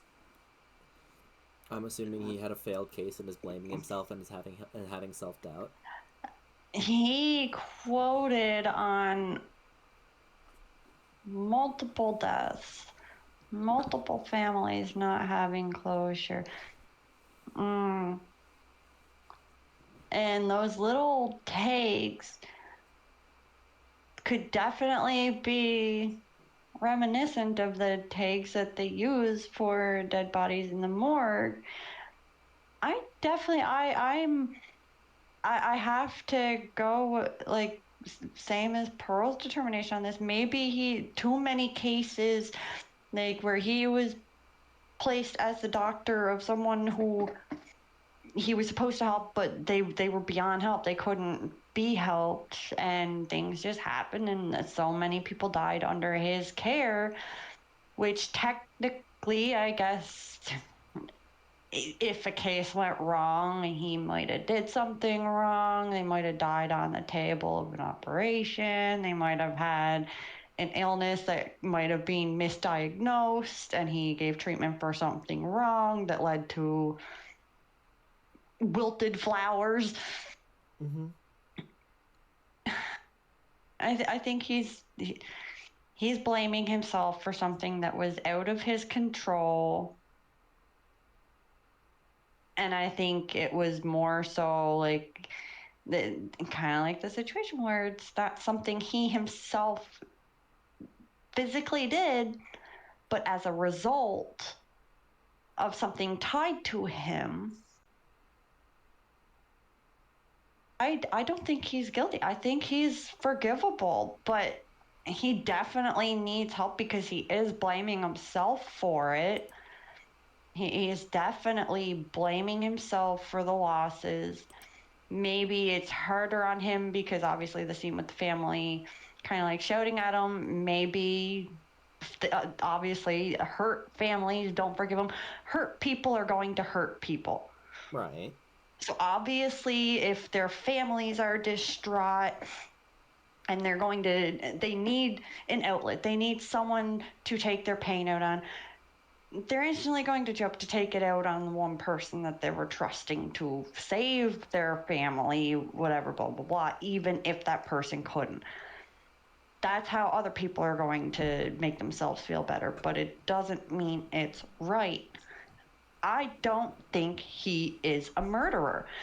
I don't think he had any physical, any non-physical, any predictive intent of causing these deaths. He tried to heal and failed. I think that's where it ties down. And those failures, if too many, can lead to self-blame.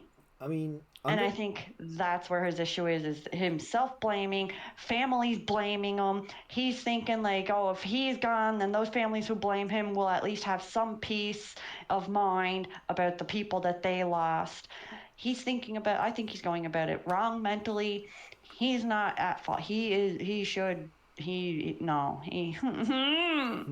Doctor should be forgiven. I'm curious. Okay, so I'm curious. Like under that mindset, like at what point, like, cause like, so medical like deaths in the medical field like are is kind of like is an interesting topic to talk about, because on one hand, yeah, of course, like when it comes like doctors can't always be held liable for if their patient doesn't make it, even if they do everything that they can to help.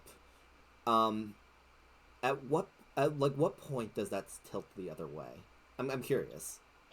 So I'd say it would tilt the other way if he knew someone had some kind of illness and he purposely mistreated it. Okay. I think then that's where it tilts the other way. Now, there are points where some doctors could have different morals. Now, there could be a doctor who obviously their pledge, their whole goal is to save people. But if there's someone who is beyond saving, someone who is mentally given up, someone who literally is saying like they have nothing else for them, and it's either the doctor helps them have a comfortable goodbye, or they're going to do it themselves. Even then, I wouldn't consider that as a case of Schluter, because that is a doctor literally helping someone. Still, they are still helping them, but that itself can cause a lot of pain in the doctor, because to them they are technically taking a life, even though that person wanted that life taken. But they're offering and giving them the more comfortable out rather than the uncomfortable alternate of what would have happened if they go out on their own. Okay. But yeah, I think the fine line will be tilted if, like, it was a patient was diagnosed with one thing and he treated them for something else that they didn't have, and that treatment, and he knowingly did it while knowing that that treatment will end them. Okay, so like purposeful mistreatment. Yes, purposely, like, giving them a medication that they know they're allergic to. Purposely, like, oh, you got cancer? Okay, I'm going to give you medication that's meant for, like, I don't know, an anxiety attack, and tell you it's, like, freaking chemo pills, and you're going to die anyway. Like, you're not going to get help, blah, blah, blah, because ha, ha, ha, I'm just leading you on, I'm tricking you, yada, yada, yada. Okay. That is unforgivable. Malpractice. Oh, this person has a kidney issue. Oh, they need a new kidney. Oh, I'm going to cut them open and, put them in for a heart transplant.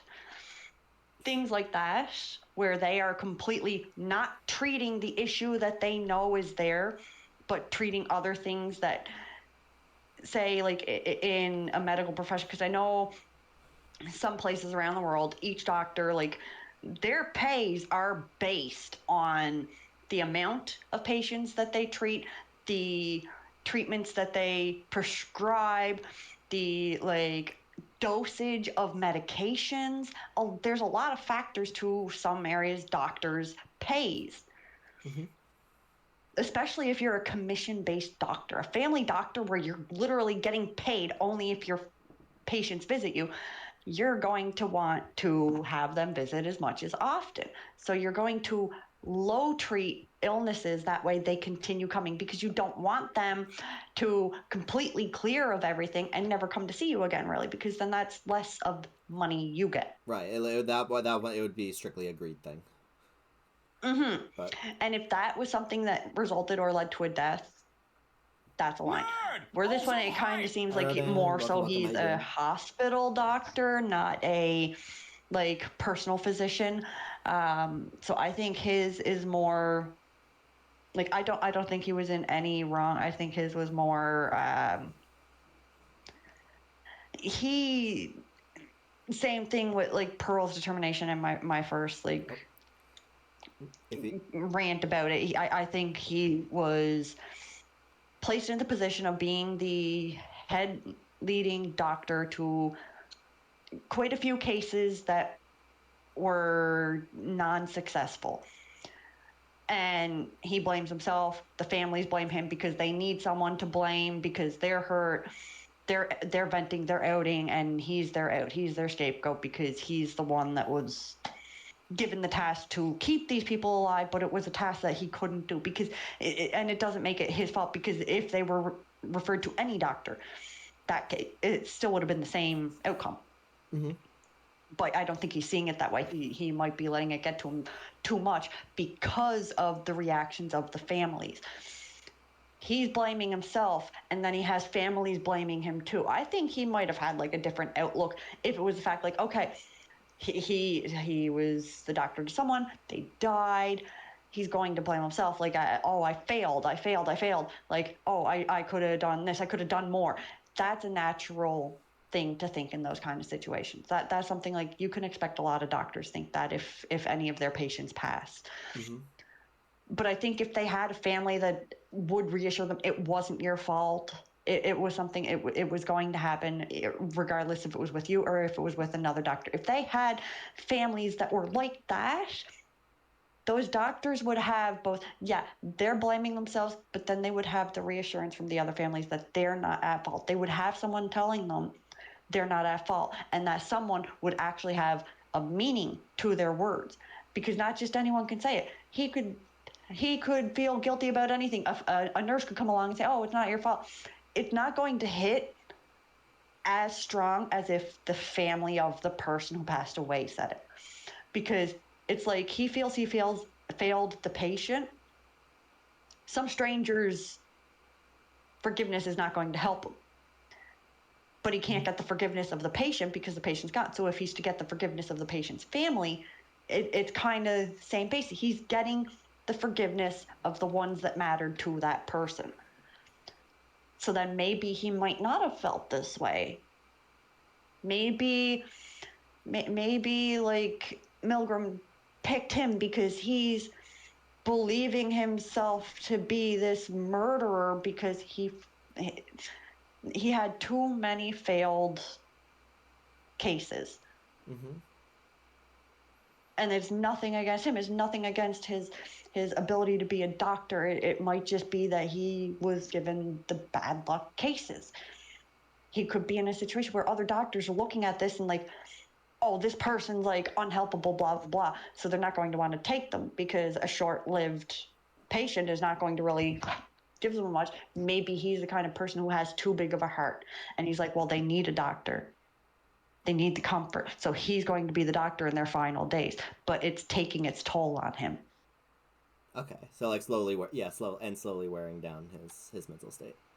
Yes. Like he wants to be the one to help the patients that the other doctors are turning away because they know they're incurable and they don't want to waste their quote unquote time on someone who doesn't have that time left when they could be treating someone who's actually going to be more of an income to them.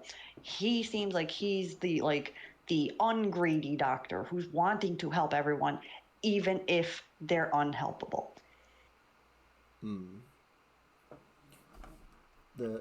If he knew about something and chose to not treat it or not treat it to the best of their ability is when it changes for you. Or I'll give your input because there are doctors who treat people like substance seekers end up denying treatment, which leads to issues. And those cases I can't forgive. That's absolutely fair. Like if they're purposefully denying treatment.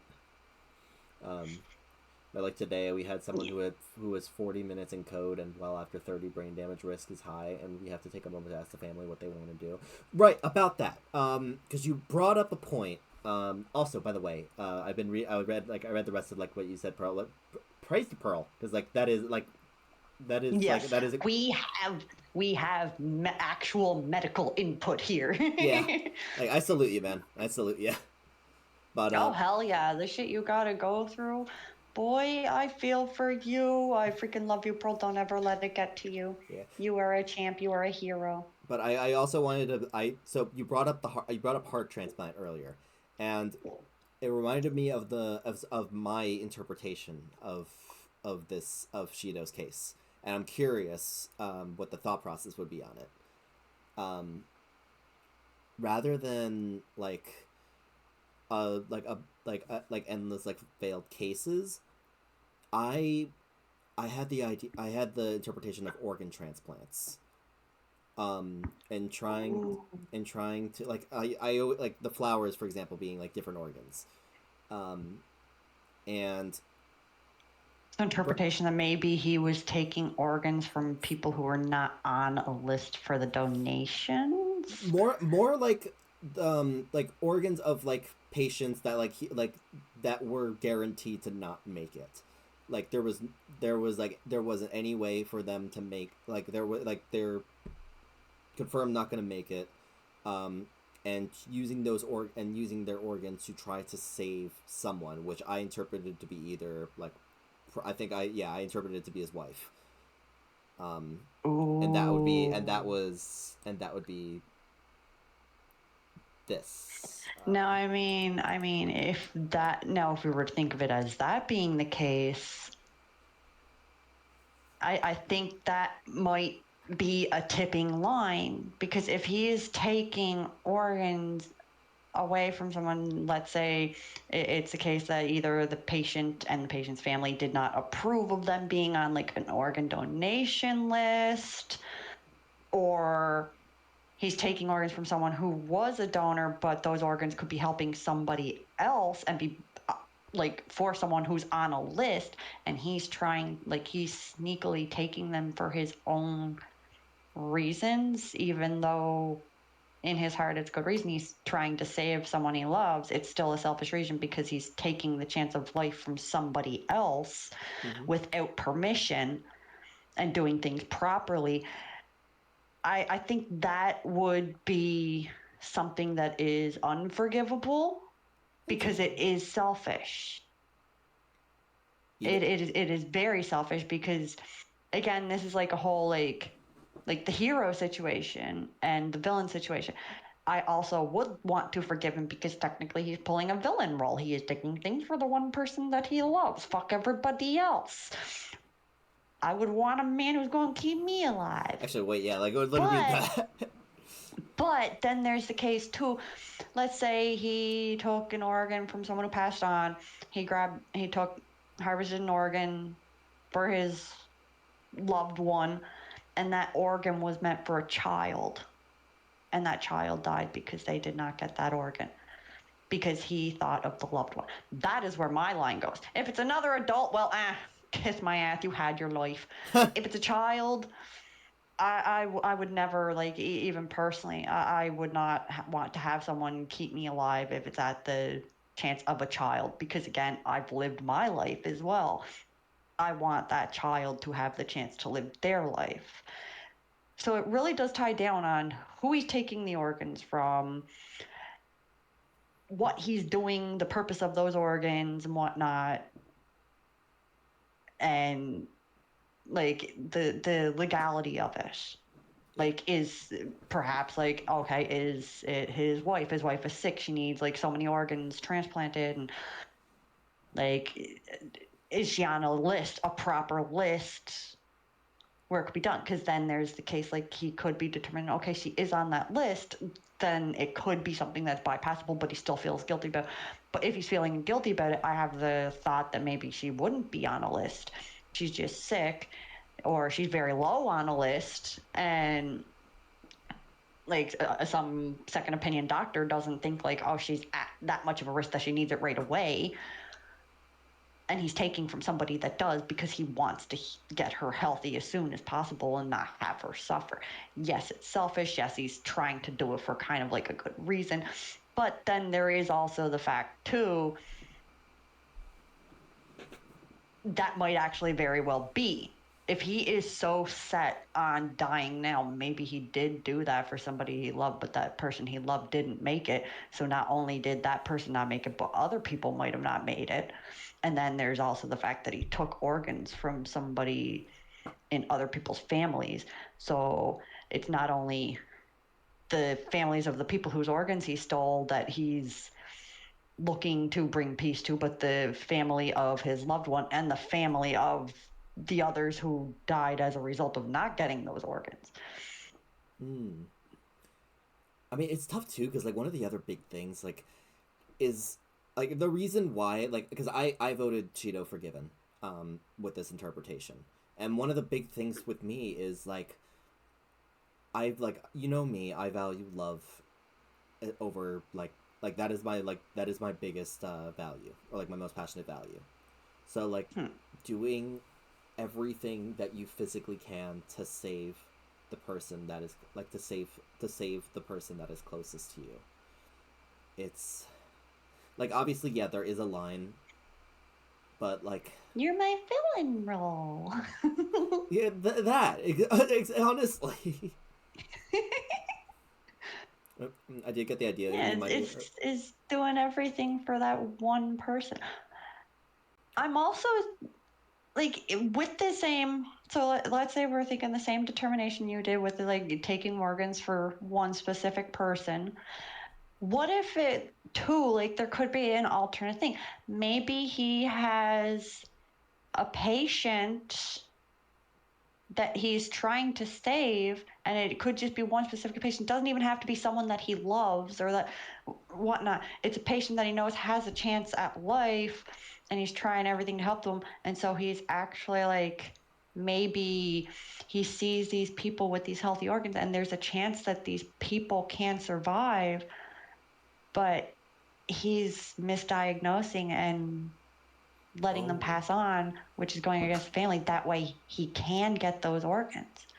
So he's purposely letting other patients of his own die to save this one particular patient. Well, because in that case, that would be mistreatment. So like, I don't think I would Exactly. Yeah, that one I wouldn't forget. Here's the thing, that would be also a reason for Milgram to take him. He is knowingly bringing about the deaths of other people. Well, here the big thing about Milgram is that all the cases are designed to be morally gray. So I feel like anything that would be I don't personally think it would be something, if it's for something that is morally gray, then that would completely throw out the first determination of him just feeling guilty because, he had patients that just didn't survive, whatever, blah, blah, blah. If he did what he was trying to do, like if he did everything he could for them and they still passed on, even if the family blame him, he's not technically the murderer of them. I don't see that as a gray zone. I actually wouldn't throw out that. I actually wouldn't throw out the idea of that, though, to be honest with you. Like, because at the same time, like, yeah, you could also still argue that, like, even if he does everything that he can and like the families blame him, in all technicality the patients are still under his responsibility. So if they but would we really consider that a gray zone to making him a murderer? If it happens, if it happens too many times, like Milotic brought up earlier. Well, hold on. Let me finish. Yes. Because if Milotic brought up earlier, like, he probably shouldn't be in this line of work, though. It's messing with his mental. If he if he chose to stay in the field, despite that, and patients would keep dying under his spell, and then noticing like the body count like later, and that scenario, what would you think? That could kind of determine, maybe like for each flower or plant that he's implanted into this body here that it's showing, maybe that's each patient that he's lost while he's working. Each plant, every flower that he clips could be a clipping for every patient that dies while under him. Yeah, again, these are all theories that we're all doing right now. Yeah. But like obviously, like just from a first video, it's not going to tell us like too much detail. Like we're not going to know the full situation of what happened, how it happened, whatever, blah blah blah. We don't really know his full mindset on it. Yeah, that's why go under, like, when you're like deciding which one you're going, like which your verdict is going to be. You go with whatever theory that you think is the most probable. So like if you think it is if you think it's that one, by all means go with that one. If you think it's the organ donor one, go with that one. So Pearl just said, like Pearl was saying, I think the mother crying and the man yelling at him is their reaction when he asked if they would like to donate whoever's person's organ. So they are lashing out like, how could you be so cruel to ask that reaction? But well, it's his job to ask. This might have a layer to it, but Japan has the lowest donation rates, which is true. That is true. That is also true. So it is very possible he was, maybe, if that would be the case, he could have been sneaking organs to help others, and families are pissed off at him for it because, I guess, in a sense, a gray zone. Here's a gray zone. If somebody dies, okay, say someone dies, mm-hmm. and they, as well as their family, do not approve of them being on an organ donation list. Like they're not, like, they came into this world whole, let them go out of this world whole kind of thing. And say a doctor goes against their wishes, knowing that this person's healthy organs could save somebody else. Now they are thinking morally for somebody else's benefit, but they are taking an illegal action of harvesting an organ from a non-harvester. From like a non-donor. Would that be a gray zone where you would consider that, even though it's like a desecration of a corpse, in a sense, murder, morally murder towards the medical field? Would that be like a gray zone consideration? It is a gray zone consideration, but personally, I actually think that I would forgive something like that, because like I don't know, because like you're purposely morally he saying is thinking saving of the someone benefit else. of others. Yeah, like you're this saving person is someone. gone. They're already like they're dead. They're not going to miss that part of their body when they're put in the ground. Morally, they are trying their best to help somebody else. Also, morally, though, they are going against a code that they serve. So that could actually bring on the guilt that he was feeling. And then I see here too, like, Earl also said too, it could also be like a case of organ rejection. So maybe he got, like, whoever got the transplant, their body rejected the organ, which led to their death.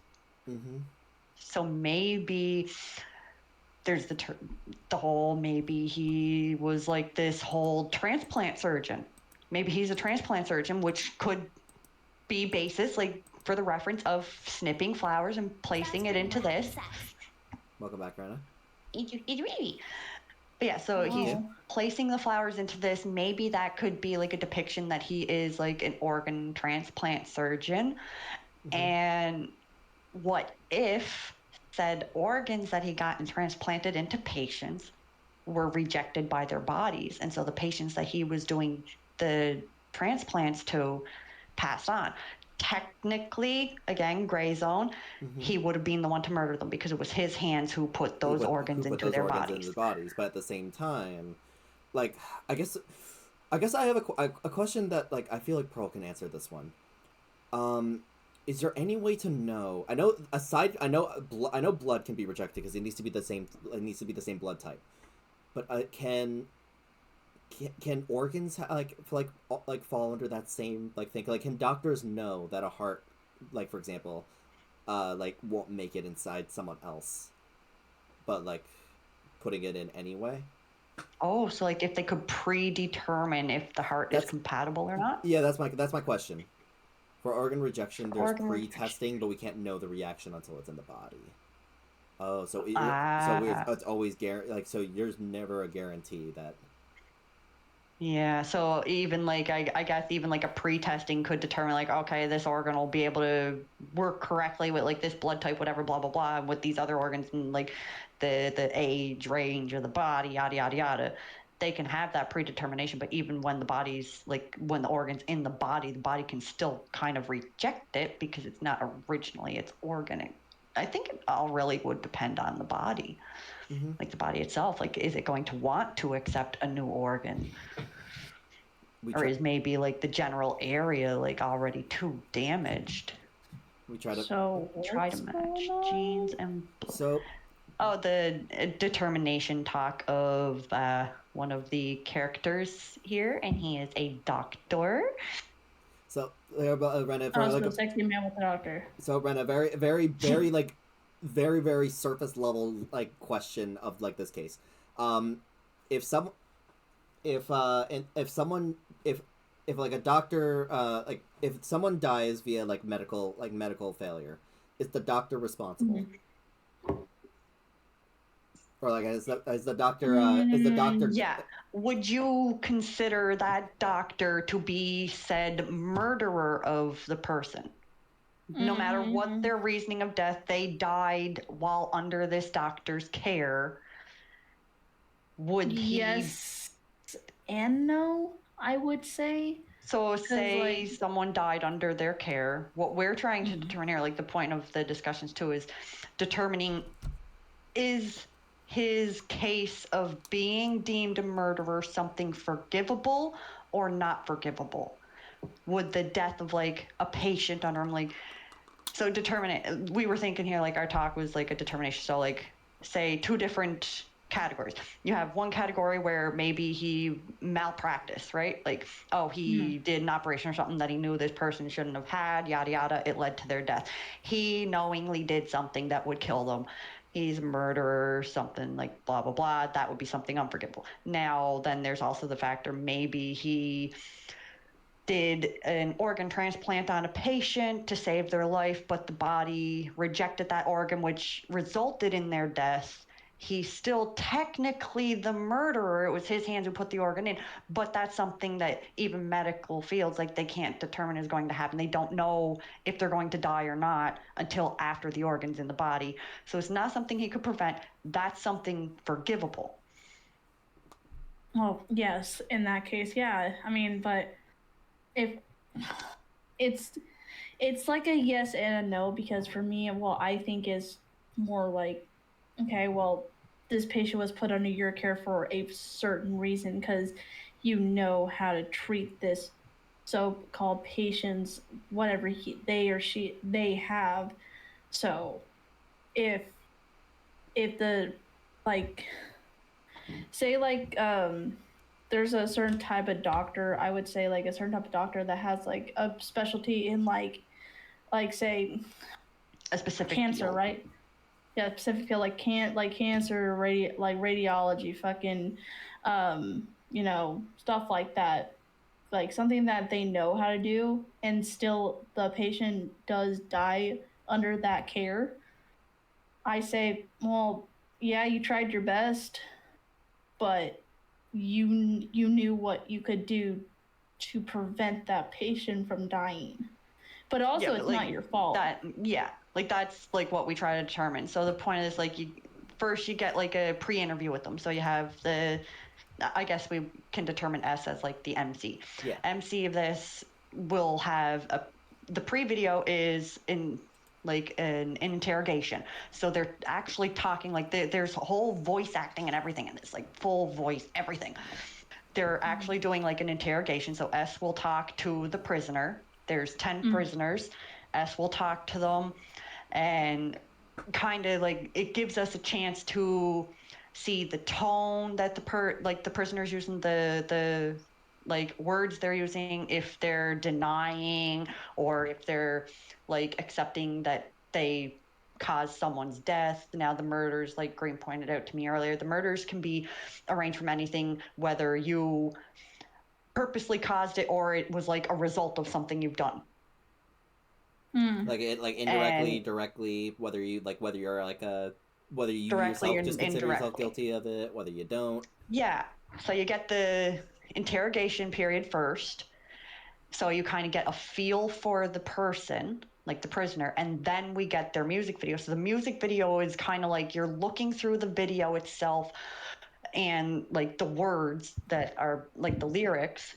You're looking through everything in it to try and find like clues to figure out what their quote unquote murder was. And we have to determine, like, based on that, like, if we would be able to forgive them for the situation or not forgive them. Like, we had a previous one, she was bullied in school. Like, the video showed she was bullied. Like, so the interrogation went with her having like multiple different reactive personalities towards S, and like different reactions towards things that they were saying, blah blah blah. And then in the video, the music video itself was showing this prisoner was bullied by a group of girls. It shows like a clip of a phone on her picture of her standing with these girls. So like we had like determination, maybe they were once a friend group and they started bullying her for like popularity or something, right? And then at the end of it, she did schlurder somebody who was not actually included in that group of bullies, but it was somebody that she ran to at the end of the video, like crying for help, and the person pulled away and she instantly like box cutter slimed them. Yeah, she mentally snapped. And yeah, like she mentally snapped and she ended them because they refused to help. So she took the life of somebody who technically was not involved in her bullying because this person wouldn't get involved in it and help her. So from that, like we had to like discuss and see if like, oh, would we forgive her for that situation or would we wouldn't? Now, like me, I chose factor of like, I'm not going to forgive her because she ended somebody who was not involved in it. She ended an innocent person, but she mentally needs help because the system failed her, the bullying continued, and she snapped. Now, if she had to have ended somebody who was in that group of 3 bullies, then it could have been determined in my mind as something of like self-defense for herself, because the system's still failing her, not helping her against the bullies. She had to take it upon herself to get out of that situation, and that was the only way that in that moment of time she would have been able to. Right. But for the result of the video, for the first video, it was she's unforgivable because the person that she ended was someone that was innocent, someone not involved. Now, like Green said, there's like 3 trials. So you get like, you're going to have like your first video, which is like we're partially through the first trial here.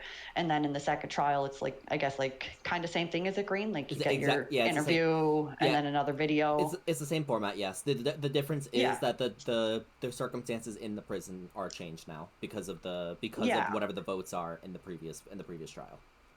Yeah, so the circumstances change, and we might end up getting like new information kind of thing in the next videos that could kind of change our view from our determination of this one. So someone we could deem forgivable in this one might actually flip-flop to unforgivable in the next one, and then for third one might be, oh, well, okay, no, that was wrong determination, they're actually forgivable. That, yeah. Mm-hmm. Okay, well, all right then. This one, though, I think Doctor is kind of possibly forgivable. You think forgivable? Because I'm gonna I'll go forgive with him for being sexy though.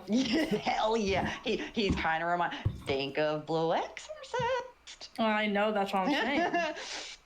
But I'm going to go with Pearl's medical expertise on this and kind of like the fitting of clips in the video. I think maybe this could be, he was maybe an organ transplanter, and maybe the person that he helped with the organs didn't make it, and so the family of the people whose organs he took and the family of the person who passed away blamed him. He blames himself. The families don't have peace, but I think he should be forgiven. Don't worry, blue-haired daddy, we'll forgive you. All right, okay. I mean, granted, I also did forgive him for this one, but interesting. Okay. Yeah. Now I will ask, especially now that Rena's here, do we want to continue, or do we? Hey, I'm down to continue for another one. Rena, what do you think? I'm down. I mean, I'm Gucci. I'm feeling better now, so. All right, hell yeah. No, I got my shit out of the way. Before we move on to, ironically, also this next character is my favorite character in the series. Before we do, I need to. I am sorry to interrupt you, Green. I just listened to your stream. I am not the only one who sounds like I'm in a tunnel. I was terrified this whole time that maybe my mic was screwing up. But it's not. It's just Thank us. God. It's just Green fuck up. Granted, it's going through desktop audio. It's not going through. It is definitely from Green's end, but I'm kind of liking it. Like I said to Green, with the scene that he has set up for his stream right now, it's like we're in an open theater, so it's like we're echoing. I like it. Yeah. It kind of fits. Chat's happy that you're feeling better. But Well, yeah. thank you, chat. Now I'm gonna suck all your dicks. And not mine. I told you you didn't want to do it yesterday. You were too tired. I'm offended. Don't worry, Whatever. Green. You get the sucky first. Will you give it to me? Yeah. Yay! Yay! Carrying on to earlier little tidbit there, we can ride a moose and I'll do it. Ride that moose. something back shots. Hey. While that moose is galloping, that's a bouncing. I'll show you bouncing. Expected. I felt Hey, concerned yo. for Rena. Thank you. I appreciate you guys fucking caring enough for me. It's just I felt okay. I got my nails done today, so I should have felt good, but then I just I don't know. I felt kind of off, and I was like, oh man. Okay, well. Yeah, Riri's nails be amazing. But yeah, as long as you're by all means, you do what you need to do for the sake of your own health, you know. Yeah, I was no, because I was telling Queenie, I was I'm afraid to disappoint Greenie, and I didn't want him mad at me. Nah, Yeah, you're telling her Greenie's not gonna be disappointed. No. Yeah, no. Well, I thought you would. No, you're fine. You're fine. I promise. Because if I disappoint him, he won't kiss me no more. Don't worry, I will. Yeah. You have not lost kissing privileges. Oh fuck yeah! I get the little green little fucking Pokemon. Hey, one Crack that. I'm gonna fucking crack that motherfucker like a glow stick. Oh shit. Considering his shape, I'd rather crack him like an egg. Hey, y'all. That's what I said. That's what I'm saying. I was gonna say don't crack my glow stick. I need that thing. Oh, sorry, my bad, dog. I was talking about your back. But anyways. My bad. But yeah, my bad. If we're gonna move on to Mahiru, the first thing I want to do though, I want to show Rena the undercover. Yeah. Oh, shit. Okay. All right, go. Where you get the undercover video. So that is S. It's kind of like essentially the opening song. This is kind of the opening song.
Ooh, I can't wait to see his. He's one of the most intriguing ones. Like he's one of the most mysterious ones.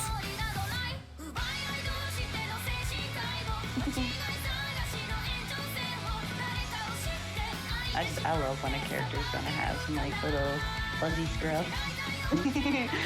Depicting their age? Hell yeah. I just had a teddy slip. And God damn it!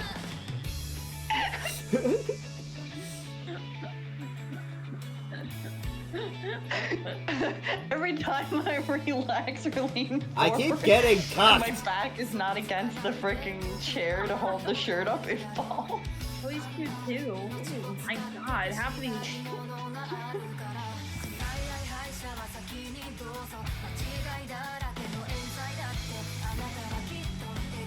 gonna leave my shirt halfway down and I'm gonna turn that fan up. Fucking fanage on the freaking warm body.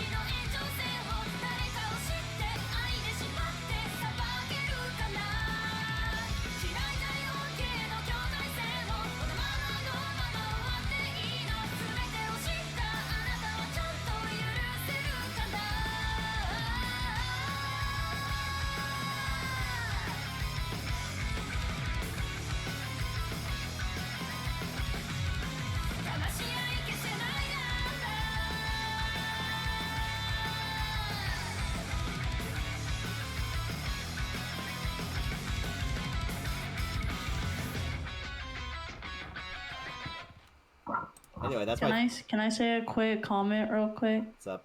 Uh-huh. Why do half of them look like bottoms and children? Because they are... One is actually a child. One is 12 years old. Yeah, one of them is 12 years old. Yeah. And the other What did you are do? students. Can I ask a question? What did you do to fucking get so... to get on a trial? Also, hi, Miss Rosa. And you Welcome fucking up there said... again. So that is what we are going to be determining. We'll be finding that out. Yeah, no, you guys will be finding that out once. So we will get like vague intel of what they've done. We will get like partial insights throughout the 3 trials of what each person has done that's determined them to be a murderer, be listed as a murderer by Milgram standards, and then if we're going to forgive or not. But yeah, I look forward to you guys seeing Amane, because I fucking I despise Amane with like every fiber of my being. But also, like, ironically, like, Mahir's is kind of, like, one of the weirder ones in terms of figuring out what that crime is. So, I'll be looking forward to hearing what your actual, like, theories are. The only crime you ever committed was being sexy. Yeah, Green determined earlier that I am S, so he is now a jackalope for me. Also, if I do that S sash for my frickin' boogie, I am putting Nordic glyphs on it, because it looks cool as shit. Do it. Oh, one other thing I will know about Mahiru. She is also she is my favorite character, partly because she's the one I relate to the most. So, hey yo. In terms of values. But damn, I don't got no values. That's unfortunate. 看守さんまだかな。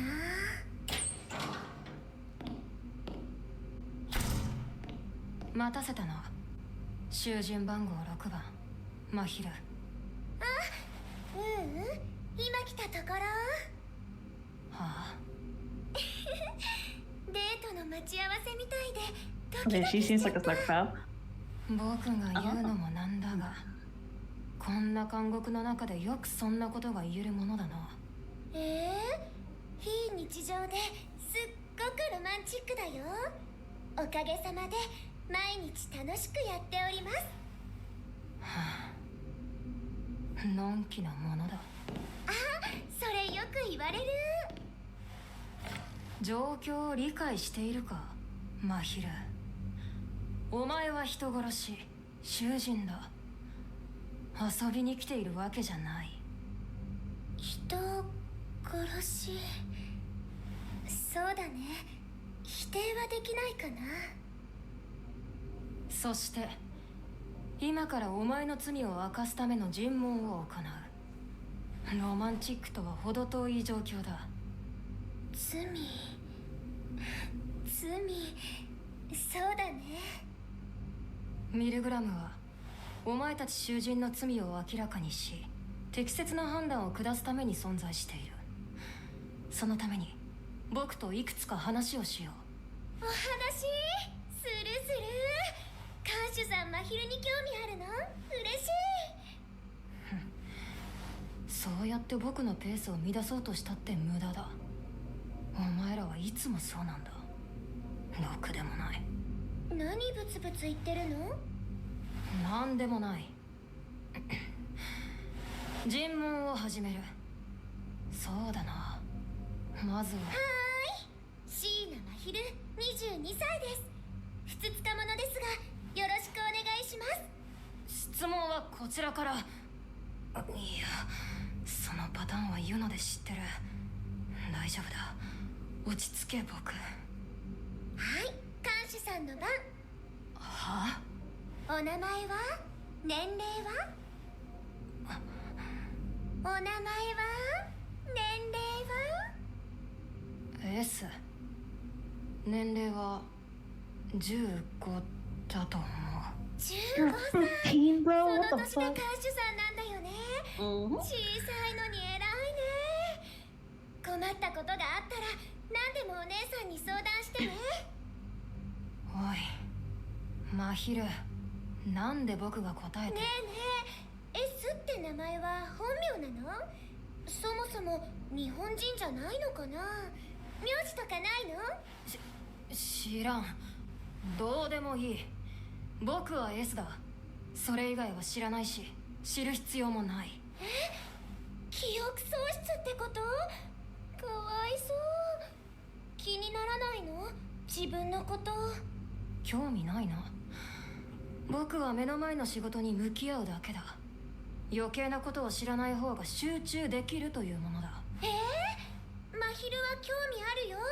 さんに知っていこうよ、看守さんのこと。僕のこと知る？看守さん、どうしたの？ねえ、看守さん。ああ、いや、すまない。ぼーっとしちゃうの？大変なお仕事だろうし、頭の使いすぎかも。ハーブティーがいいんだよ。あ、胃腸のお茶があってね、脳の活性化にいいんだって。ああ、そうか。試してみる。じゃない、僕のことはどうでもいい。今は尋問中だ。楽しいのに。大体なんでお前から僕に質問をしてくる？立場をわきまえろ。でもね、看守さん、相互理解って大事だと思うの。看守さんは真宙のことを知りたいんだよね。まあそうなるな。嬉しい。じゃなくて、そのためにはお互いに理解することが第一歩だと思うんだよね。看守さんのことをよく知ってるからこそ話したいことも増えると思うし。確かに人によってはそういうアプローチが効果的な場合もあるか。そう、まずは勇気を出して自分をさらけ出すこと。そうすると相手も安心して自分のことを話してくれるようになるんだよ。ほう、いわゆる自己開示の偏方性か。しかし意外だな、お前が人心に関する知識に長けているとは。自己開示の偏方性？僕はお前たち囚人のことを深く知るためにあらゆる知識を得ている最中でな。読んだ本の中にあったぞ。へえ、看守さんも読んだの？私も本で読んだんだよ。あの号は関東の女子1000人のラブトークもよかったよね。なんだそれは。読んだんじゃないの？レインの恋愛テクニック特集。レイン？レイン。真昼の愛読書。ファッション、トレンド、占い、恋愛特集なんでもあり。もっと輝く私になるための最強女性誌。勘違いだった。忘れてくれ。そうだ、看守さんは恋愛に興味ないの？恋愛トークしたい。15歳でしょ？思春期真っ盛りだ。好きな子とかいるの？それこそ本当に興味がないな。ないそんなこと。恋愛っていうのは地雷みたいなもので、いつか爆発するんだよ。早いか遅いかの違いでしかないもの。看守さんも今は興味なくてもいつか爆発するんだよ。運命的な出会いをするんだから。よく喋るなお前。最初は否定しちゃうよね。真昼もそうだったもん。あくまでドラマや少女漫画への憧れで自分とは違う世界のことだと思ってたし。僕にはよくわからないが、恋だの愛だのそんなに大事なものかな。大事だよ。大事だよ、何よりも。なるほどね。お前にとってはそれか。囚人番号6番真昼。何が？なんとなくね。何人か尋問してきて僕も見当がつくようになってきたんだ。お前たちの大事にしているもの。真昼にとっての大事なものが愛ってこと？正解。別に隠してないけどね。ではお前の人殺しもそれに由来するものか？そうだね、愛だと思う。お前は愛ゆえに人を殺した。そうだね。なるほどね。恋愛沙汰からの殺人か。嫉妬、怨恨、略奪。珍しい話ではないな。違うよ、そんなんじゃない。真昼は殺したくなんてなかった。真昼はただ真昼でいただけだよ。どういうことだ。言わない。看守さんのことまだよく知らないから。相互理解ね。そういうこと。面倒なやつだな。まあいい。お前自身はどう思っているんだ。お前のやったことは許されるのか許されないのか。もし真昼のやったことが許されないなら、もう生きてる意味ないな、正直。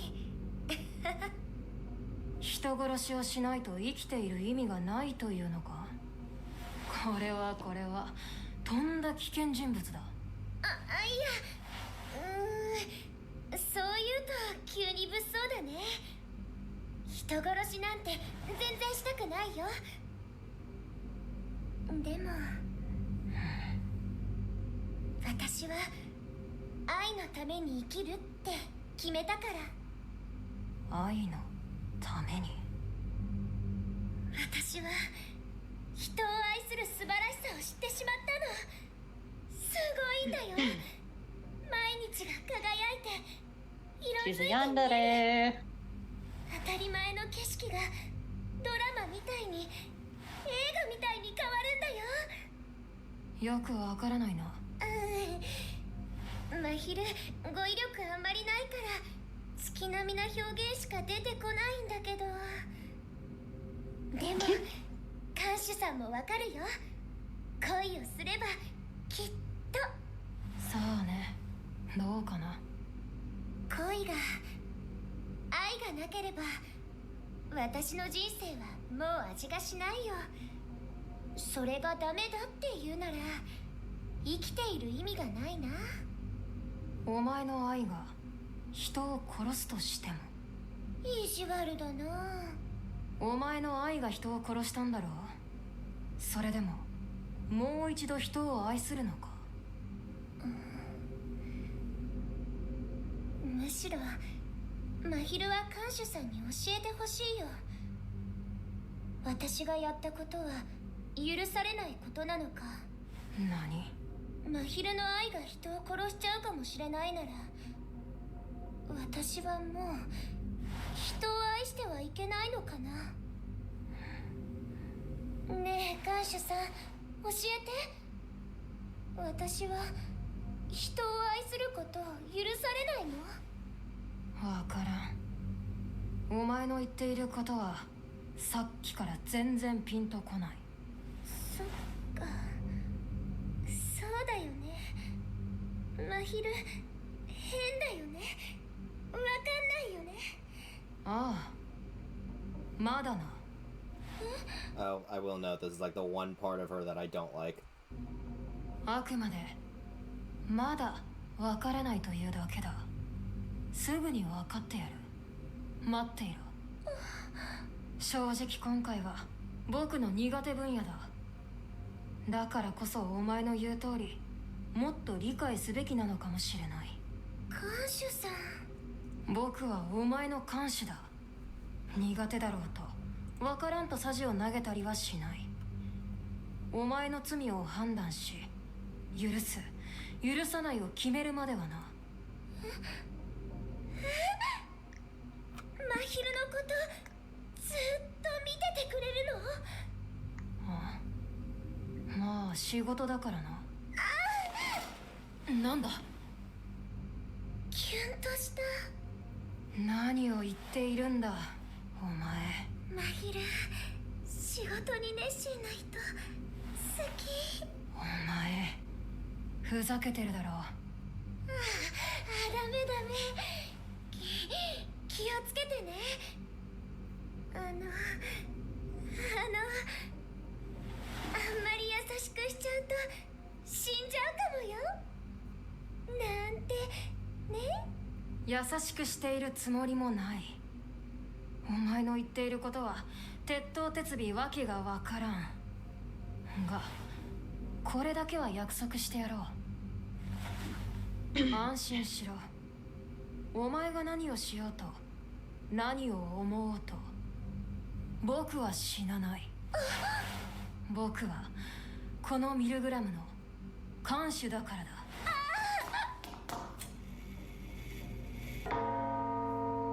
Bruh.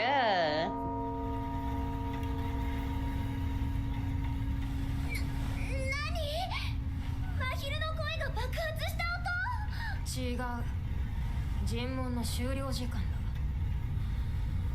まったくいつもながら予定通りいかないな、お前たちは。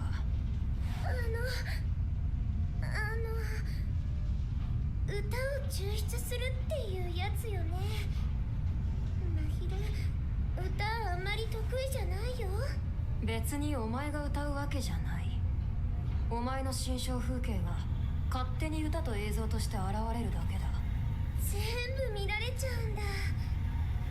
ちょっと恥ずかしいかも。どうだろうな。経験上映像の具体性も抽象度も人による。自身の罪をどう認識しているかによるのかもしれない。どちらにせよお前が世界をどう見ているか確認させてもらうつもりだよ。そっかそっか。真昼も見たいな、それ。真昼にとって愛のある世界はとても美しかったから。看守さんもきっと愛の凄さを分かってくれるはずだよ。期待してる。あれ、素直だ。単なる知識欲だ。知らないものを知るのは楽しいだろう。お前たちを知るためには様々な知識を得る必要がある。それは悪くない気分だ。真昼、勉強熱心な人も好き。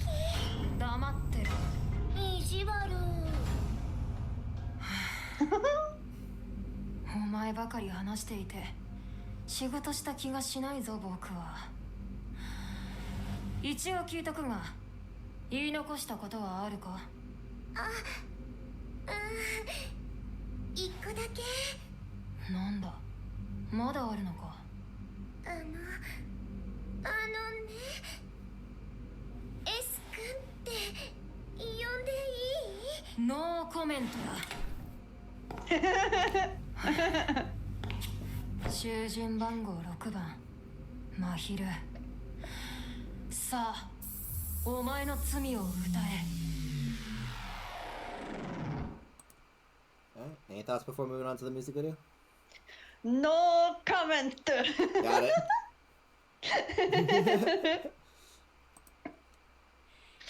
What is this? So that was her interrogation phase. Now we get to see the video of what's going to determine on what she did. Yeah, this Possibly this is- give us little insights this is to her mind. Yeah, this is trial one. This is basically, her inner thoughts of how she perceives her own crime, at this current moment. Yeah. 好きって気持ち分かったつもりならこのまま二人オーバーヒートで君だけに伝えたいことも君だけにもらいたいことも愛なんですよ。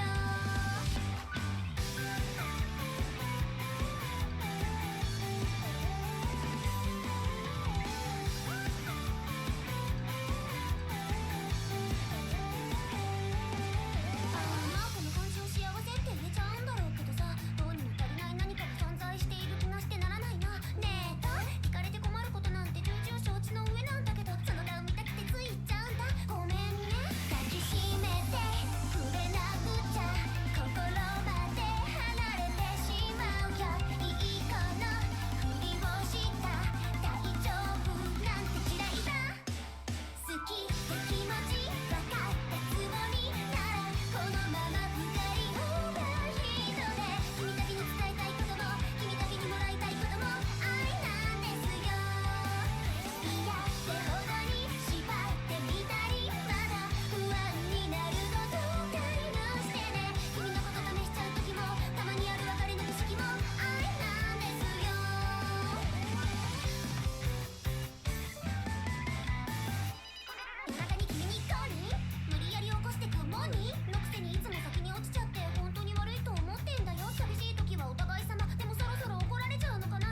And there we go.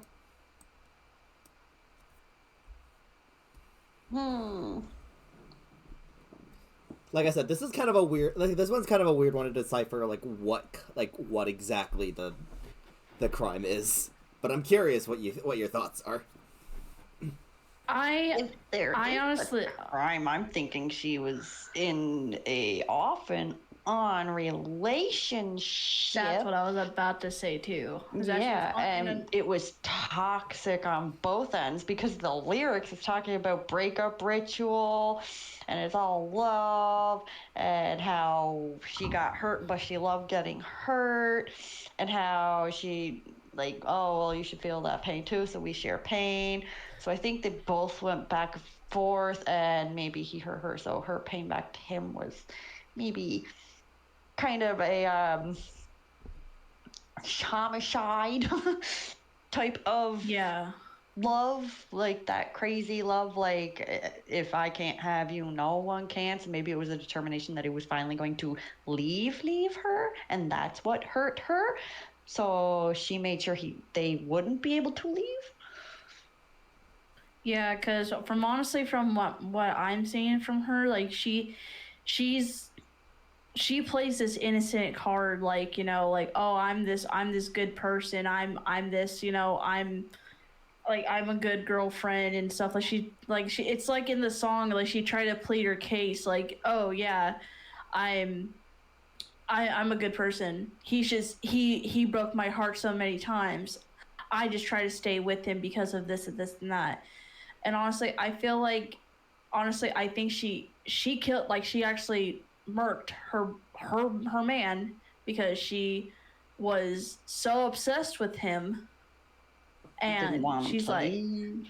yeah, like exactly what Queenie said is that she didn't want him to leave. Like she's like, well, if literally if I can't have you, no one can.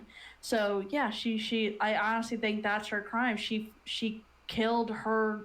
I mean, she murked her boyfriend, and she honestly is like, it's like, oh well. She's like, when she, like the case that when she was talking to ES, like she kept trying to reverse it on him, like, you know, oh, let's make it about you, like that's not talking about me. Kind of trying to avoid the topic there. Yeah. I also think through her interrogation, she kind of gives me the whole.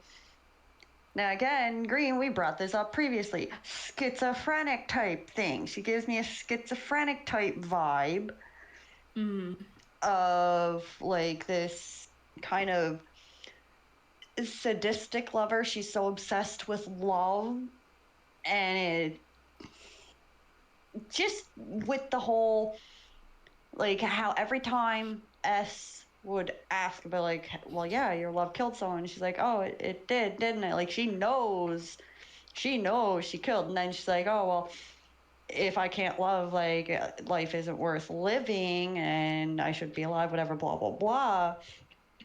There's also the fact of like just the way she's kind of like trying to get S to love her too, and just like the ending where you like the end of it where you're like, okay, this is where you don't like refer with her kind of thing. Definitely, like, she is so obsessed with love that boundaries is not registering to her, and so maybe that's like she might have like a blinder on. When it's in the terms of love, she'll take like any kind of love and it has to be hers. Without it, like, she'll go crazy. So maybe like, because again too, like, I'm taking into account of the lyrics of this video, the interrogation, and now like the scene for the video. So like where she jumped on the couch on the pile of feathers, it's like maybe that's like, that could be the lover. Like, yeah, that could be like a depiction of the lover. Like, she jumps onto the feathers and the feathers are like floating away. Okay, so that might be like, okay, lover's gone. And then the ending, like the final feather, and now this image here, like she's looking like how, like, if we're thinking animes, like, okay, if someone sees someone they love gone, They're at the gates of Valhalla. This is the typical face that we get. Yeah, because I mean, it kind of like shows up horror that and like, loss.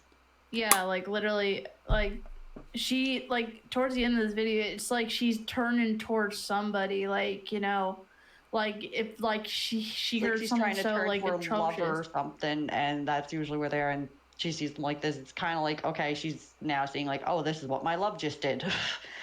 But what also really irked me and kind of gave me a bad vibe about her is that she showed, like, you know, how she went all these places or how she dressed and how like she blah blah this and that. It's like she's given this music video, like she's putting it out there, like, oh yeah, look at this, look at the life I have. Why would I try to turn? Why would I kill somebody for the life I have? You know, stuff like it's kind of irks me in a really bad way. Like she's kind of like narcissistic in a way. Like, oh yeah, look at all these nice clothes, blah blah blah.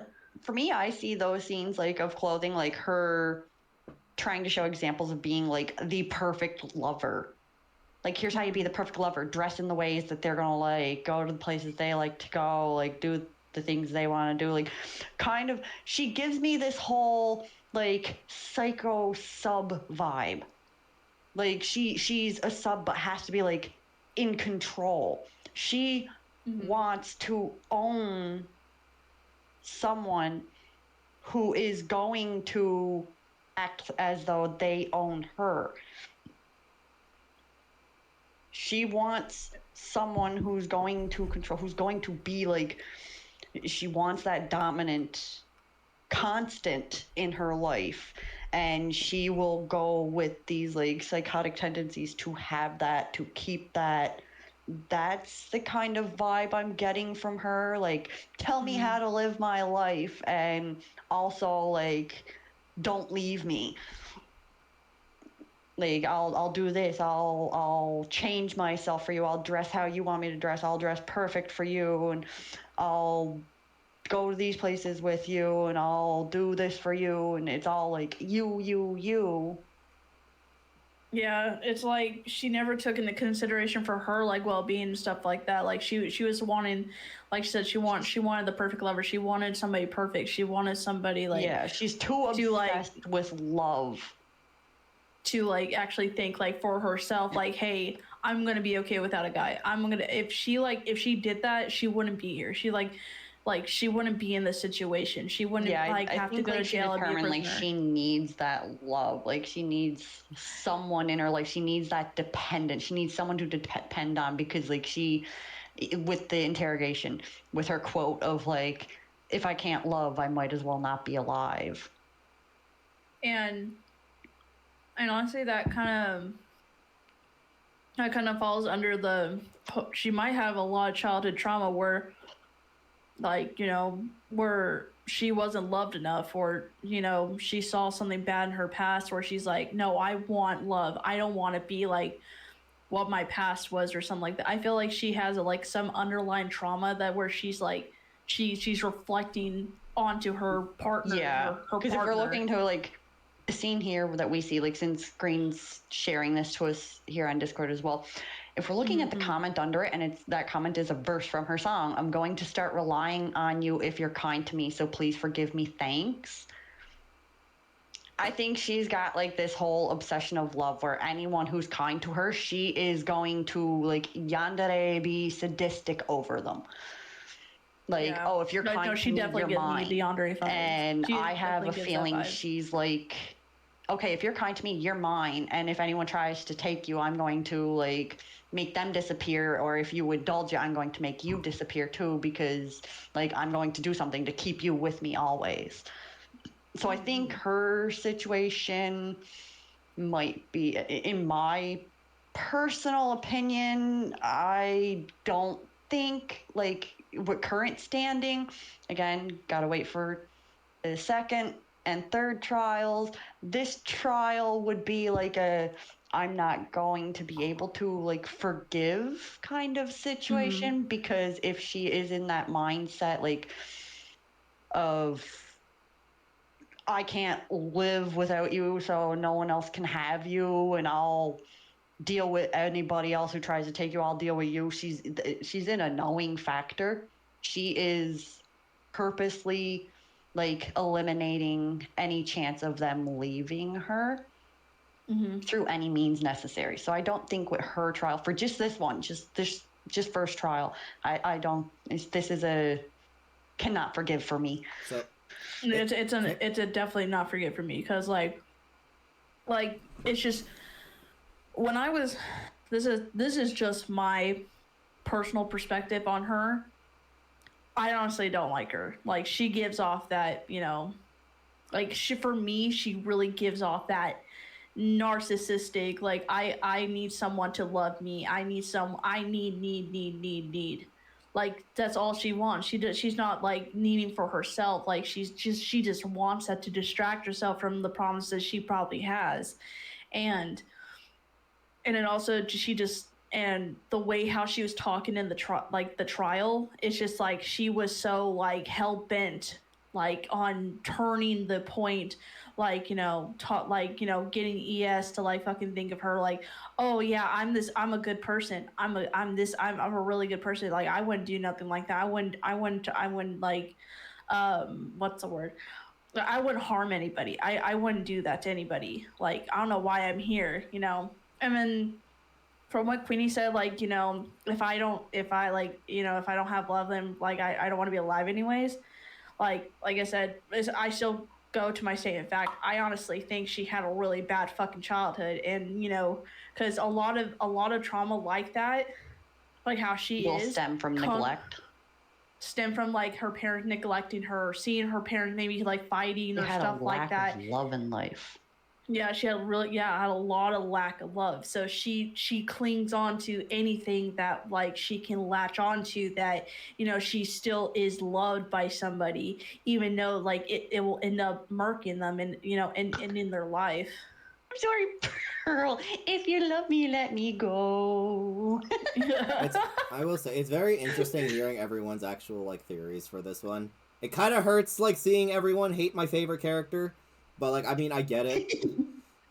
The first trial is not always like, is not really the best the best first impression of her. Yeah.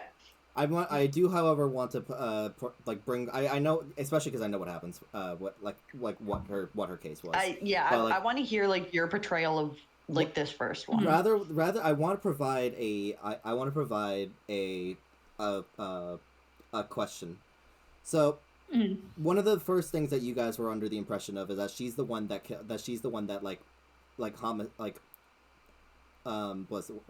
homicider him. What would change for you if you were under the impression that it was a sewer slide? A sewer slide.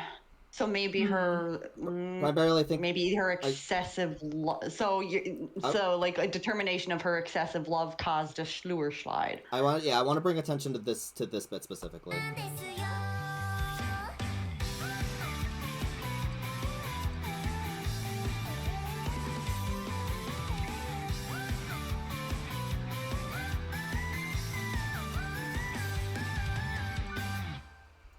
So thinking of it from that aspect, of like sewer slide, with that kind of ending, I can see like, okay, she loved them so much, she didn't want to let them go, she was refusing to let them go. Maybe she made it like too stuffy for them, too like relenting, that like they felt like they couldn't escape by any other means, and resulted in that happening, which that would also be a determining factor with the first few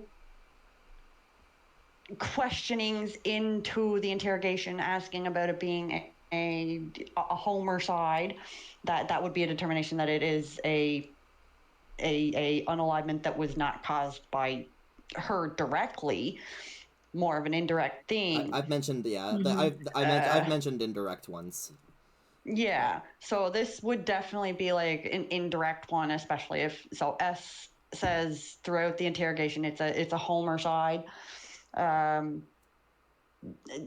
could see it being like a determination, like she was so like Rena said, it possibly could be due to maybe like she had like this kind of like this whole childhood where she was neglected the basic necessity of love and affection. So it's something that she clings to in anything she can find that is nice to her, that is kind to her, like anything that shows her any kind of respect, any kind of attention, any kind of care or love. And she's going to hold on to that so bad because she does not want to lose it.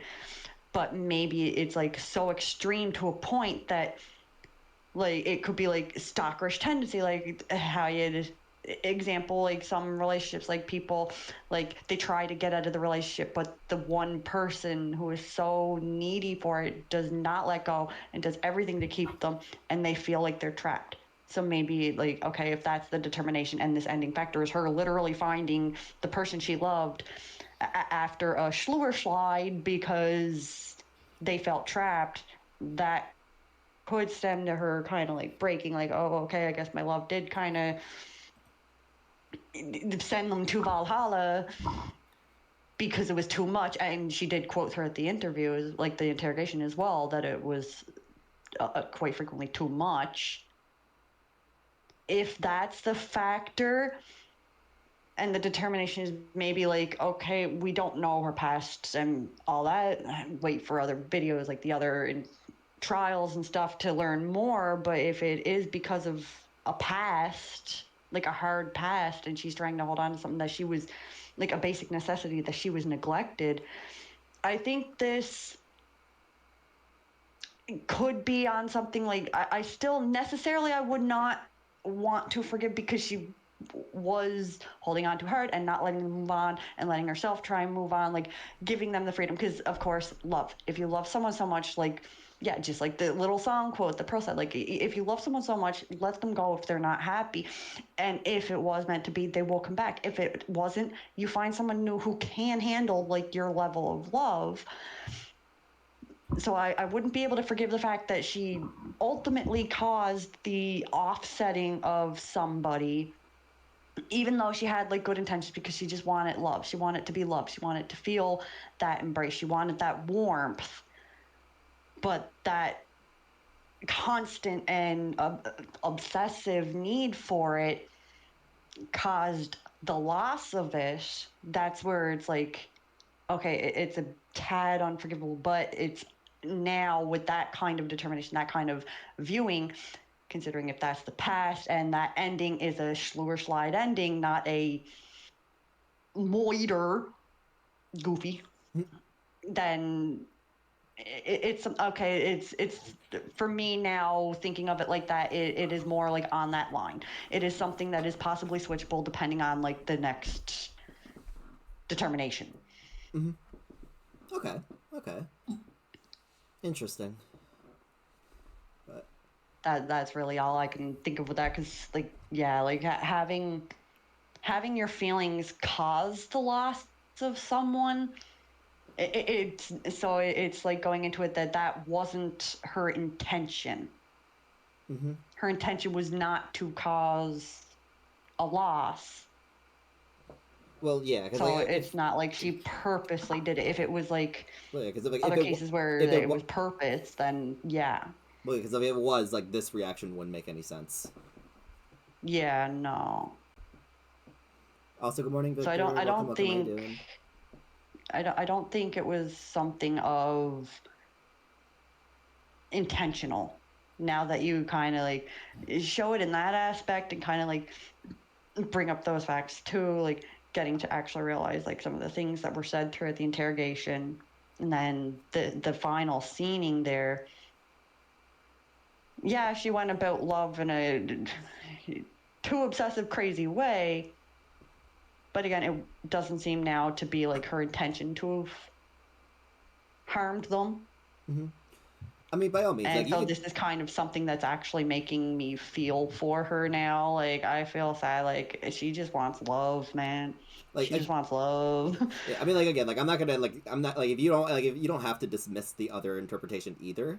I am gonna bring it to mind, though. I'm not gonna dismiss that, because like I obviously, like, you got to see the next video and all that. Like I didn't, so I'm not going to dismiss my first determination. It is something that it's sitting on that line now. It is sitting in the middle of the line. I'll still at this point with my first determination, I will kind of lean a bit towards the not forgive, but it's still on that line because I can see the option of it being that it was something she did not intend for. Right. I can see that a lot now. Like I can see it. So it is like teetering. It's teetering. So actually with the teetering I'll go with the second determination on this because of this scene here. Like she does look horrified. And like I did even quote that while thinking of my first determination. I did say like she looks like a literal scene of an anime where they see someone that they love is like gone and this is the reaction that. So it's not, I don't see it as something she intended. So I will lean for this one, just for the first one, I will lean to forgive. But it is teetering. It will be like a determination on the next one for her if I gotta say, it was more like of an intentional type thing. I gotta say, I'm fascinated with like how much your opinion has been like slowly shifting throughout like this discussion. I like juicy tea, and this video here is fixing my freaking need for music and tea. Great. Now I know I said like great. It's funny because like I know we were supposed to end after Shido, but especially now that Rena's here, like I want to keep going, but it's like we're 6 hours in. Hey, if you want to do another one, do another one. It's not my decision. It's your guys' decision. You guys are the ones I'm showing it to. Yeah, but you're also the one who's staying awake. Do you have anything that you have to do tomorrow? Is it like we got to think? Okay, here's another determination factor here, little bun. Is there anything that's going to be affected if you stay up later? Technically, no, because I do have work tomorrow, but it's at like 4 in the afternoon. Yeah, but that's okay. So that's not technically you do. I'll be fine. Like, are you going to be exhausted? Are you going to be tired or anything at work tomorrow? Girls, I'm always tired. And you quote on me for my lack of sleep. How rude. Yeah. Mr. I say Pot. good, sir. I say I will stop you with my glove. Dude, I might be into it. Oh God. My goodness. Oh, God. I mean, kinky girls do like eggs. I will hop on that egg. Hey. Wait a minute, everybody. Hold on. But yeah, let me maybe one more then. Just one more. All right. This is Kazui. This is the geezer that Queeny was interested in. No, he. Okay. Hello. Hold on. Woman month, woman treatment. Just 2 minutes. Give me. Oh yeah, of course. I might actually take the opportunity to go put something in the microwave real quick. You know what? Short break. I'll be right back.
Okay. I am back. Well, very perfect timing because I am also now back.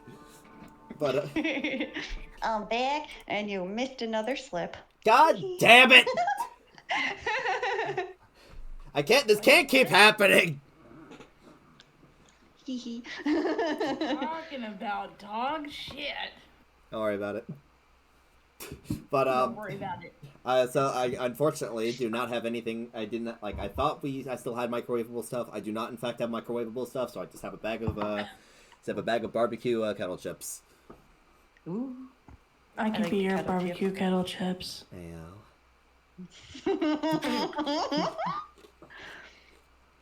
I'm not gonna lie, I also spit out a strawberry seed out my mouth, so I was like, I went. I'll give you something to spit.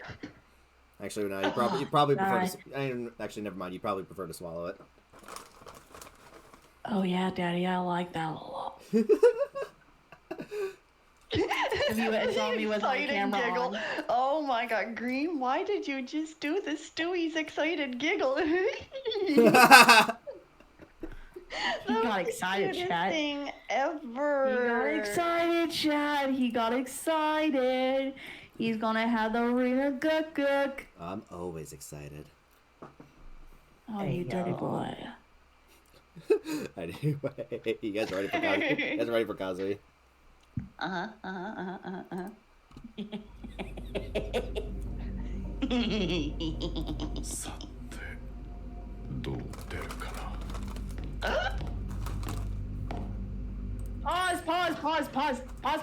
Pause. What the fuck? That's his voice? She creamed. That's his voice? Green, I just creamed. my darling, bun, Green. Yes. Why was there no pre-warning of his voice? Yeah. Here we are with these spots. freaking other men voices like, and it's not. Not like jump scaring you. That was not a Oh jump my scare. Surprise cream. Okay, just go on character 8. I am going to behave. I am not going to moan on your freaking stream. Oh, you can moan. It's fine. So just take a quick screenshot of his news. Okay, I got it. All right, good. We're good. I have everything to start. 囚人番号7番Kazui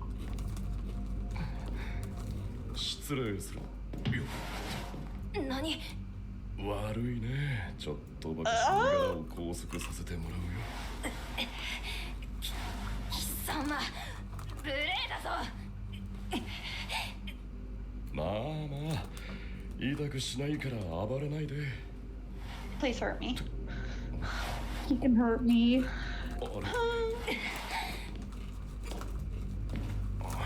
なんだいこれ。力が入らないね。囚人番号7番Kazui。お前、自分がやったことの意味が分かっているのか。これは重大な反逆行為だ。おい、聞いているのかKazui。看守君に殴りかかろうとしたら拳がピタッと止まった。フータの証言から見えない壁のようなイメージを持っていたんだけどね。だからサブミッションならどうかと思ったんだけど、決めようとしたら途端に力が入らなくなった。これはなんだろうね。まるで俺自身が君を攻撃することを嫌がっているような。僕も詳しくは知らない。囚人から監修の攻撃はできないとだけ聞いている。なるほど。いや、でも魔法みたいなバリアじゃないだけで、おじさん的には助かるね。まだ現実の路線で考えられる。You can be my old man. そっちのはい。催眠術みたいなものとか。おい、そんなことはどうでも I'm いい。 creaming as we speak. そこに座れ。Want me to prep a towel? ああ。Yes, please. Alright, give me a 囚人 sec. 無勢が監視の僕を拘束しようとするなど思い上がりも甚だしい。許さないと即断してもいいんだぞ、こっちは。何か申し開きがあれば言ってみろ。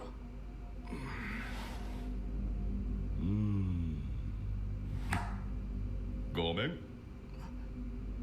はあ。いやーごめんごめん。もともと監視君に危害を与えるつもりはなかったんだよ。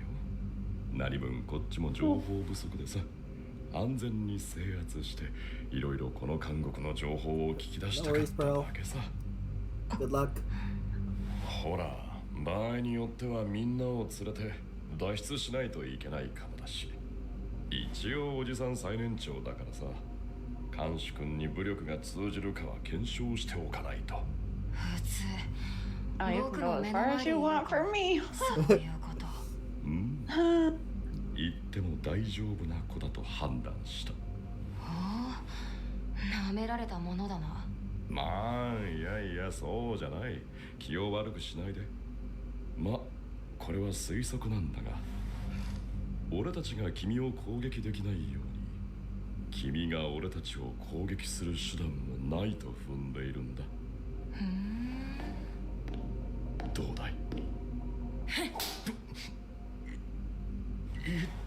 痛い。おい、どうした？攻撃できたぞ。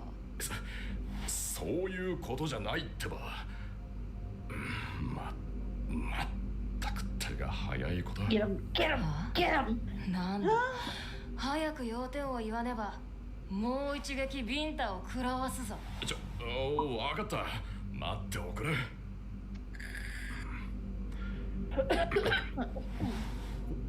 おそらく期間が決まった監視を目的としているからか、俺たちに致命的な危害を加える手段が用意されていないんじゃないかな。肉体的な罰則や拷問の類みたいなね。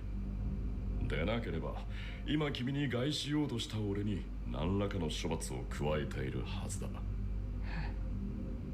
そしてさっきの口ぶりからするに、君もこの状況のメカニズムを完全には理解していない。何者かからの指示で動いているようだ。何が言いたい？つまり看守と囚人という立場に分かれているだけで、俺たちは情報が足りないまま役目を全うしているという意味でフェアだとも言える。僕とお前たちがフェアだと？ま、推測に過ぎないけどね。希望的観測も含めて看守君には俺の思惑を話しても大丈夫だと判断したってわけ。しかしよく喋る男だな。おっと、確かに。若い子相手に長話、おじさんの良くない癖だ。まあいい。お前の言うことはなかなか興味深い。確かに僕もミルグラムについて知らないことがあるのは事実。だが僕はこのミルグラムの監視で、お前は囚人だ。それに間違いはない。僕のやることは変わらず一つだ。さあ、囚人番号7番カズイ、尋問を始める。なるほど、若いのにプロだね。ま、いろいろ教えてもらったし、こっちも付き合おうじゃないか。取り調べされるのは初めてで新鮮だ。改めて向原和井、39歳だよ。よろしくね、監視君。お前たちは皆人殺しの囚人である。和井、お前も例外ではないな。人殺しねえ。まあ否定はしないよ。Oh, I thought you murder me. 認めるんだな。認める。少なくとも俺は自分を人殺しだと思っている。後悔もしてる。反省のしようはないけどね。反省のしようがない。それよりその話、一体どこが情報源なんだ？俺以外に俺を人殺しと捉える人間は数少ないはずだよ。どういう意味だ？例えば無罪放免になった人殺したちを集めてきて代わりに裁こうとしてるとか、そういう頭のおかしい連中かとも思ったんだけどね。俺のこれを人殺しとするならば、あまりにも解釈が広すぎる。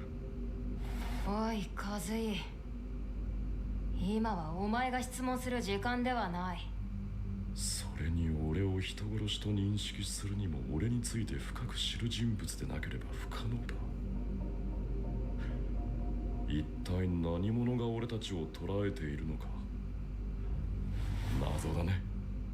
どうでもいいし興味がない。僕はお前を許せるか許せないかだけ分かればいい。おや、気にならないのかい？自分が誰の命令で動いているかもわからないままで。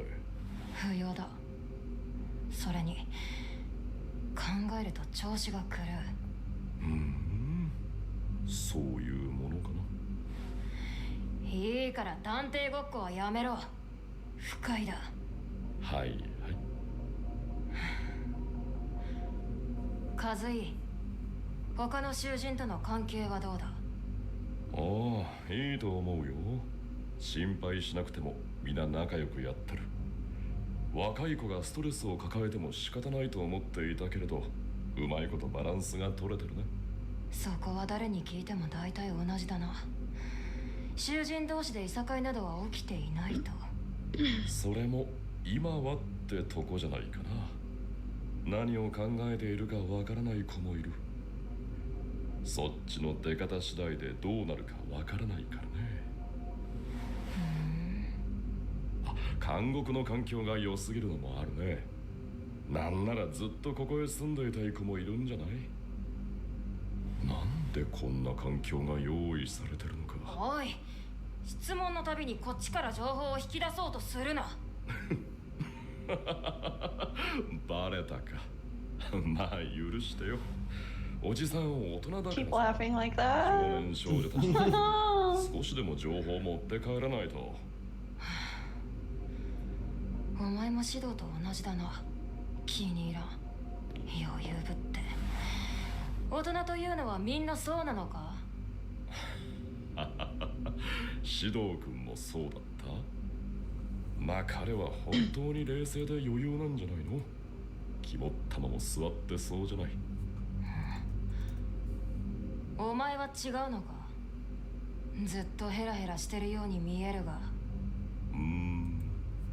そう見えるのかい？そいつはよかった。何がいいものか気に入らないな。自分をこう見せようという意識が確立した笑顔だ。他人からの印象で逆算された嘘が張り付いたような顔をしている。これはなかなか手厳しい。怖くないわけじゃないよ、俺だって。でも俺は年長者の責任もあるしね。こういう異常事態の中でも少年少女の前でうろたえるわけにはいかないじゃない。ま、大人は常に本音を隠してても笑顔でいる必要があんのよ。君たち若者に失望されないようにね。そうか。嘘が張り付いてると言われればそうかもね。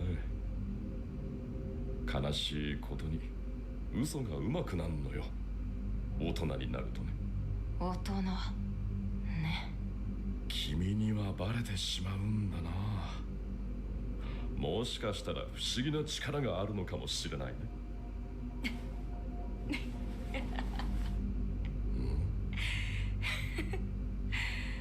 なあカズイ。なんだい？それも嘘だな。え？弱みを見せてこちらの心をほどこうとする。それも大人とやらのテクニックか。何を言っているんだい？その笑いをやめろ。不快だ。おいおい、一体どうしたって言うんだ？そうやって痛みなく負けたふりが上手くなるのが大人か。それでうまくやってこれたか。見せるための弱みを用意している。それに騙されるやつもいるか。なるほどなるほど。長く生きるとそういうことができるようになるんだな。わかるぞ。お前の嘘が人を殺したな。まああくまで推測だがな。意種返しのつもりかな。どうだ。まあそれも否定はしない。大人ってそういうもんなんだよ。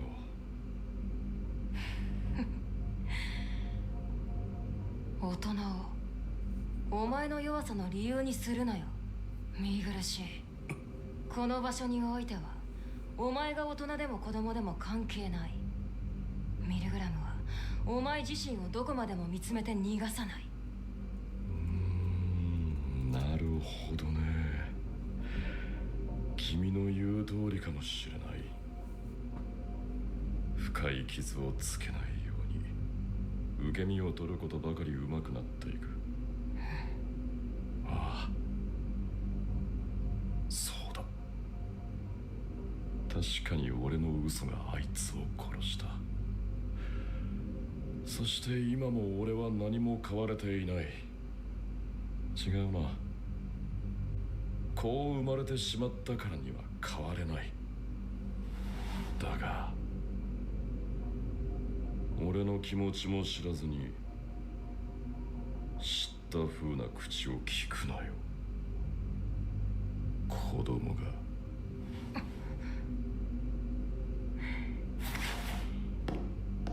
はじめまして、向原和井。ようやくお前と目が合った気がするよ。よろしく。僕はエースだ。ミルグラムの監視をしている。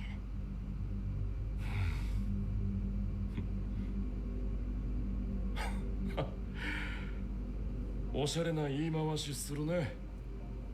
まあ後悔しないようにね。こういう付き合いは痛みを伴うぜ。構わないさ。お前らと痛み合うのが僕の仕事だからな。プロだね。きっと人の罪を除くというのはそれくらいの覚悟のいることなんだろうさ。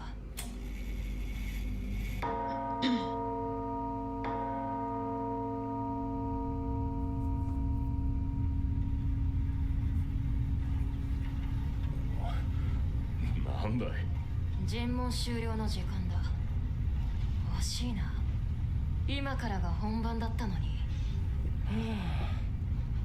助かった。こっちはお腹いっぱいだよ。そうだ、和井。さっき俺の気も知らずにと言ったな。まあ改めて言われると恥ずかしいね。子供相手にそんなこと言っちゃって。安心するがいい。今からお前の気を知りに行く。心象を歌と映像にするね。そっか。そういうことだ。ガンシュ君。なんだ。知っての通り俺はこういう性格でさ、自分のことをまともに人に話すことができないんだ。図体だけは大きいのにめめしいとこあんだよね。自虐には興味がない。今この状況になって思うことがある。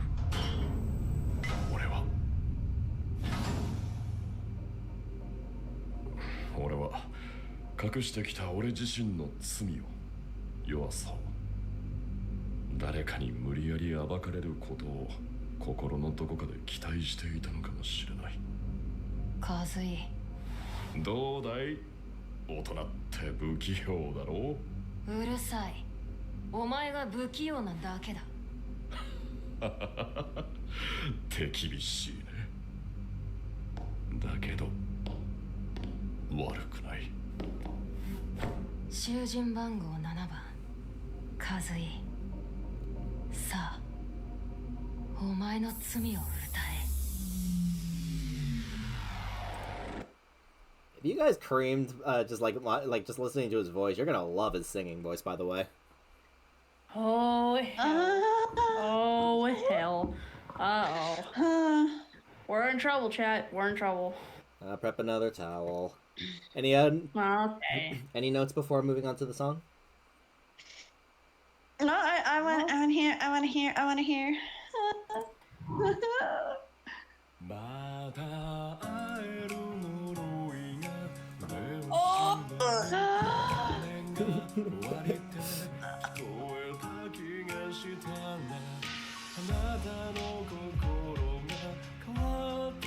His voice is really good, yeah.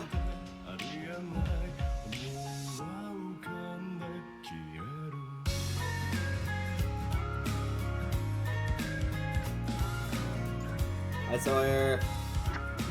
Okay man, how you doing, man?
Okay, my heart just freaking broken up for him.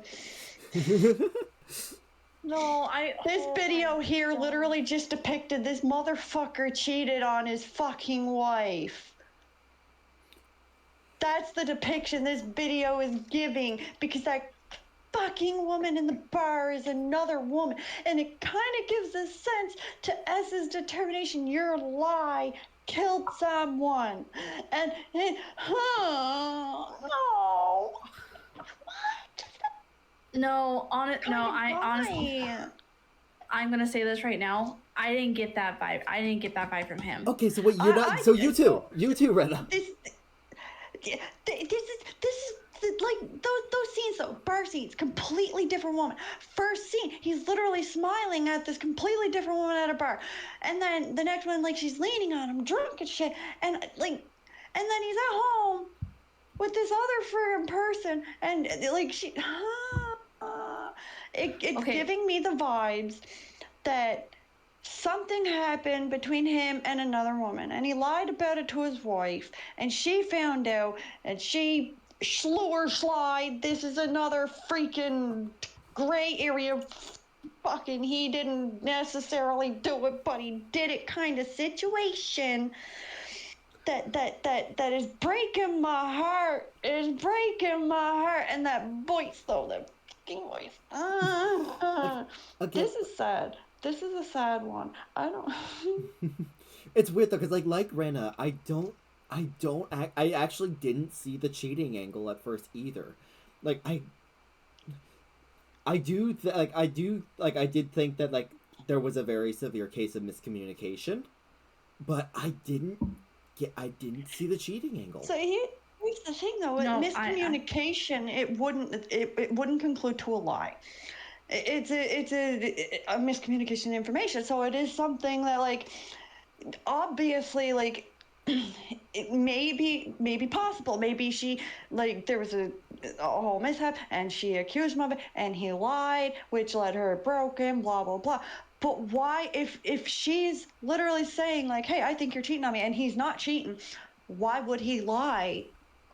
Like, why would he be like, oh yeah, no, I am cheating? Like, where would the lie be in him saying I'm not cheating if he didn't cheat? So how would his lie have killed her? Because the video itself too is also depicting it's his wife who died, because he's literally looking at a wedding ring on his finger, and it's showing the scenes of him in the home and talking about the distance going between their relationship, and wondering if that's what happiness is. Yes, relationships can all go still. And here's where I'm getting hit the lyrics. I like about happiness and all that, and like the distance in their relationship, and is this what happiness is? Maybe that it's showing like he felt like relationships become predictable after time. So a lot of people, like, when you're in a long-term relationship, there's situations, if you're not like experiencing different things, not keeping things exciting, sure, the repetitivity and all of this, it can feel boring in a sense. Some people find it boring, and so it's like it puts a distance between them, because it's like they're out of that honeymoon phase. And so it kind of makes me think like, okay, did he have that situation with his wife where he had this point in their marriage that he might have felt, hey, this is like this life, it's repetitive, it's predictable, like you're predictable, and he felt this distance between them, and like he wasn't satisfied with the life that he had anymore, and so he found that excitement with someone, instantly regretted it, because it only showed like one scenario. I'm at a bar with a freaking drunk ass stranger, so maybe it's something he instantly regretted. She found out, but he continued to lie about it, saying like he's okay. And when she finds out, she killed herself. He lost his wife because of his lie, because he lied saying he was okay instead of telling her his feelings, telling her his concerns, so they could have handled it as a couple, as a team. Instead, he let it fester and did something irreparable that caused him to lose her. That's the sight that I'm getting from that video. Okay, I'm gonna take it from the trial and from this video.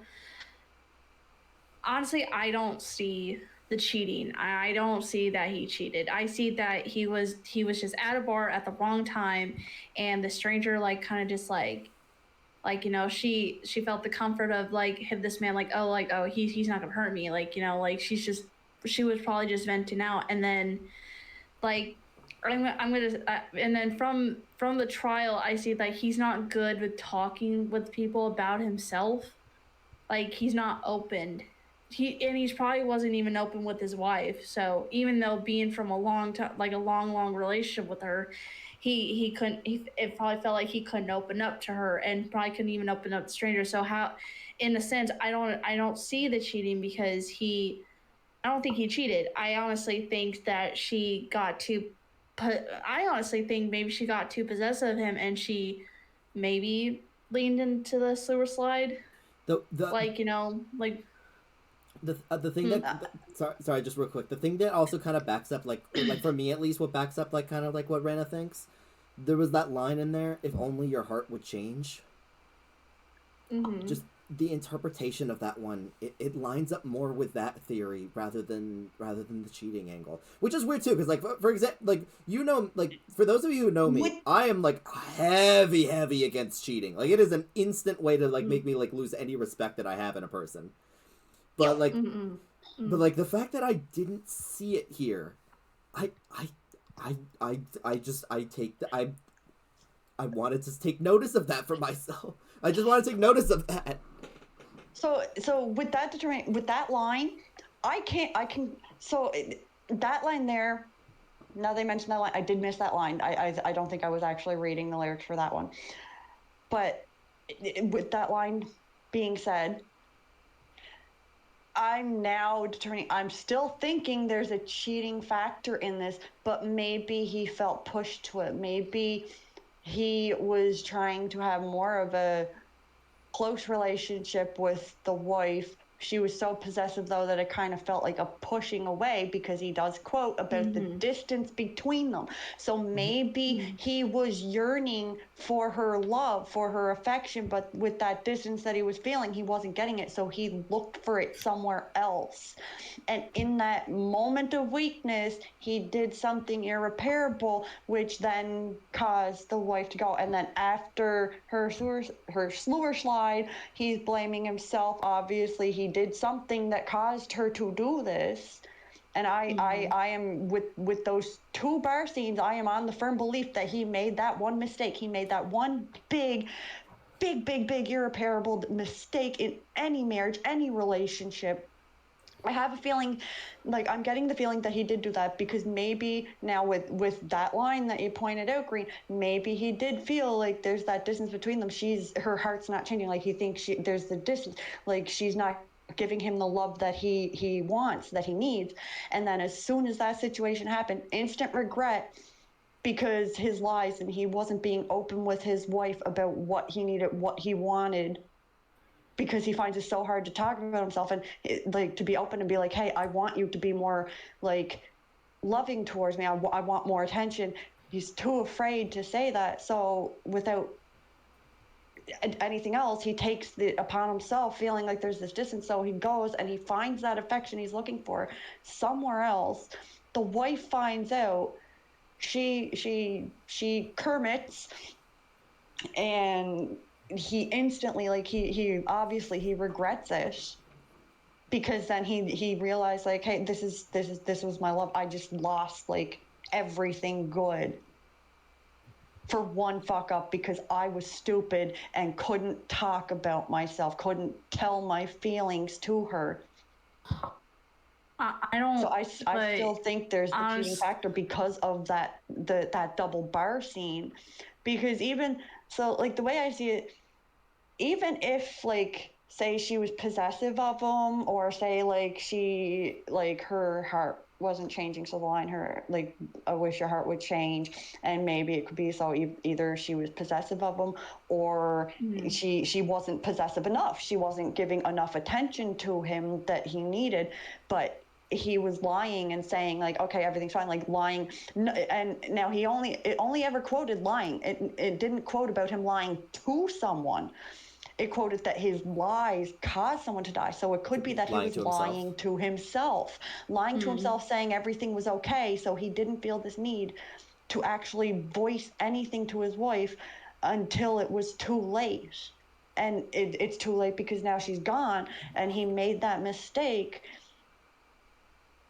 Or it could be too that maybe he didn't cheat. Maybe those two bar scenes could be okay. He still didn't voice himself to his wife. He lied to himself, saying everything was okay, and then something happened, and his wife like for some reason we might not even know of yet, slided, and then he went to try and like drown out his sorrows and woes in somebody else after the fact. So it could be he did cheat or didn't cheat. I still think that bar scene though is standing as something that he was with someone who was not his wife, either during or after the loss of her, because of him lying to himself and saying everything was okay when clearly it wasn't. See, I do agree with the lying part of it, because like I do agree that like I do agree that he's lying to himself. What aspect of himself he's lying about, we don't know yet. Yeah, exactly. But I think that's the main thing that he's keeping from his wife, in which either I consider two possibilities: either he kept lying and she found out, or he stopped like he's been lying his whole life and he stopped lying to tell his wife the truth about something. And that causes suicide. Yeah. So honestly, I don't, like I said, I don't know we don't know what happened to the wife. We don't know, like, we're only getting the determination from this video. Yeah, because we don't know if he left her or she suicide or she just like didn't want nothing to do with him. You mentioned leaving. That could be something. Maybe he felt the distance and left, and him leaving could have been what drove her to it. Yeah, because honestly, you have to understand from this music video, it honestly feels like he wanted to be open with her. He wanted to like talk to her about stuff, but it showed in the it honestly showed in the video that she was disinterested in what he had to say. Like she was just a housewife. Like she didn't care what he had to say until it was too late.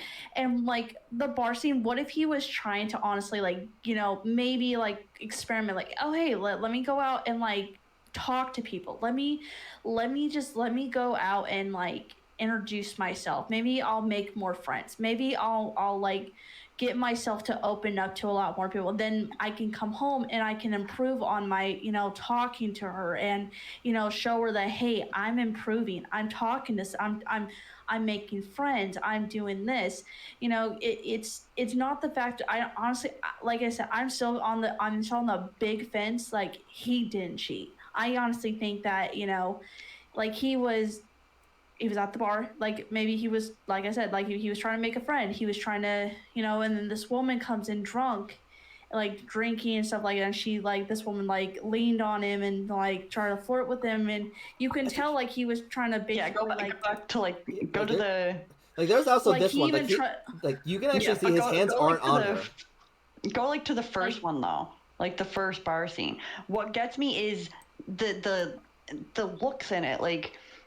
He's indulging here, and then go to where it's face on to them, and he's literally he's watching her. It kind of seems like maybe he knows.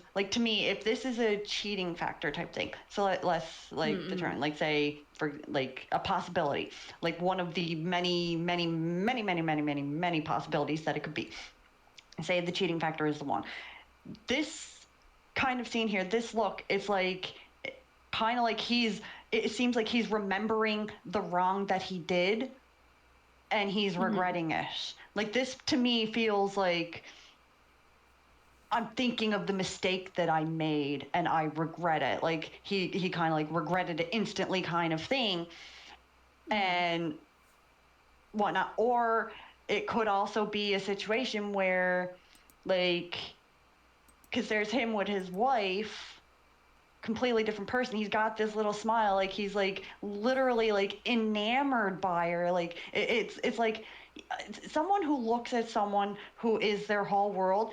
They don't smile oh, my smile's meeting my going grin ear to ear. No, they're literally a smile of someone who is your whole world is.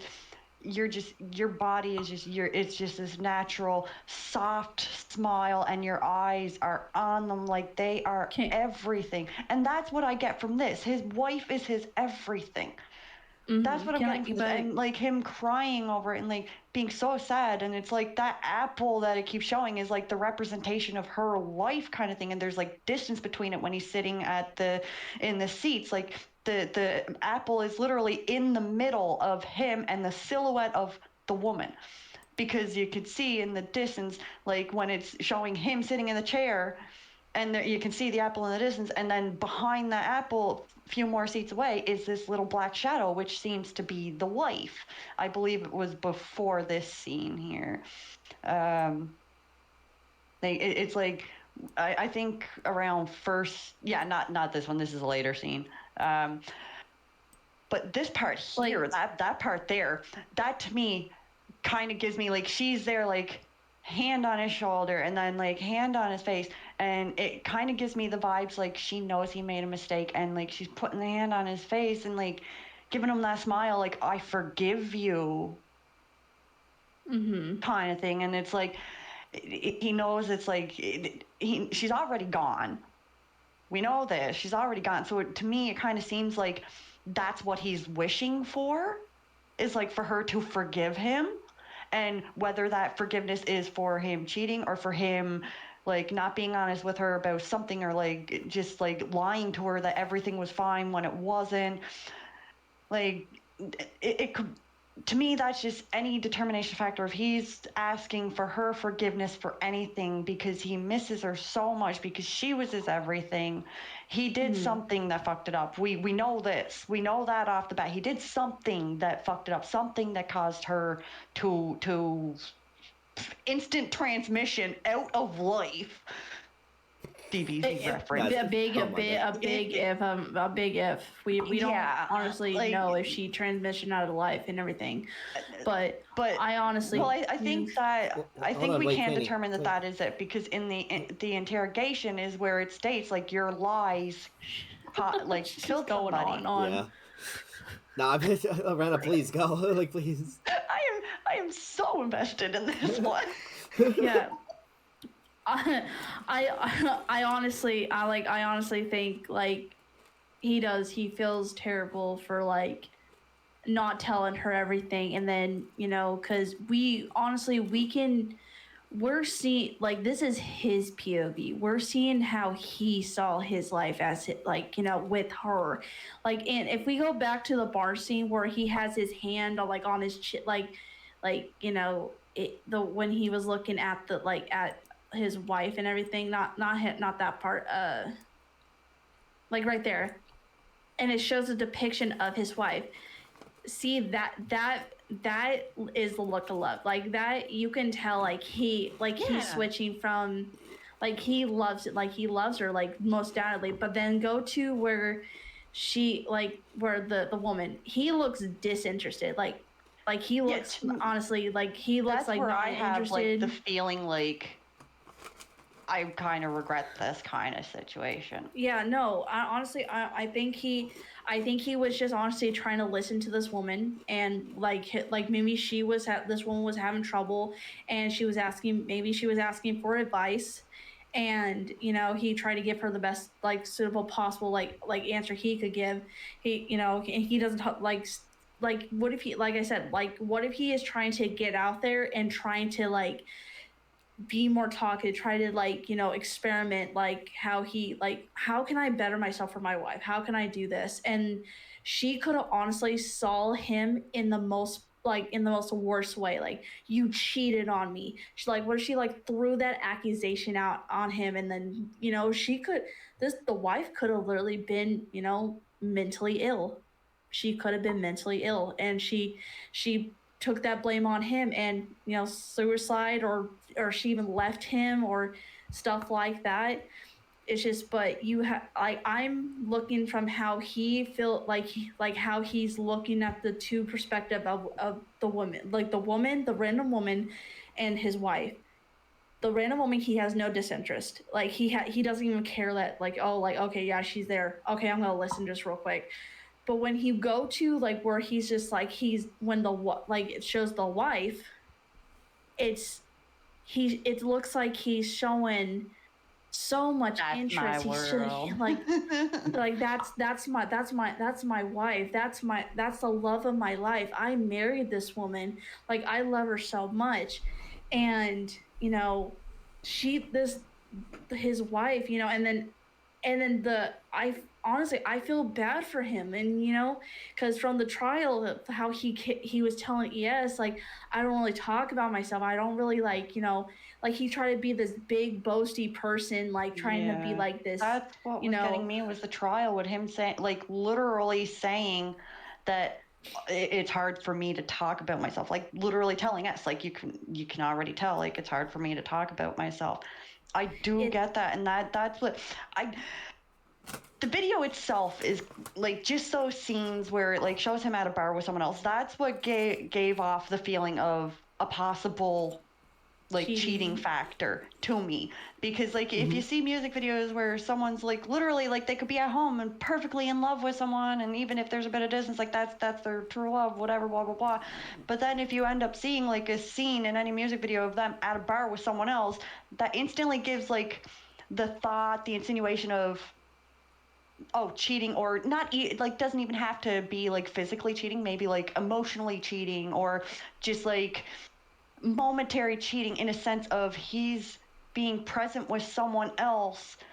And the only reason that too is now like giving me that thought, because of the lines of like him asking if like this distance in our relationship is misleading me. Is this what happiness is? Yeah, because it seems to me like he's confused. Like he's asking like, okay, is this like happiness, like is being distanced from each other what happiness is? Like he wants happiness, he wants it, but he feels distant from his wife. So then it has like those cuts where it's like he's at a bar with someone else. So then with those lines tidying up with those kind of scenes, it kind of gives the image of maybe he was looking for someone else where there's no distance.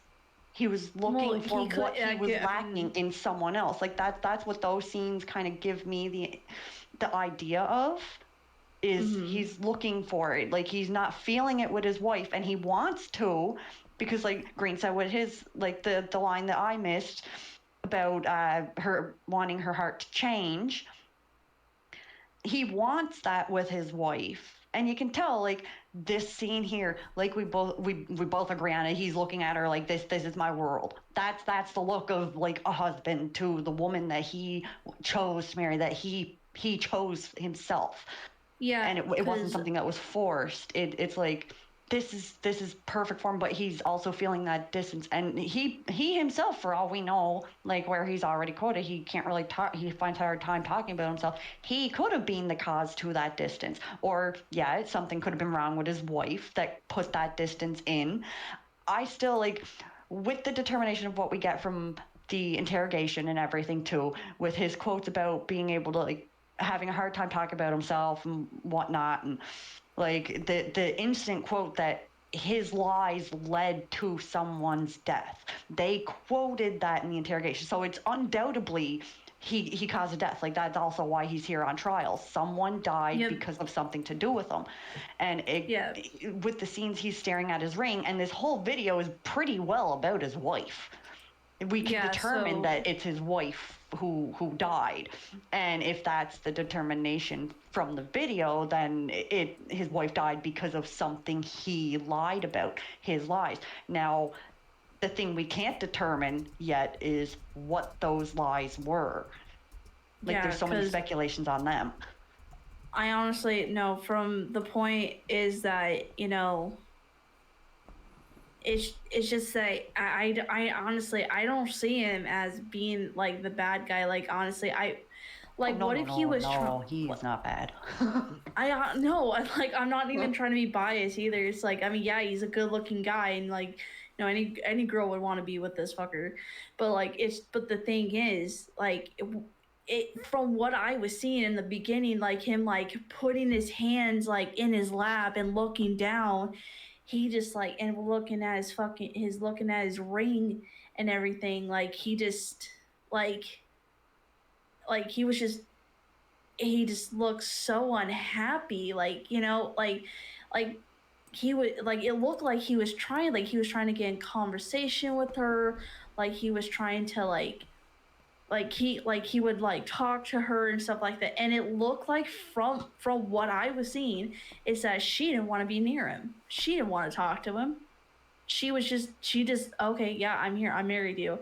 And then from the seat, no, I'm gonna say this right now, and I'll say, no, you keep talking. no, and from the scene I seen, one from the seat, like the really fancy looking seat, what if he was from like a, you know, family of wealth, you know, like a really like a family of like a wealth, like him walking away from that family of wealth to marry this woman, you know, and everything like that, you know, to marry this, like the love of his life, to marry like this person and everything that he, you know, he like this whole world that he like they wanted to create together, and she became like, what if like this woman just came into his life because of money? Like what if he came from a really good background and stuff like that? Little bit of contribution on that aspect. I like that aspect, using that share for that kind of thing. But also to kind of merge with something you said earlier about maybe like it being on her that there was that distance. What if it's the wife who came from a higher family? It could be, yeah. Like she could have come back. Kind of was like distanced because he's not as rich, not as like what her family wanted for her kind of thing. Maybe that could have been a factor of distance between them because different classes of life. And that too would also bring a whole thing to if only your heart would change, but that's not possible. She's raised in a specific environment, a specific upbringing that is different from his. Exactly. Like, you know, what if she's this, I'm not trying to diss on the wife, I'm not trying to be like a woman hater, I'm just trying to fucking see it from his perspective too. Pearl, so you saying he poor flexing for real?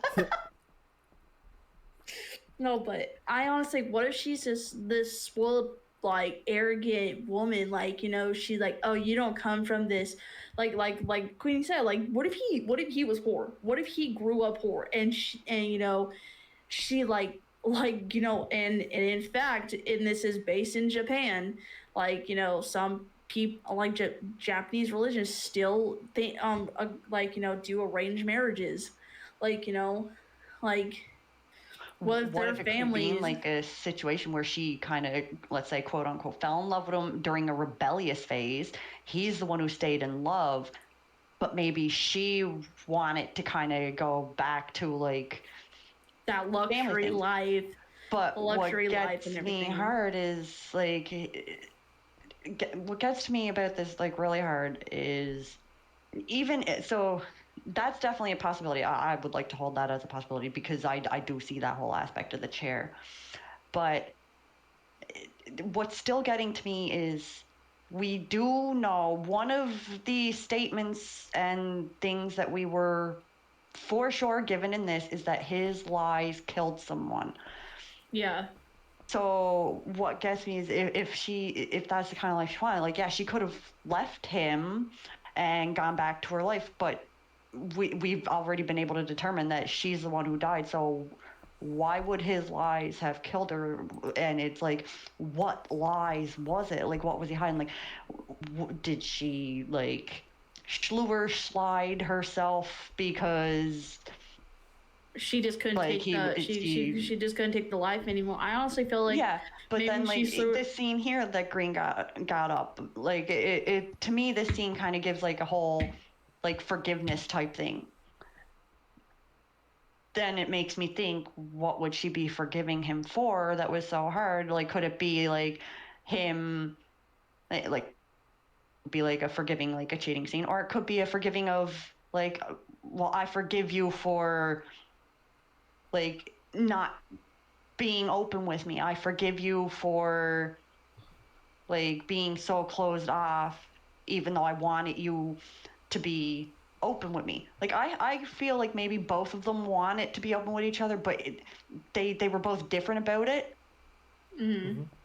and like he's wanting her forgiveness for something that he did or something that he hid from her, and that would be like the lie. That would be the lie aspect. Because to me, I don't know if it's just me morally, if you hide something from someone, like anything, to me that's still lying in a sense. I mean, like yeah, if you're I mean, hiding something from them, and something that is so very extreme, something that is like relationship ending or pain causing, that to me is still a lie. Even if it's like you denying something is, yeah, that's a lie. But even if like you don't say anything, that's still a lie, because you're just non-verbally denying it. So could his lies of being something he physically told her, like, okay, he cheated, and she, oh, you cheated, no, I didn't, and he hid that from her, and so slew slide?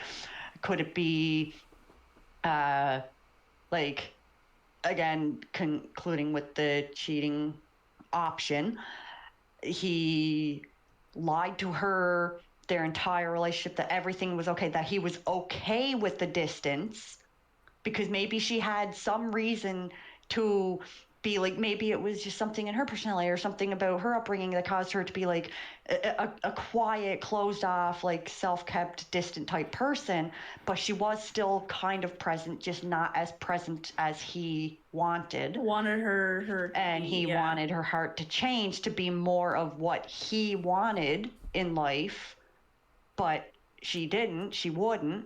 So he kept telling her, yes, it's okay, oh, I'm fine with this. If she's like asking for reconfirmation that, okay, are you okay with this? Like, in a sense, like, okay, I'm giving you outs. Like, are you okay with this kind of life with me or not, or whatever? And he's saying, yes, I'm okay, instead of being honest with himself and voicing it. So that too is a lie. And then it's still not a lie. To me, it wouldn't be enough of a lie to have her slide. Like, just being told, yeah, I'm okay, even though you're not, that would not make, like, to me, in any sense, it wouldn't be like a whole, oh, well, I'm going to offset myself now because you say you're okay when you're not okay. No. I mean, there are some people. I mean, there are some people like that. There are some people that struggle with like mental illness that, like, oh, why did you tell me anything? Why did you do this? Like, she starts like absolutely going downhill and start like thinking like, oh, you fucking lied to me this whole fucking relationship. Like, you know, why would you do this? Why would you say that? You know, I mean, there are some people like that. That would be like my other take on it, without like the cheating aspect. That would be my other take, that she could have had like that instability and like feel like shit because he lied to her instead of be honest with her, at which all in all itself, in any type of relationship, lying to your spouse can literally lead them to feeling both incompatible with you and unworthy. It can make them feel like alone because you're not being open, you're not being honest. Yep. And that alone can cause a lot of depression, which can lead to stuff. So that definitely could be like I'd say that would be the more mild thing that would be a resulting factor of someone because someone disappearing because of his lies. I would but then say I also want to think too of like a heavy determination on it. Okay. No, you're good. But what I'm saying is I know from like I do understand your point of view. I am gonna have a debate with you in this. I understand your point of view. Like, you saw like the first part, you've seen the cheating, but it's like now you're seeing like cheat. Like, that's what it was about, and like you're like, it's at like that's the other mindset. But it's like, I understand like I said, I understand your point of view. I'm not saying like, you know, like it could be wrong. But you have to understand, like, you know, what if like it is like, what if it wasn't cheating? What if it was some underlying like something she just was struggling with, and finally when he finally came out to her and said like he wasn't okay with this, I'm not okay with the distance, I'm not okay with this, or anything, or sorts of types, and she just fucking flipped out on him, and like she like, you know, and then she might have fucking finally came out that, you know, that she was struggling with stuff too, and then it ended like with her like, what if he came home and found her like suicide? See, that's why I mentioned. No? That's Yeah, why the I broken apple. That's why I mentioned before. Also, the idea, like I brought up, like forth the idea of either he's been lying this entire time and she finds out, or he decides to be honest for once, and that's yeah. That's what ended in the suicide. Yeah. But I just can't wait to see the rest of the videos and actually like Absolutely. find out. I know, and I mean, I do too. And like honestly, like I'm gonna say this as my final fucking thing. I think he's not guilty. I honestly think it was. Oh, I have him on the forgive list. 100%. He's on forgive list. Interestingly, I also have him on Forgiven. 100. But yeah, no. So here's the thing. Right now, his trial 2 is out, and his trial 3 is next on the list. So like it comes out, I think March. Oh. Yeah. But yeah, no. I could, but oh, sorry. Go ahead. No, it's just no. Go ahead, honestly. Okay.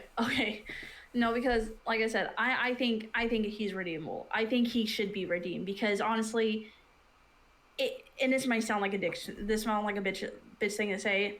It's not. If he didn't cheat, and he just couldn't really say what he wanted to say, and he was scared of what was going to happen, and it ended up happening. That's not on him. That's Definitely not.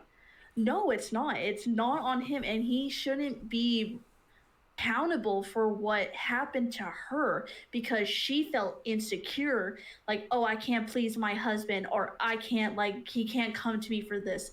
It's like maybe like, and I want to also bring up from the last video, like from what's her name, Mahiru, like. What if he just all his life he couldn't, like, he was not allowed to say his feelings. He was not allowed because, I mean, I'm gonna bring into a man's point of view. A guy is taught throughout his life he cannot talk about his feelings. He cannot, because if he talks about his feelings, he is seen as weak, and a child, like, or like feminine or something like that. He has to keep his feelings to himself. So maybe that's what he was taught. Maybe that's what it was both like pounded into his head. Like, I can't speak about my feelings, not even to my wife, not even to strangers, not even to ES or anything like that. Like, because I'm looking at him as this guy that he struggles to talk to about his feelings or what he's thinking or anything like that. I'm seeing him as this guy that struggles every fucking day to to come out and be himself, and it is kind of like how he quoted to S about being an adult. When you grow up and you're an adult, you're literally you're expected to be the strong one, man or woman. You're expected to be strong, especially in the face of children and society. You're expected to hold things in and just be the strong one.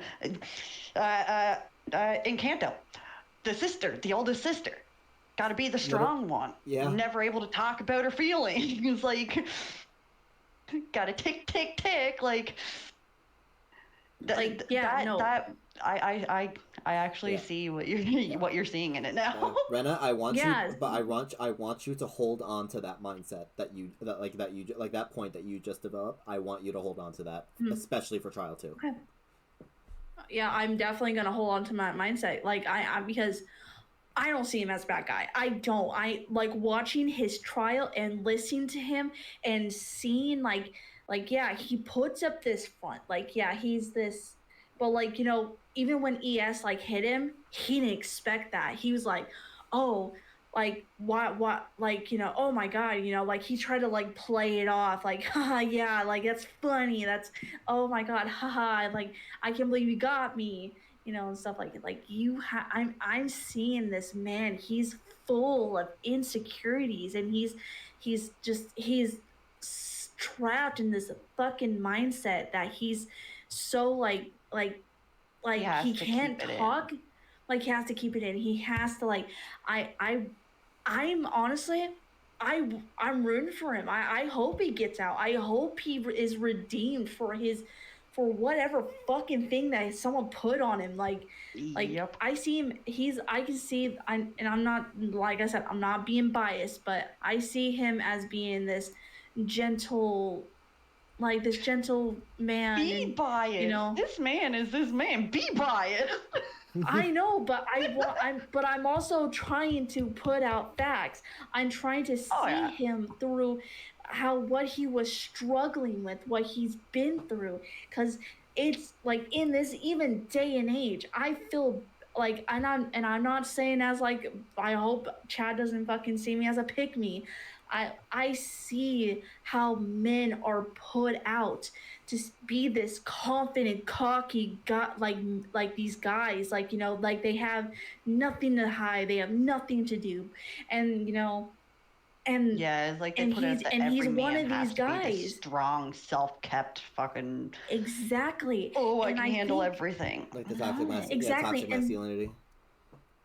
Yes, and he has to put that out for his wife. He has like, I have to be the husband. I have to be this, but I want to talk about my feelings, but I can't. I'm not allowed to, because if I talk about my feelings to my wife, even if she's okay with it, like he was put into that mindset from the day he was born that he is to be strong. He is supposed to be this rugger of a man, and it's just like I honestly feel terrible for him, and I feel like he deserves to be redeemed, and he should be forgiven. I'm going to stand by my point because of all the points that you actually just brought up. Now thinking of those bar scenes actually gives me a different determination, which is similar to something you actually quoted prior to, of still a cheating factor, but not a he did cheat kind of thing. Maybe the wife accused him of it, and that is where, like, I wish your heart would change, but that's impossible because he's trying to tell her, no, I didn't, and she's not believing him. Actually, I think Yes, exactly. I think I agree. I think that's the reason why I didn't think of it as a cheating. Like that was one of the reasons I didn't think of it as a cheating factor before, because I thought of it as that, like, rather than like I thought of like, yeah, like maybe like like his wife had Maybe a the fear wife that he seen had a fear something or that he was whatever. cheating, rather than Yeah. actual cheating. Yeah, because if it showed the bar scene, maybe that is a situation that happened. Maybe he was at a bar and someone tried to talk to him. He felt awkward about it, but maybe the wife either heard something through the grapevine or maybe seen that, and instantly, like, she herself jumped at him to accuse him of something he didn't do because of him, in a sense, lying by never really talking about himself to her, because he was always like knowing the way of keeping to himself and saying things are okay even when they're not. Maybe she took that, like, maybe she took his silence as like her own self-perceived sign that he was betraying her. Exactly. And even though he didn't, so his lie still kind of, if we're thinking in the sense of what these determinations are for, his lying still in a sense resulted in the death of someone, but not for the reason that it was done for. So he is innocent. Exactly. That's what I've been saying. Like that's what I'm trying. That's why I'm looking at the standpoint. Like what if he was accused? Like he came home and he was gonna tell, like, hey, I went out. I talked to people. Look at me, babe. I'm trying to talk to people, you know. And then what if she literally immediately said, are you cheating on me? And he's like, what the fuck? Whoa. Like, you know, because like that's, and I'm gonna say this again, that's how some guys' lives are. Some women are like that. They'll instantly think just because they talk to another woman, he's fucking cheating. Yeah, because, and from how he looks, he's a good, and I'm gonna be biased about this, he's a very good looking guy. He's very like well put together and everything, and he looks very good. He looks good. He's attractive. Yeah, so it's more like a situation of the wife's own insecurity.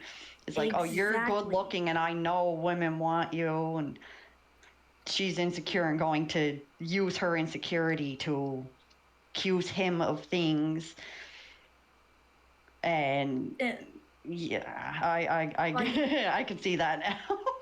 Yeah, it makes me feel. It makes me want to jump through the screen and tell him like, "You're okay. You didn't do this. You are not in the wrong.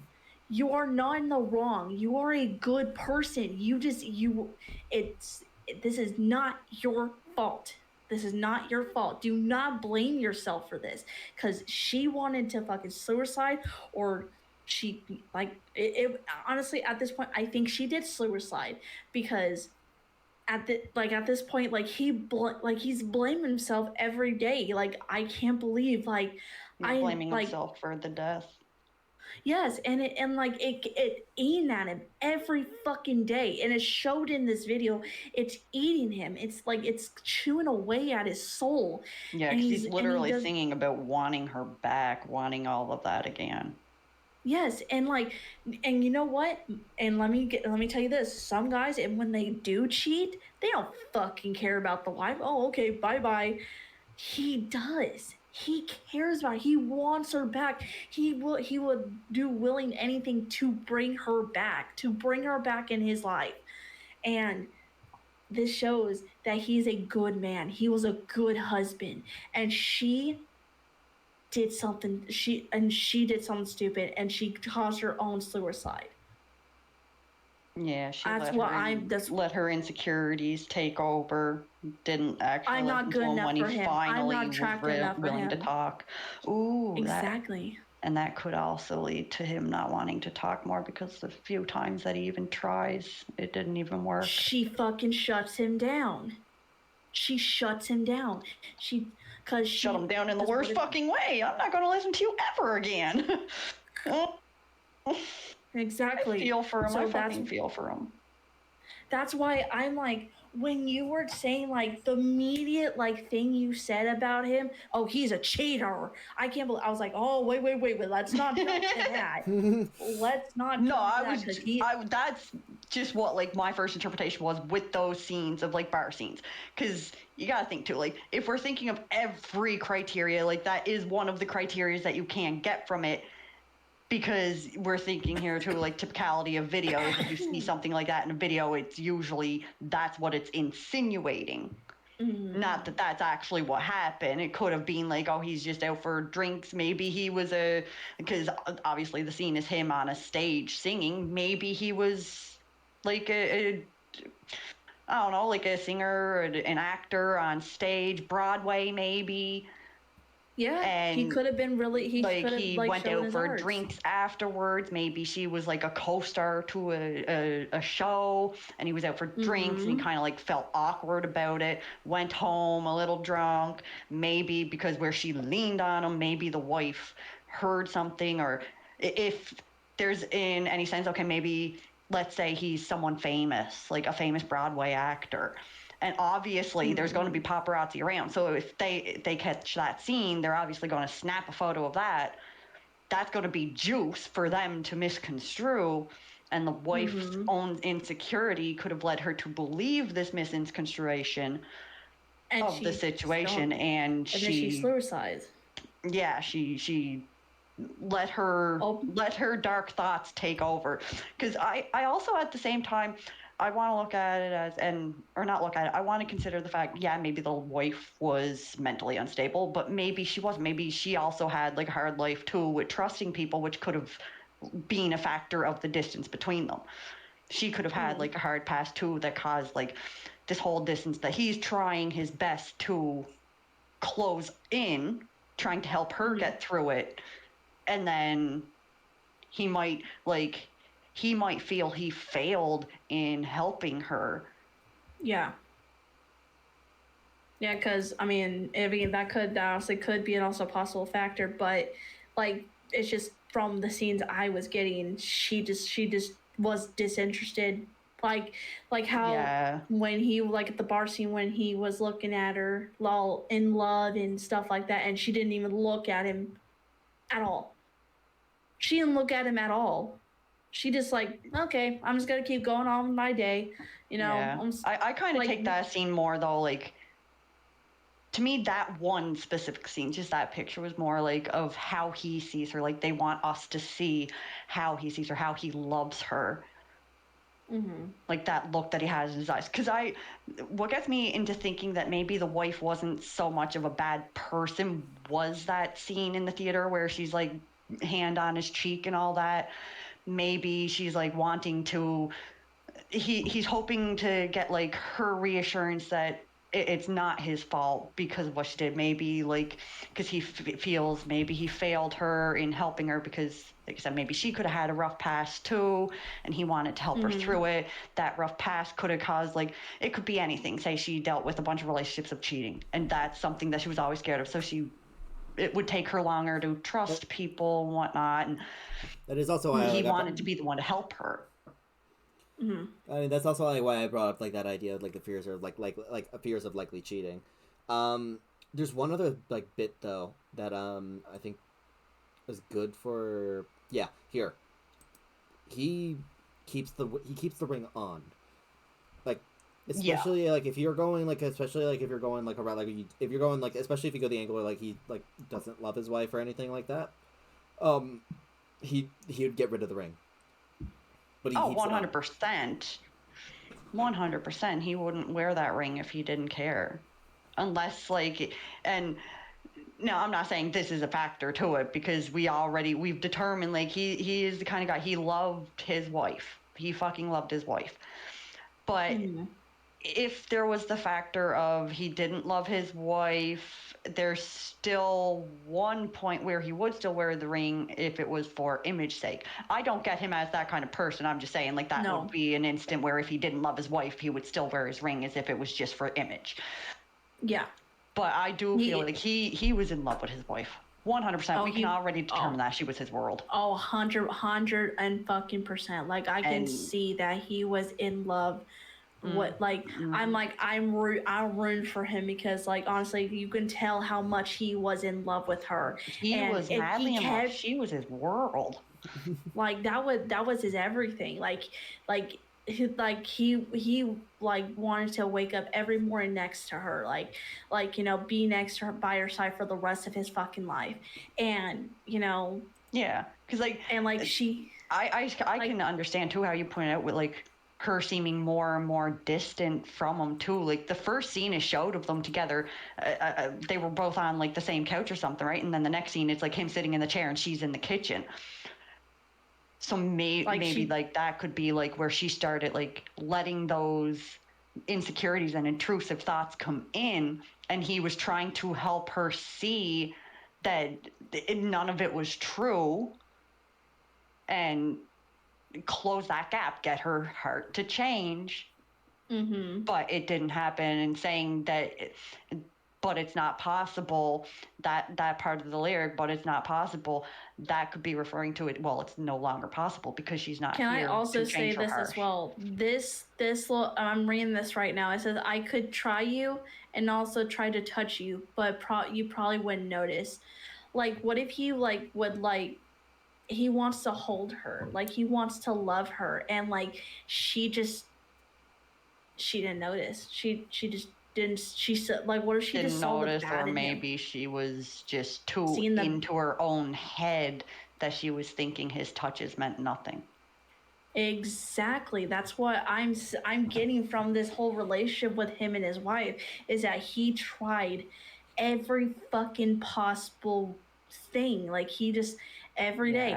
If she had it in her head that he was cheating, any kind of touch is not going to do anything for her, because if she's thinking that he's cheating, and like I said, let's say like maybe she heard something through a grapevine, or someone had a picture of like the situation at the bar that it was just like either a complete stranger or maybe like a coworker or something that he was out for drinks with after a show or whatever he does, and he's trying to tell her the truth, but she's not listening because in her heart maybe she was hurt in the past. And maybe this is a situation too close to something that hurt her, and not so much ending up to being just her insecurity, but also a fear. Because maybe she too fears losing him to someone else because she loves him so much, but she's scared of getting hurt. So she's going to put that distance first to kind of save herself.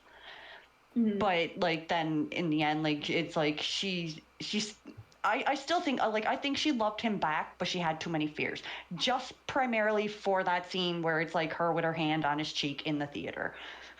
I primarily think like maybe she did love him too, but she was scared. But he obviously like we don't know that because we're not seeing her side of things. We're just seeing his. Like yeah, like that scene right there. She's still wearing. She has her own ring on. Like you can tell, like yeah, she does love him, and like look, I think she just let and fear then and insecurity again with get the to her. love in his eyes, look how he looks at her, like He's longing. He is fucking longing. like he's yearning for her, like he wants her, like that's all he wants is her. But all she thought was he's gonna cheat on me, he's gonna She leave me let for her some other woman. fears and insecurities distance their relationship and take her own breath. Yes. There we go. I'm still trying everything to keep it Twitch approvable. Yeah. Yes, but Yeah, yeah. so So, yeah, but anyways, so we but to conclude. Yeah, so to conclude. Sorry. No, so to conclude that he is forgivable. Okay. Now, I will ask, because I first off, I will say I'm beyond like pleased that like you guys are that like all of you guys are just like so hooked into this. Like, I am absolutely in love with this man. In love with this man. Yeah, I wasn't expecting. I was not expecting. I think you guys have been at this discussion for like 30-40 minutes now. It's incredible. Yeah. So I did like my previous Bakugo wannabe boy, but no, like it's a good thing. I'm glad that you guys have got. Favorite. I'm glad that it's gotten so much discussion. Like, Kazui is my new favorite. Do we want? Yes. My question: do you want? So we're at number 7 right now. Do you want to wrap it up with number 8? It's been like, or do you want to call it here? Well, you know, sir, need to sleep. You need to for start work. winding down. Yes, you do. Yeah. You need to sleep for like you need to start is your winding wind down down everything. phase. I mean, let's save Amane to be. We can pick this up on another day when you don't have work and you don't have to worry about getting up early or something like that. To be fair, we've also been at this for 7.5 hours. Yeah. Yes, we have. And or actually 8 hours. Start on Amane, and then we get into our talks about Amane. That's likely to carry over for at least another 45 minutes. Fair enough.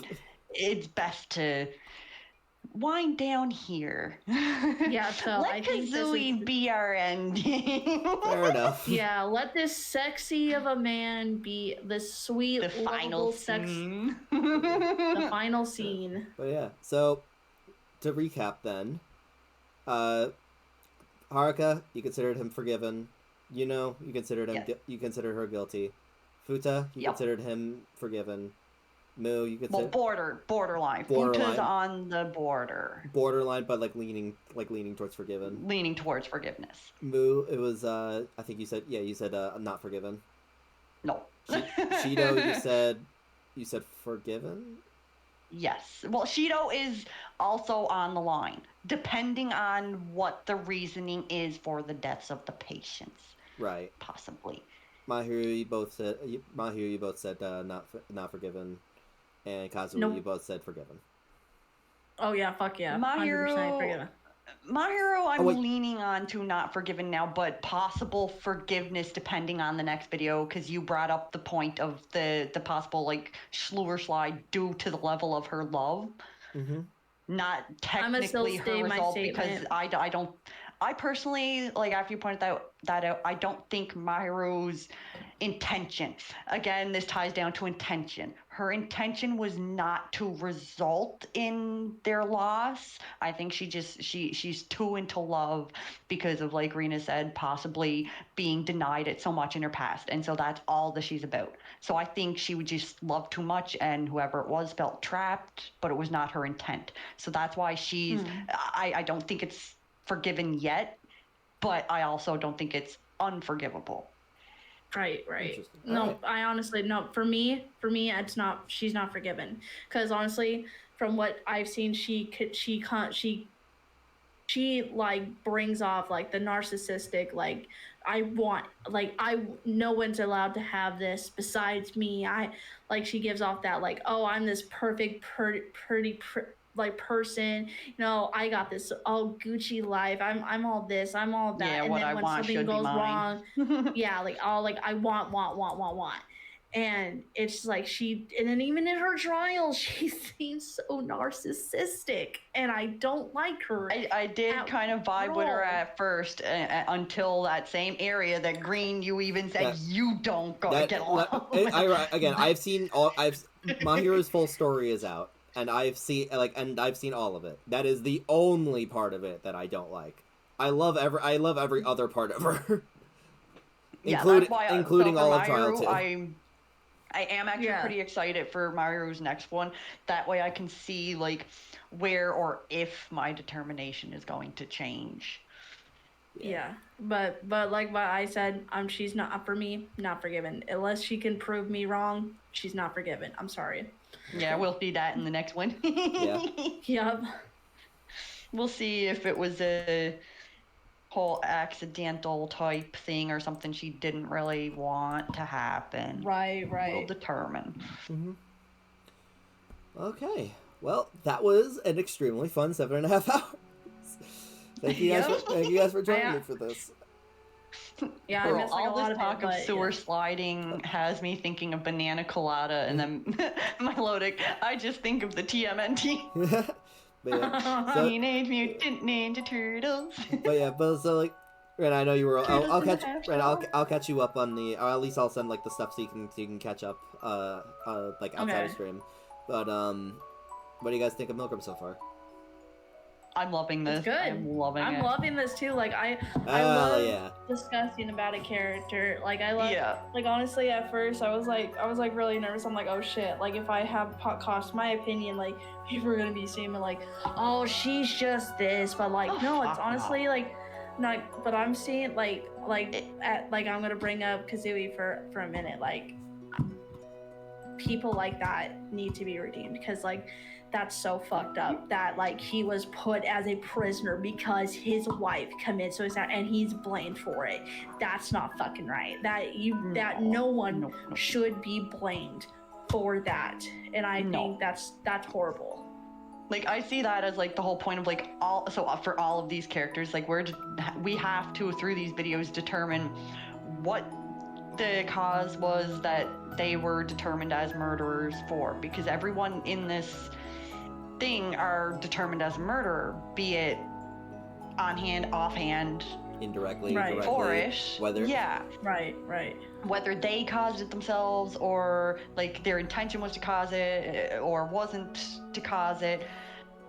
It's like it's leaving it to the audience to determine that. And I like getting to see like not only getting the interrogations to kind of like start off the story, but then seeing the story through the music video, getting to have this music fix of these amazing songs, these beautiful works of art, and the videos that go along with it where we're seeing glimpses into like these people's inner minds of what they're yearning for, what they've done, like what they've gone through, their pains, everything. We're getting to see that, and then we get to try and determine like what is the cause for this, like what happened, like all of the possibilities. So like how we just had with Kazui, like we're trying to determine like, was it a cheating factor? Was it his wife accusing him of cheating factor? Was it just this? Was it just that? Why is it? Like we're trying to figure that out and depict him as a person in our own sights.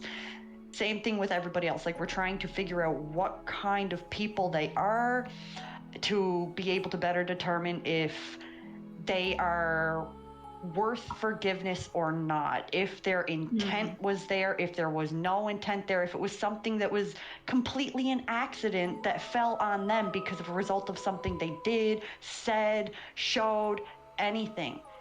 We get to think of all those different possibilities for each person.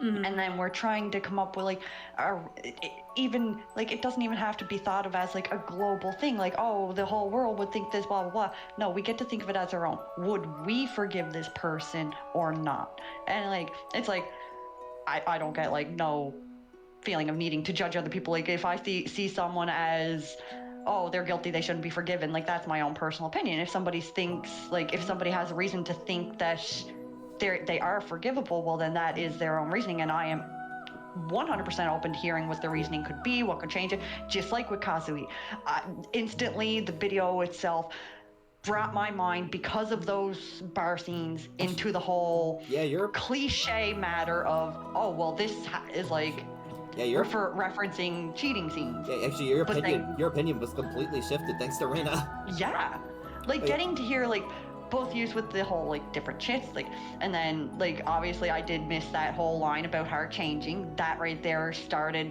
me on like a whole like shift in it too, like what kind of like change in her heart is he thinking of, and that opened up more doors. Like getting to hear the different inputs that people have on things like this, that like inputs that could possibly completely shift like your own whole outlook on something. That's what I like, because that shows like the different mindsets of people in themselves, and like we are literal examples of how a person's mindset can be changed by different views of opinions. I am loving that these videos do that. That's also like why like I'm looking so forward for you guys seeing like the future of Futa and Moo's trials, because those two specifically, like I Queenie, I kept describing this to you, and Rena, I don't think I've said this to you yet, but those two specifically are like the two cases that are pretty much like you can pretty much very easily create you can create an argument for either one and it would be valid, like for forgiven or not forgiven, and it would be valid. Yeah. Like, from what I got to see from Futa so far, like, there is so much that is like, oh, he's guilty, but also not guilty. Yeah. He is both at the same time. That no matter what argument there is about him, all arguments literally lead to the fact that he is both guilty yet not guilty.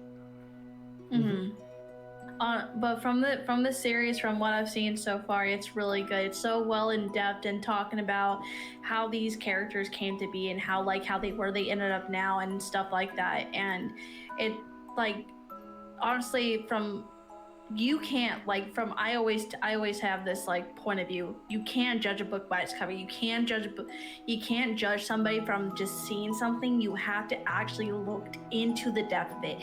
Yeah, like you may not know the person, but you can tell from the character how they act and how they refine their life, how they put so much depth in telling the people like, hey, this is not who I am. This is exactly who I am. This is like how telling I'm their whole story. Exactly. And like the one with like I'm gonna go back with Kazui and stuff, or like Namahiro or something like Mihio or something like that. Like those are two different kinds of perspectives of like, one's like, for me, like I've seen like she's a narcissistic, like spoiled girl, like she like wants everything for herself, and then Kazui, he's this man that's yearning for something that he wants, but he can't have anymore because from how he betrayed himself, and it shifted his whole life mindset into of having to be someone who is silent. Exactly. And I love the whole interrogation process. Yes, like, and the interrogation process that like, you know, the interrogation process is very well thought out, and like, you know, to get to know the person at first, like how, because you can tell a person by interrogating them. You can tell that like by talking to them and it's like getting to know them.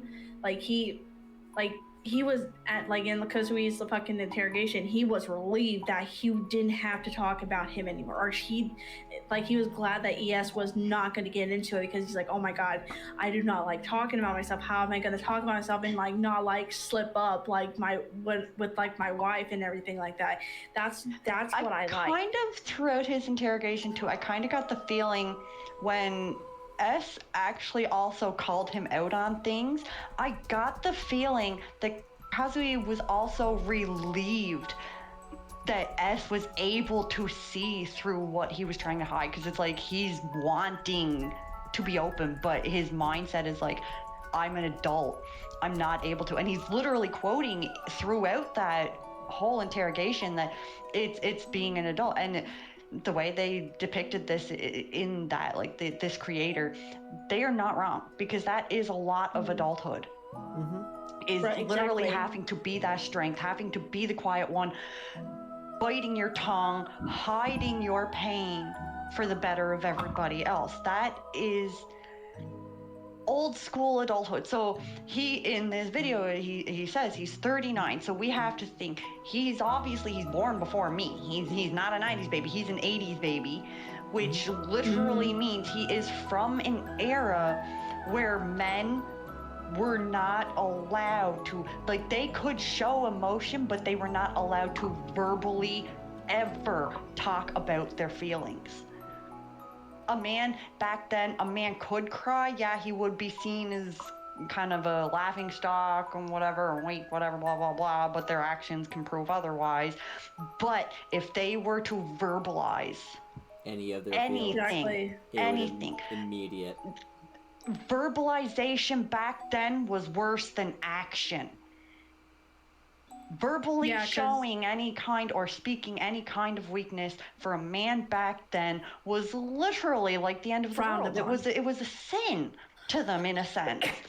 So It was getting frowned to think upon. So getting to think he was from that time, obviously, like, and think of it too, like with people like nowadays, like we could end up meeting someone who's from that generation, and if we're able to literally see through them, it is like a whole relief taken off their shoulders, because they're finally being seen, finally being heard and listened to without them actually having to talk, without them having to go against what they were raised to do. And it's like a relief for them. And I got that feeling from that whole interrogation when S called him out. It's like his whole attitude shifted, like he just mellowed, and he's like, okay, and he was agreeing more, and he was kind of being more open and more playful and stuff, like genuinely playful towards S, like an adult would towards a kid. Yeah. Because S called him out, and it's like he felt this relax, like he's a child, but, they are a child, but they seen through. They seen through me. They are calling me out, and they seen what I was trying to hide. So this is someone who does understand. They're able to understand because they're able to call me out. Yeah, and exactly. It's like it kind of gave him that relax factor where he was able to kind of, in a sense, not verbally, but also like showcase open for S.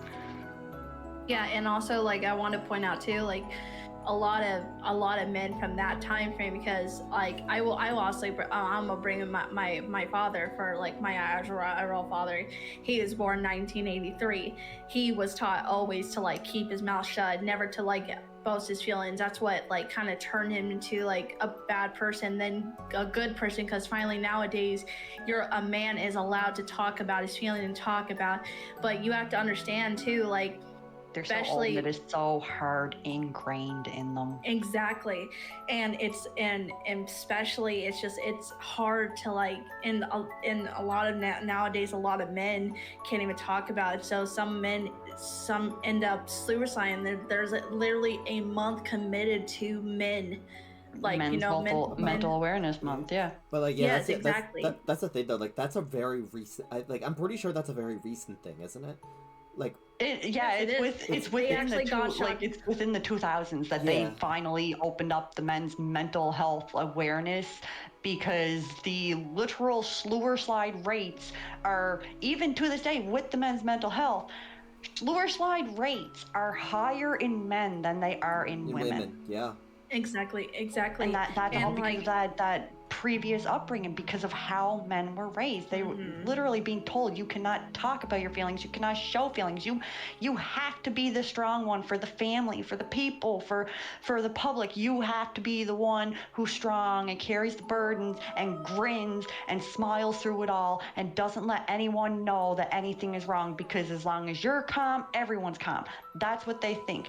And exactly, in a sense, they aren't wrong, but they are, because it's mentally breaking down men, and it shouldn't be just men that need to be strong. Women can be strong too. Like, people are more calm when they're around someone who is not displaying any fear, any indication that anything is wrong. Same thing, like think of babies. If you get hurt, like if a baby gets hurt, they're not all that likely to jump to crying until the parents start freaking out about it. Then that panics the child. Exactly. And Actually, it's wait, that yeah. case.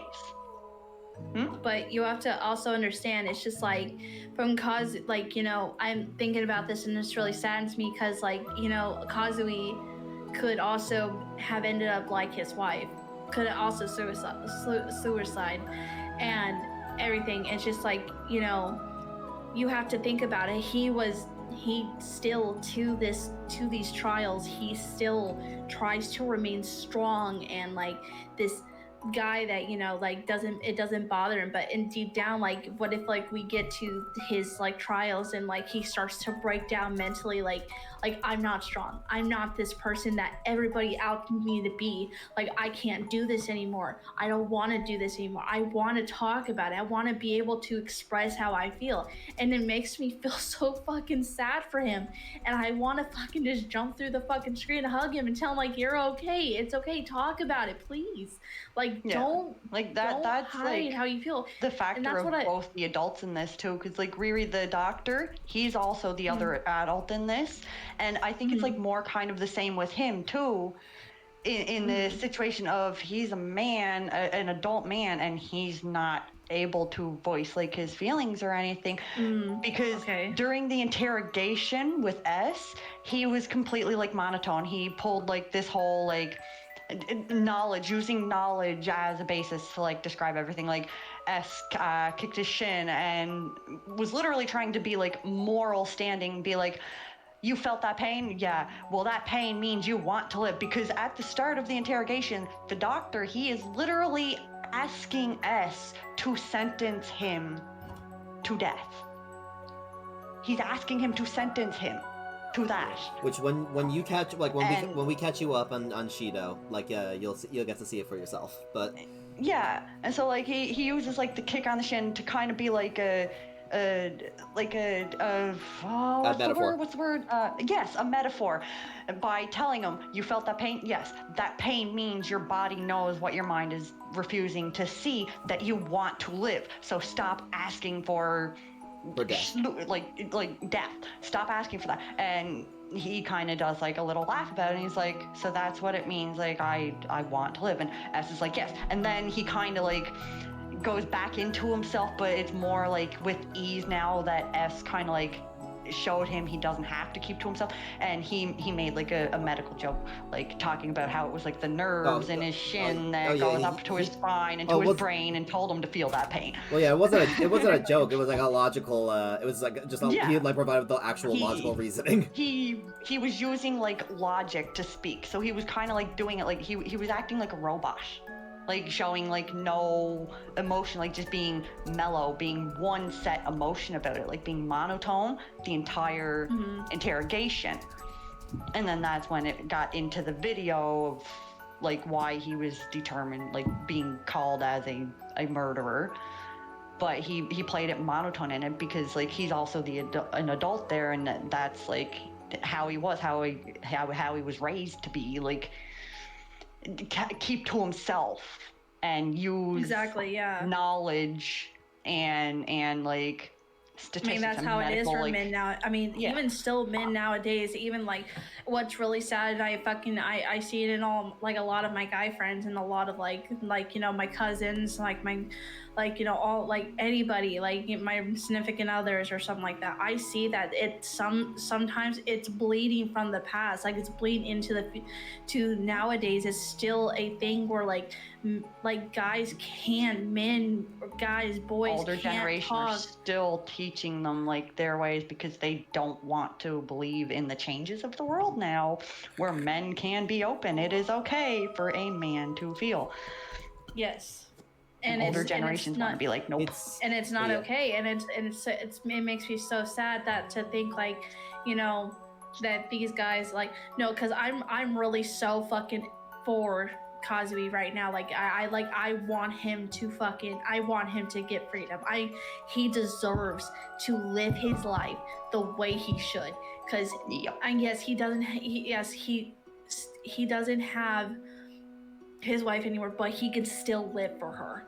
Like he can still go on and say, like, you know, And it's like you Like, said even though too, he she's- shouldn't be penalized because of an action she took. Because it was that Exactly. was never his intent.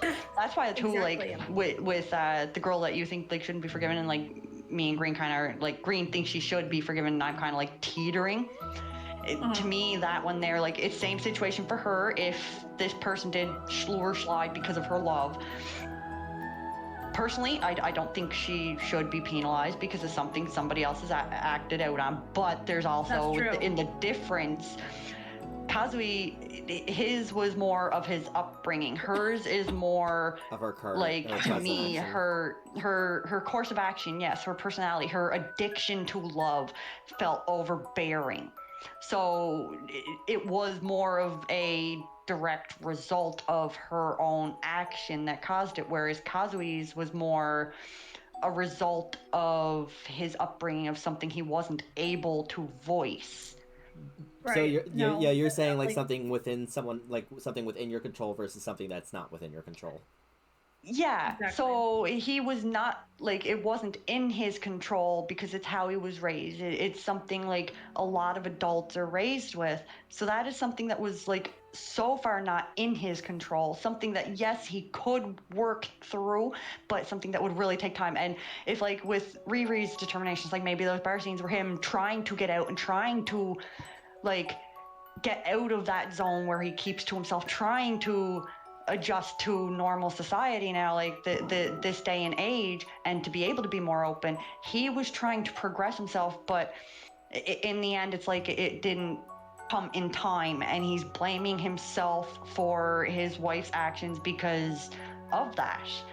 Whereas with hers, it was within her control. Even though she might have been denied love all of her life, like if Riri's determination of how she was raised is like the case, even if she was denied the love, she still is knowledgeable of healthy and unhealthy, and she knows, like, she gives off this input that she knows that it's wrong, because like she's literally giving that feeling that I know what I want and I'm gonna have what I want. And like even when talking with S, like she's literally saying, like, agreeing and vocalizing that she knows she loves too much and that her love kills.